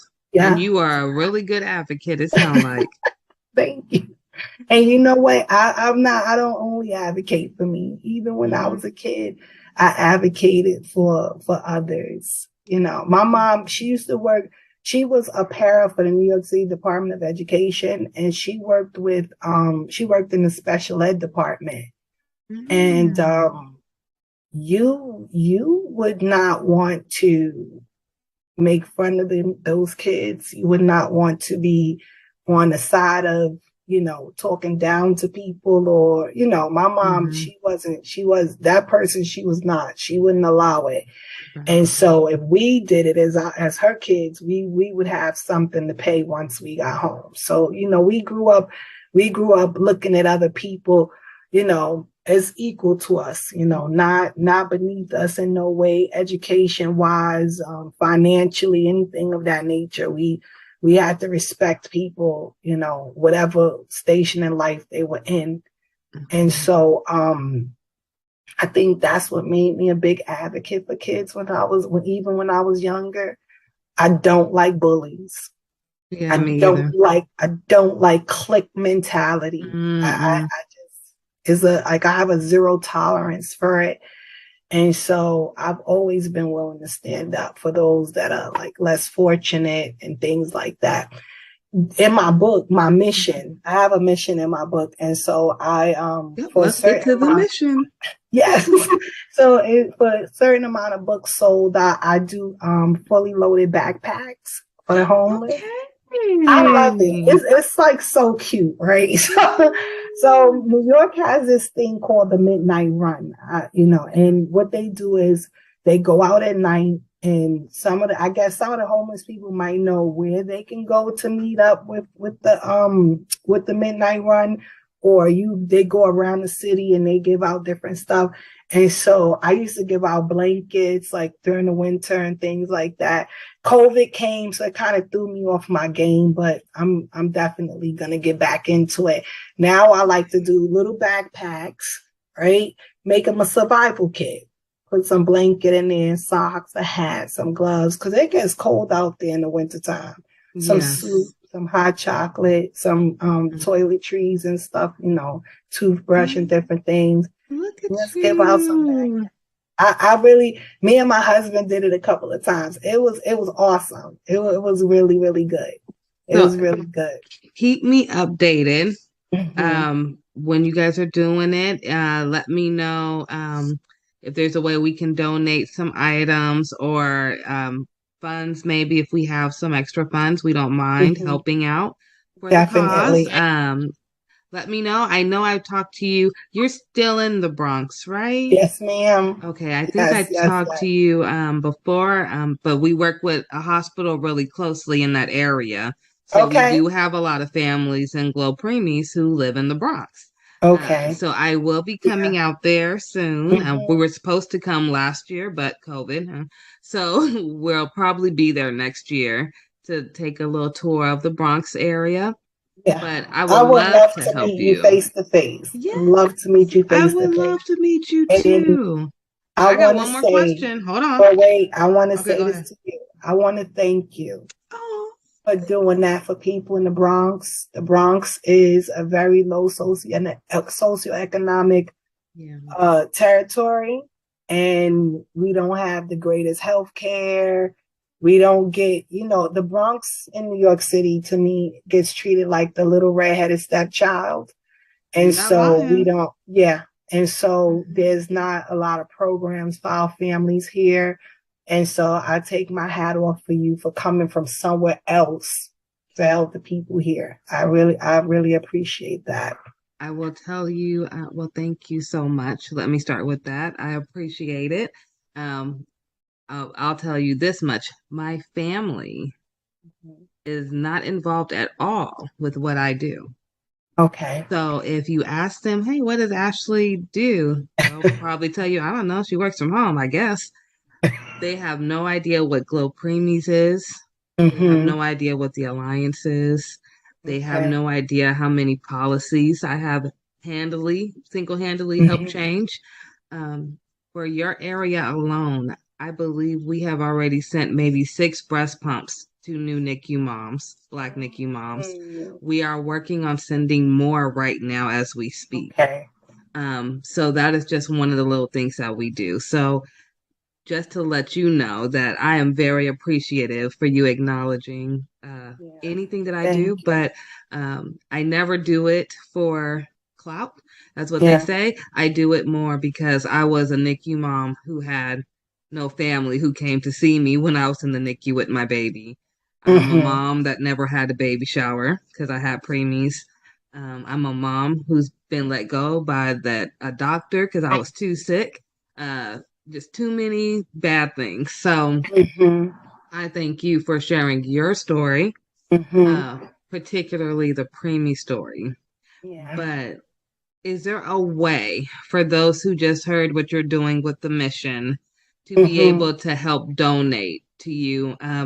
Do you guys have like a Cash App set up, or will you get one so that if people see this video and want to help contribute to what you guys are doing without getting the book, or if they want to get the book and still donate, how can we do that? So currently I don't have a Cash App set up for it.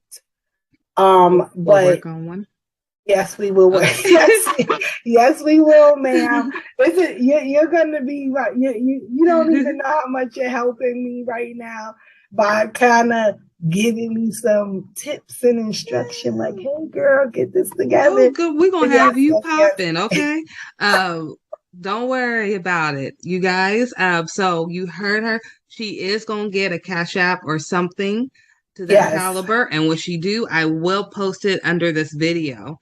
So Okay. keep looking for this video, see if there's any updates. I'm sure I'll have you back when the book comes out. Absolutely. I do want to do a giveaway for the holidays. I need that book for the giveaway. Okay. For and sure. we will definitely stay in touch. I want to see you when you come to the Bronx. I want to, I want us to get some lunch or something. Yeah, I can't wait. I greatly appreciate you having me. It's been an honor.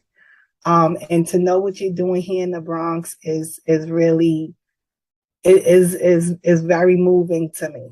Because like even when my sister was in the NICU, there was no helping. There was no, was thank God we had my mom and my sister to do stuff and to help and to, even me when I had my daughter as a teen, I was like that, growing up, I was like, there's nothing here to help, people that have I did have a high school. I did go to a high school that had a daycare, but even with that high school is still an alternative high school, but it no longer, I don't believe it has the daycare center anymore, which was tremendous because that gave people a real opportunity to go to school and continue their life and, so, but yeah. Do they have any of those options anymore? I'm not really. That was the only school. It was called Bronx Regional High School, and I forgot the name of the extension because they had an extended piece to it where all the pregnant girls went to school. So if you were pregnant, you can attend and you just be in class with other pregnant girls. You wouldn't be amongst the general population. Yeah. And then once you had your child, you were able to still come to school and bring that baby to the daycare center. But they don't have, it was beautiful. New York used to be a really awesome place to live, and it had a lot of resources, but not much is going on here anymore, so for you to still be in the place of trying to help out here, it's wonderful. We're gonna have to connect really, for sure. Definitely, because I'm ready. It's gonna the winter months are coming soon, so I'll be this year I'm doing something special. This year, all of the blankets that I buy, probably in the blankets and maybe in the hats, I'm gonna have my daughter sew in patches that says Jesus loves you. Because I want them to know that it comes from him, not from me. Yes, look at you. So, I love that. I want them to know that he is thinking about them. He's not forgotten. He's not forgotten. Yeah, because I would not have gotten to this moment without him. Absolutely. Mm-hmm. I feel the same way. Yeah. I don't. Yep. That's why I said earlier. I believe everything happens in divine timing. Mm-hmm. Mm-hmm. God little ones is what GLO stands for. Mm-hmm. So GLO stands for God's little ones. And I truly believe because, quick backstory, when I first got pregnant with Aiden, my oldest child, it was in 2010. I was going to Xavier in New Orleans and Tulane at the same time. Going to be an OBGYN, wanted to be a doctor. That was my main goal. I wanted to be a baby doctor. And I went to Tulane because I wanted to do public health, because I wanted to work in the World Health Organization. Mm-hmm. Ended up having Aiden with 2 semesters left. And here we are 12 years later. I have Glo Preemies. It incorporates both of them. So I'm still dealing with babies. I train doctors now. I educate doctors through what I do at CPQCC based at Stanford. Not only that, that was my college that I really wanted to go to. My Okay. mom said I couldn't go to Stanford because she wanted me to go to Xavier because they were known for African Americans to go to medical school. Okay. So I still ended up at Stanford. Absolutely. I'm still there, and I'm the Still first gave you your African dream. American to become chair. So I have that honor under my belt. Congratulations. Thank you. I got that this January, so it's probably one of my most proudest moments. Mm-hmm. But just like you said, your trauma makes you who you are. I only got that honor this year because of my 3 preemies, because I came in as a preemie parent who became advisory board member, who then became chair of everything within the NICU. So everything's divine timing. Your book is divine timing. Man, thank you. We're not going to go into your divorce because you guys, I want you to get this book. Help her with the book as well as help the mission. So if anybody do want to donate before she has it, you can donate to Glo Preemies.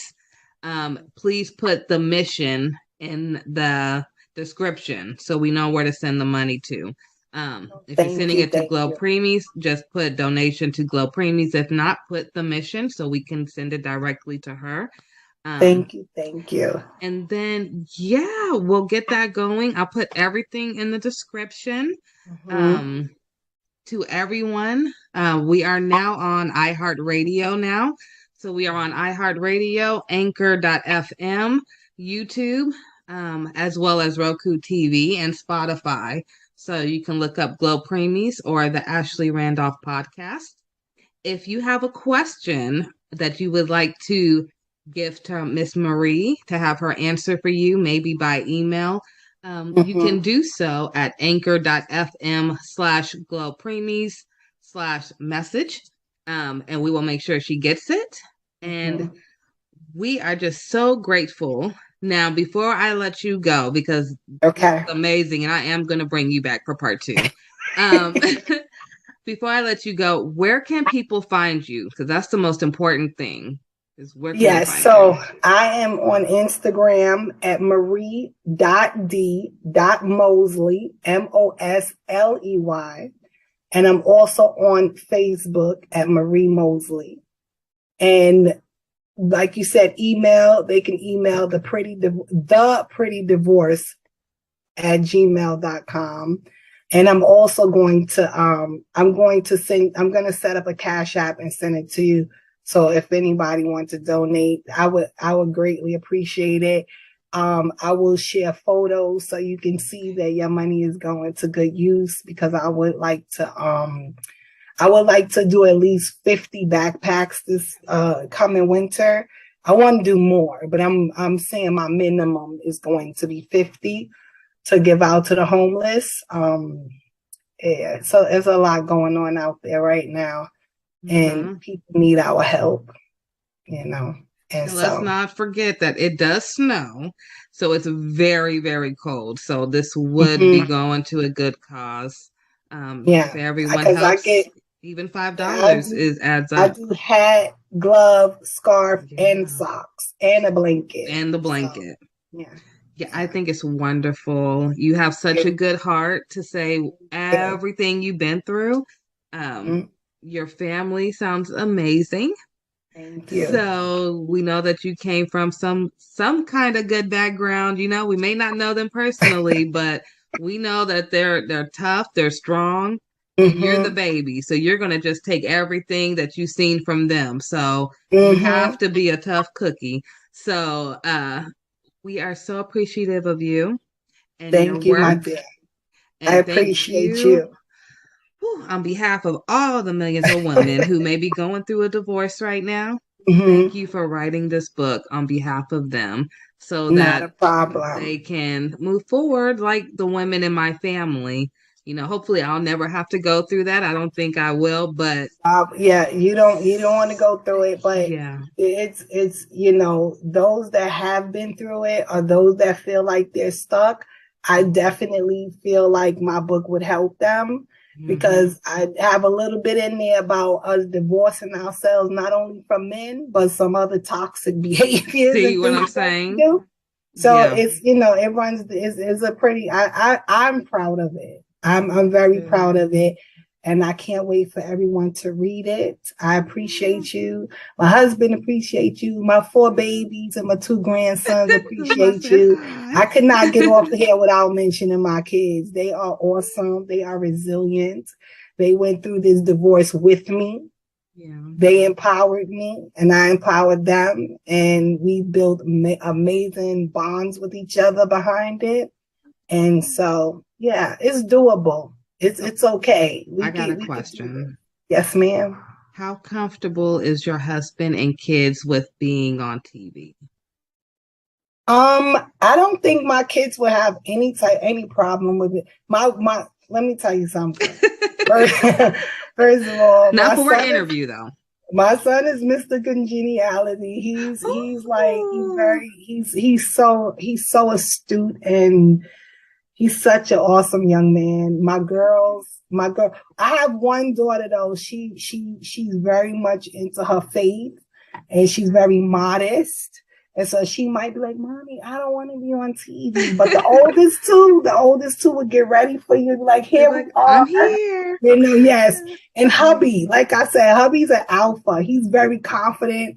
He believes in himself. He would have no problem. We'll show up. We'll definitely talk after this. Yes. We're doing a holiday special for our Roku TV. Okay. And I would love to offer you and your family a little part in it. Okay. And I'll talk to you off of here about it. And then, I just want to offer it. We are trying to uplift as many Black voices as possible. Because when I first got started, there was a lot of people who are at the top right now in the NICU world who told me I would never make it unless I had everyone included. And I said, absolutely not when we have the highest rates. So I know how hard I had to fight, and I'm going to try to make sure that you guys don't have to fight as hard as I did. And I appreciate that. And I want to say this, my book, anybody can read my book. Okay. But I really did have us in mind. Yeah. We go through a unique set of circumstances in almost every situation out here. So I have women that might not have resources. You know, I talk about court and everything in there. Like, you got a lawyer, all of that stuff. The good questions. You know what I'm absolutely. Because we have to speak up for one another. We have to, and I don't shun anybody. Like I said, it's because we all women, we all go through divorce. But when I was going through divorce, I didn't have, $10,000 to get a lawyer to fight for the house and the Rolls Royce. I didn't have all of that. And so I want to talk to people that really do need the assistance, and that need someone to be able to be a voice for them. And so I appreciate you for that, and just know that I am following in those footsteps as well. I'm so happy for you. This time next year, you're going to be like, ooh, girl, I'm on book number 2. It's like, good. When is it coming out? Oh, you already have it out?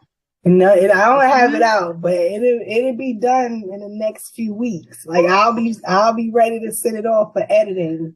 Ooh, all right. Okay, so when book number 3 coming? So it was. I think the Lord was like, I want you to do 3 this year, but I didn't. I've been going through a lot of because my mom passed away. Okay. And so I've been finally coming up from that, from that. Did she pass this year? Stuff. No, she passed in 2020. Girl, it's so much stuff. Let me tell you something. It is so much stuff. And I'm gonna quickly say this. My daughter, the one that I said is modest, this woman, this cult leader, talked her into. No, I'm being honest. I'm not. I'm serious. I'm being very serious. She talked my daughter into leaving home and not speaking to us anymore. No. Yes. In 2018. Yes. And so we were going through that and trying to get her back. And Then my mom passed away. It's been a lot, but you know what? God is still good. He's still on the throne. I stayed in prayer with me and my sister and my family. We started a whole prayer group, and God brought that baby home. She's home. She's doing well. She's happy. She's not, she's not, she has things, but she's not like some people that come out of situations like that. She was there for 2.5 years, and she came home, and she's not anywhere near some of the horror stories that I heard. So I'm grateful. It's been a battle. A journey. It's been a journey, girl. I'll tell you really quickly, too. Oh my goodness. See, I told you we could talk forever. Really quickly, my story kind of matches yours. So my mom died January 4th, 2019 with a CPAP machine on her after she'd been complaining about it for a year. She dies in her sleep. My dad dies February 11th, 2020, the next year. Last year, I find out that there is a lawsuit case against Philip Respironics because they knew for 10 years that their CPAP machine was letting out toxic gas instead of oxygen, which is what my mother was complaining for. I am currently right now trying to settle out of court with Phillips. They don't ever answer.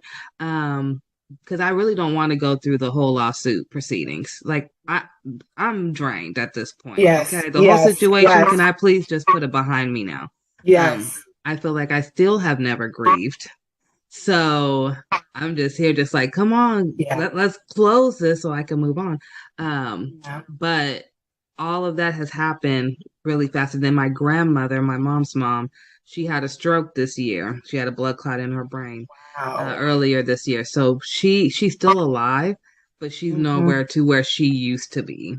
So if you ask me, I feel like since 2019 to today, all the close relatives I had growing up, they're all gone, and they drop like flies really fast. So, close uncles, everything, just girl, we lost, starting with my mom, we lost 9 in 7 months. Starting with mommy in 7 months, we lost 9 back to back. In 1 month, we lost my aunt. 2 days after that, her son-in-law, and a month after that, her husband, my uncle. So one of my cousins lost her mother, her husband, and her father in the span of a month. Girl, I'm telling you, it's like I don't know what is going on. Woo, but let me tell you something. Woo. I trust the Lord, and I don't think He let us go through all of that for nothing. I agree. It just cannot be for nothing. There is some sort of something. He got something waiting for us. And let me tell you something. Do not be weary in well doing, for in due season you shall reap if you faint not. He cannot lie. It has to. You understand? Yeah. All of what you're going through, all of what you've been through, losing your parents, it is all for a reason. Is not all in vain. You're gonna be able to bless so many people's lives behind it. I know it don't bring them back and fill that void, but God will fill that void for you with His love. And that's really how I have to move through life. Yeah. And it's not for money. I will say that it's not for the money, but I definitely want, I don't even, I ain't gonna say no number because they'll be like, oh, listening. But what I will say is it's about the fact that they did something wrong. They knew they were wrong. And the advocate in me won't let me be quiet for my mom, but be loud for a million other people. Oh, no, you can't. You cannot do that. You have to. You have to. When the thing happened with my sister, my mom, she was so out of it. I think she settled out for the most minute. And my mom wasn't a real fighter. She didn't like confrontation and all of that stuff. So, She but just do wanted it to not be get, do done. not, yeah, she just wanted it to be done, but don't let it go. You know, these people, these medical, they have to start doing better. And real quick, and when I was as a counselor, we would go to a lot of different workshops. And I went to one workshop and they were talking about the medical field and how things are disproportionate between Blacks, not only in housing, but also in the medical field. And I had never thought that that was even, you know, I really just thought that the medical field, doctors, their oath, I thought they had integrity, right? But it helped me to understand why my mother, who went to the hospital every year for a checkup, for every annual, I could not understand. I said, how can you be telling me in 2005, my mom only has 1 year to live because one of her valves is completely destroyed and the other one needs to be repaired? It is no way possible. My mom keeps up with all of her doctor's appointments, with all of our doctor's appointments. And it was an awesome cardiologist that God used to save my mom's life, basically, because they had given her 1 year to live. And he did this new surgery on her to clear out plaque from her arteries, to make her heart strong enough to survive the surgery. And then what they did to her helped her to live another 15 years. Right? Wow. But I had no idea. And it wasn't until I went to that workshop that I said, that's how mommy's heart was able to get to that condition, going to this doctor, the same lady, year after year after year. And they explained how in the white community, they'll get the cure, while we just get something to you know, help send the us home. We get the something to help the symptoms, but we don't actually get what we need at sometimes. And I was really thrown back by that. I was like, doctors are doing like, wait, all about insurance. Have people's lives in their hands. But guess what? It's real. It's very real. So you do what you have to do and you hold them accountable. Make them be accountable. Because it's not okay. No. That's your mother. You know what I mean? It's touch your life and no. She was only 50, just made 50 in 6 months. It was January because our birthday's in June. Absolutely. And I will tell you, you were telling me about your baby and how she was with your mom and then you just got her home. So that night, my son was actually staying with my mom. And they actually were with my grandmother. And so my grandmother is the one who found my mom. And my son didn't know that she had passed. By the time he woke up, they had already came and took my mom out and everything. Wow. But to this day, I still think that's when everything, like for your backstory, that's when everything for Aiden, he's a top 10% in the state for state testing. But his grades started going down right after that. And he started to get into fights at school. So we had to switch him schools. And it was like I had to almost rewire Aiden. So when you're talking about rewiring your daughter, I'm like, I'm going through that now with Aiden and trying to put him back to where he was before he had all these losses at one time. Because he never lost nobody. And then all of a sudden, it's like boom, boom, boom. And he's like, I can't go to grandma's house no more to babysit. I can't go by grandpa at all. I mean, he sounds like my son. My son was very close to my mother. Very close. See, how's your son doing now? I know it's been about 2 years. She passed away 2 days after I dropped him off at college. No. Yep. 2 days. That Wednesday we took him up, and Friday she was gone. And he was like, Mommy, I'm here. Like, and he was a freshman. He was like, I don't know what to do. Like, I'm here alone. I need to get home. Where I gotta. And I was just like, calm down. I'm gonna get you a plane ticket. You're gonna get an Uber. You gotta, but you in college now, you know, you gotta talk to the people. You gotta explain to them what happened and tell them you have to go home, because it was still in the in the midst of COVID, and they didn't want you leaving campus. They said they had a bubble. They had a bubble around the state, and once you came in, they didn't want you like going out, coming back.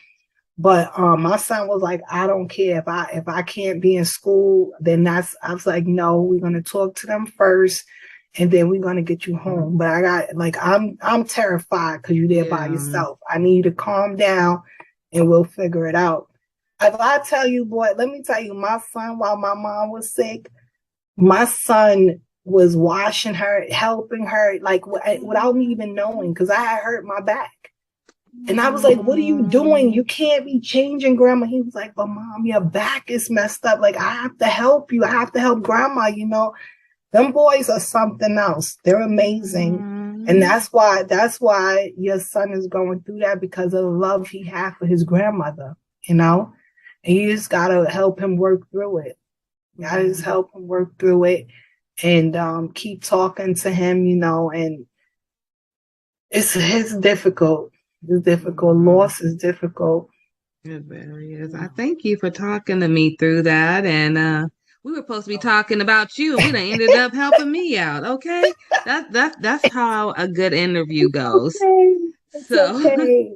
Yes, and we will definitely stay in touch. Yeah, Okay. we'll have you back for a part 2. And thank you so much. And everyone, please share and go visit her Instagram and Facebook.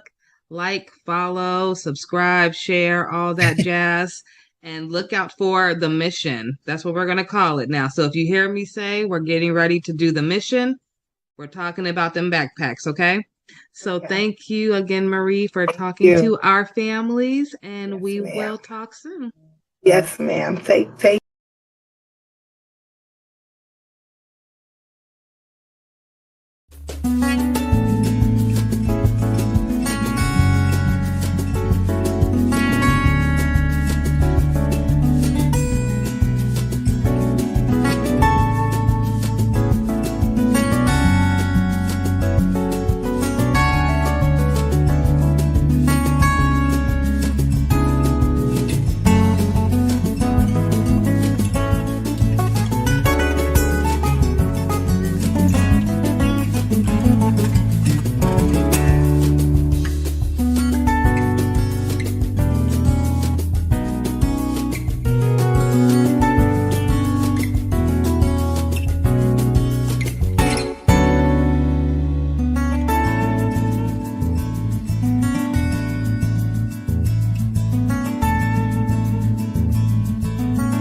Hi there.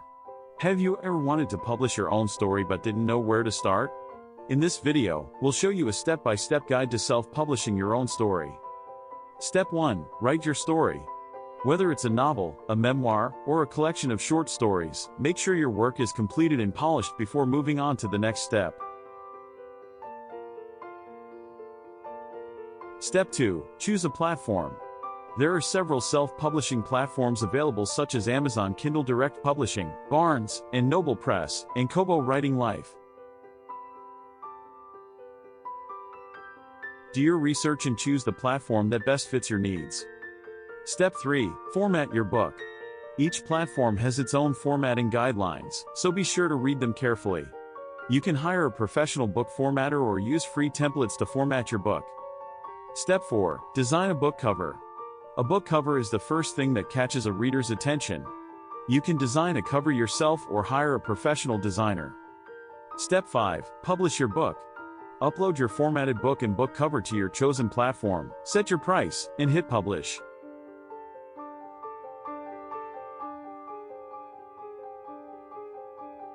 Step 6. Promote your book. Use social media, book blogs, and book review sites to promote your book to potential readers. And that's it. With these 6 steps, you can self-publish your own story and share it with the world.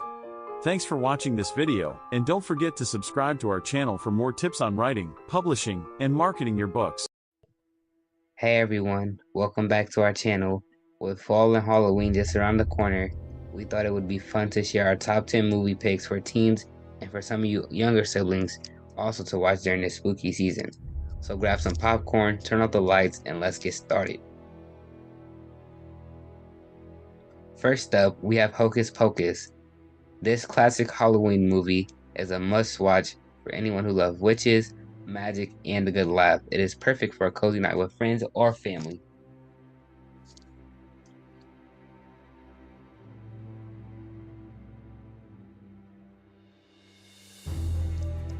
Next on our list is The Nightmare Before Christmas.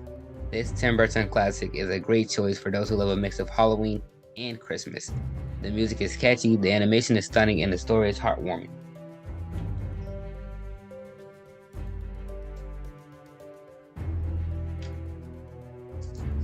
For those who love a good scare, Teenage Mutant Ninja Turtles Mutant Mayhem gives the right amount of thrills and excitement throughout the film.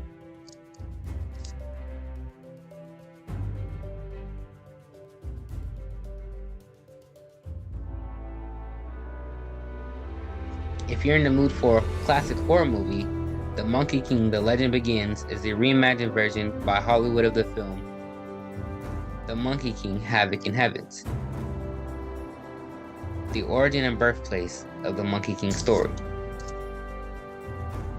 For those who love a good mystery and a good movie to watch with your younger siblings, and Paw Patrol: The Mighty Movie, a magical meteor crash lands in Adventure City and gives the Paw Patrol pups superpowers, transforming them into mighty pups.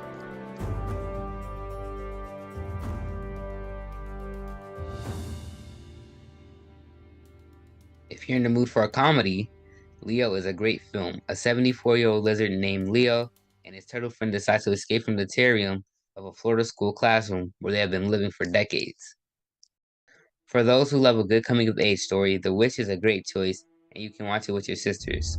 Witch follows a young girl named Asha who wishes on a star and gets a more direct answer than she bargained for when a troublemaking star comes down from sky to.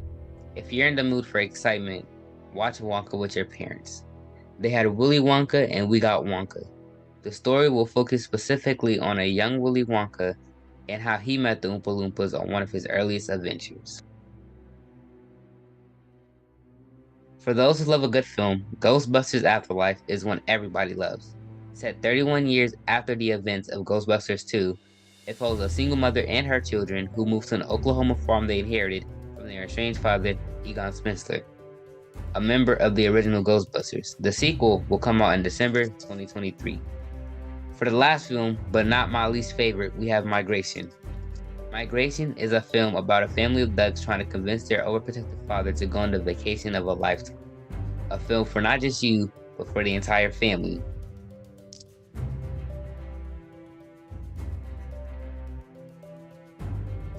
Well, that's all we have for today.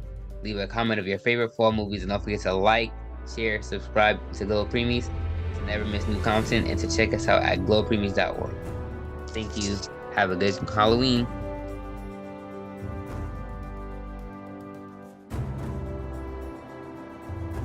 Host, welcome back to our channel. With Christmas just around the corner, it's time to spread some holiday cheer. And what better way to do that than with festive wreaths?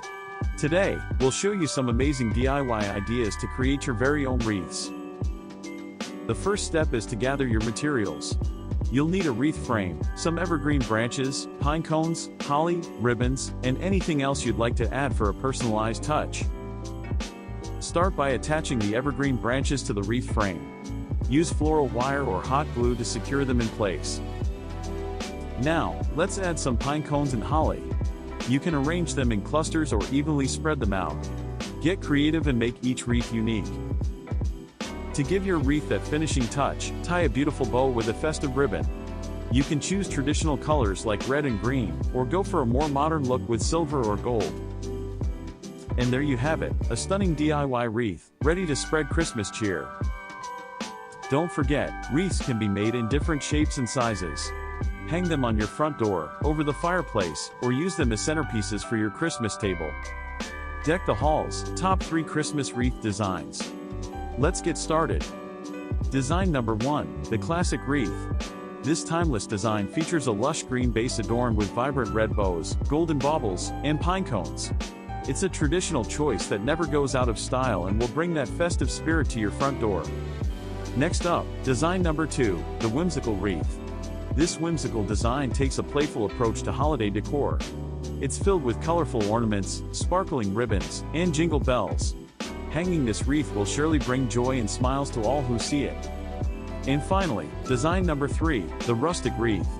If you prefer a more natural and cozy look, this is the one for you.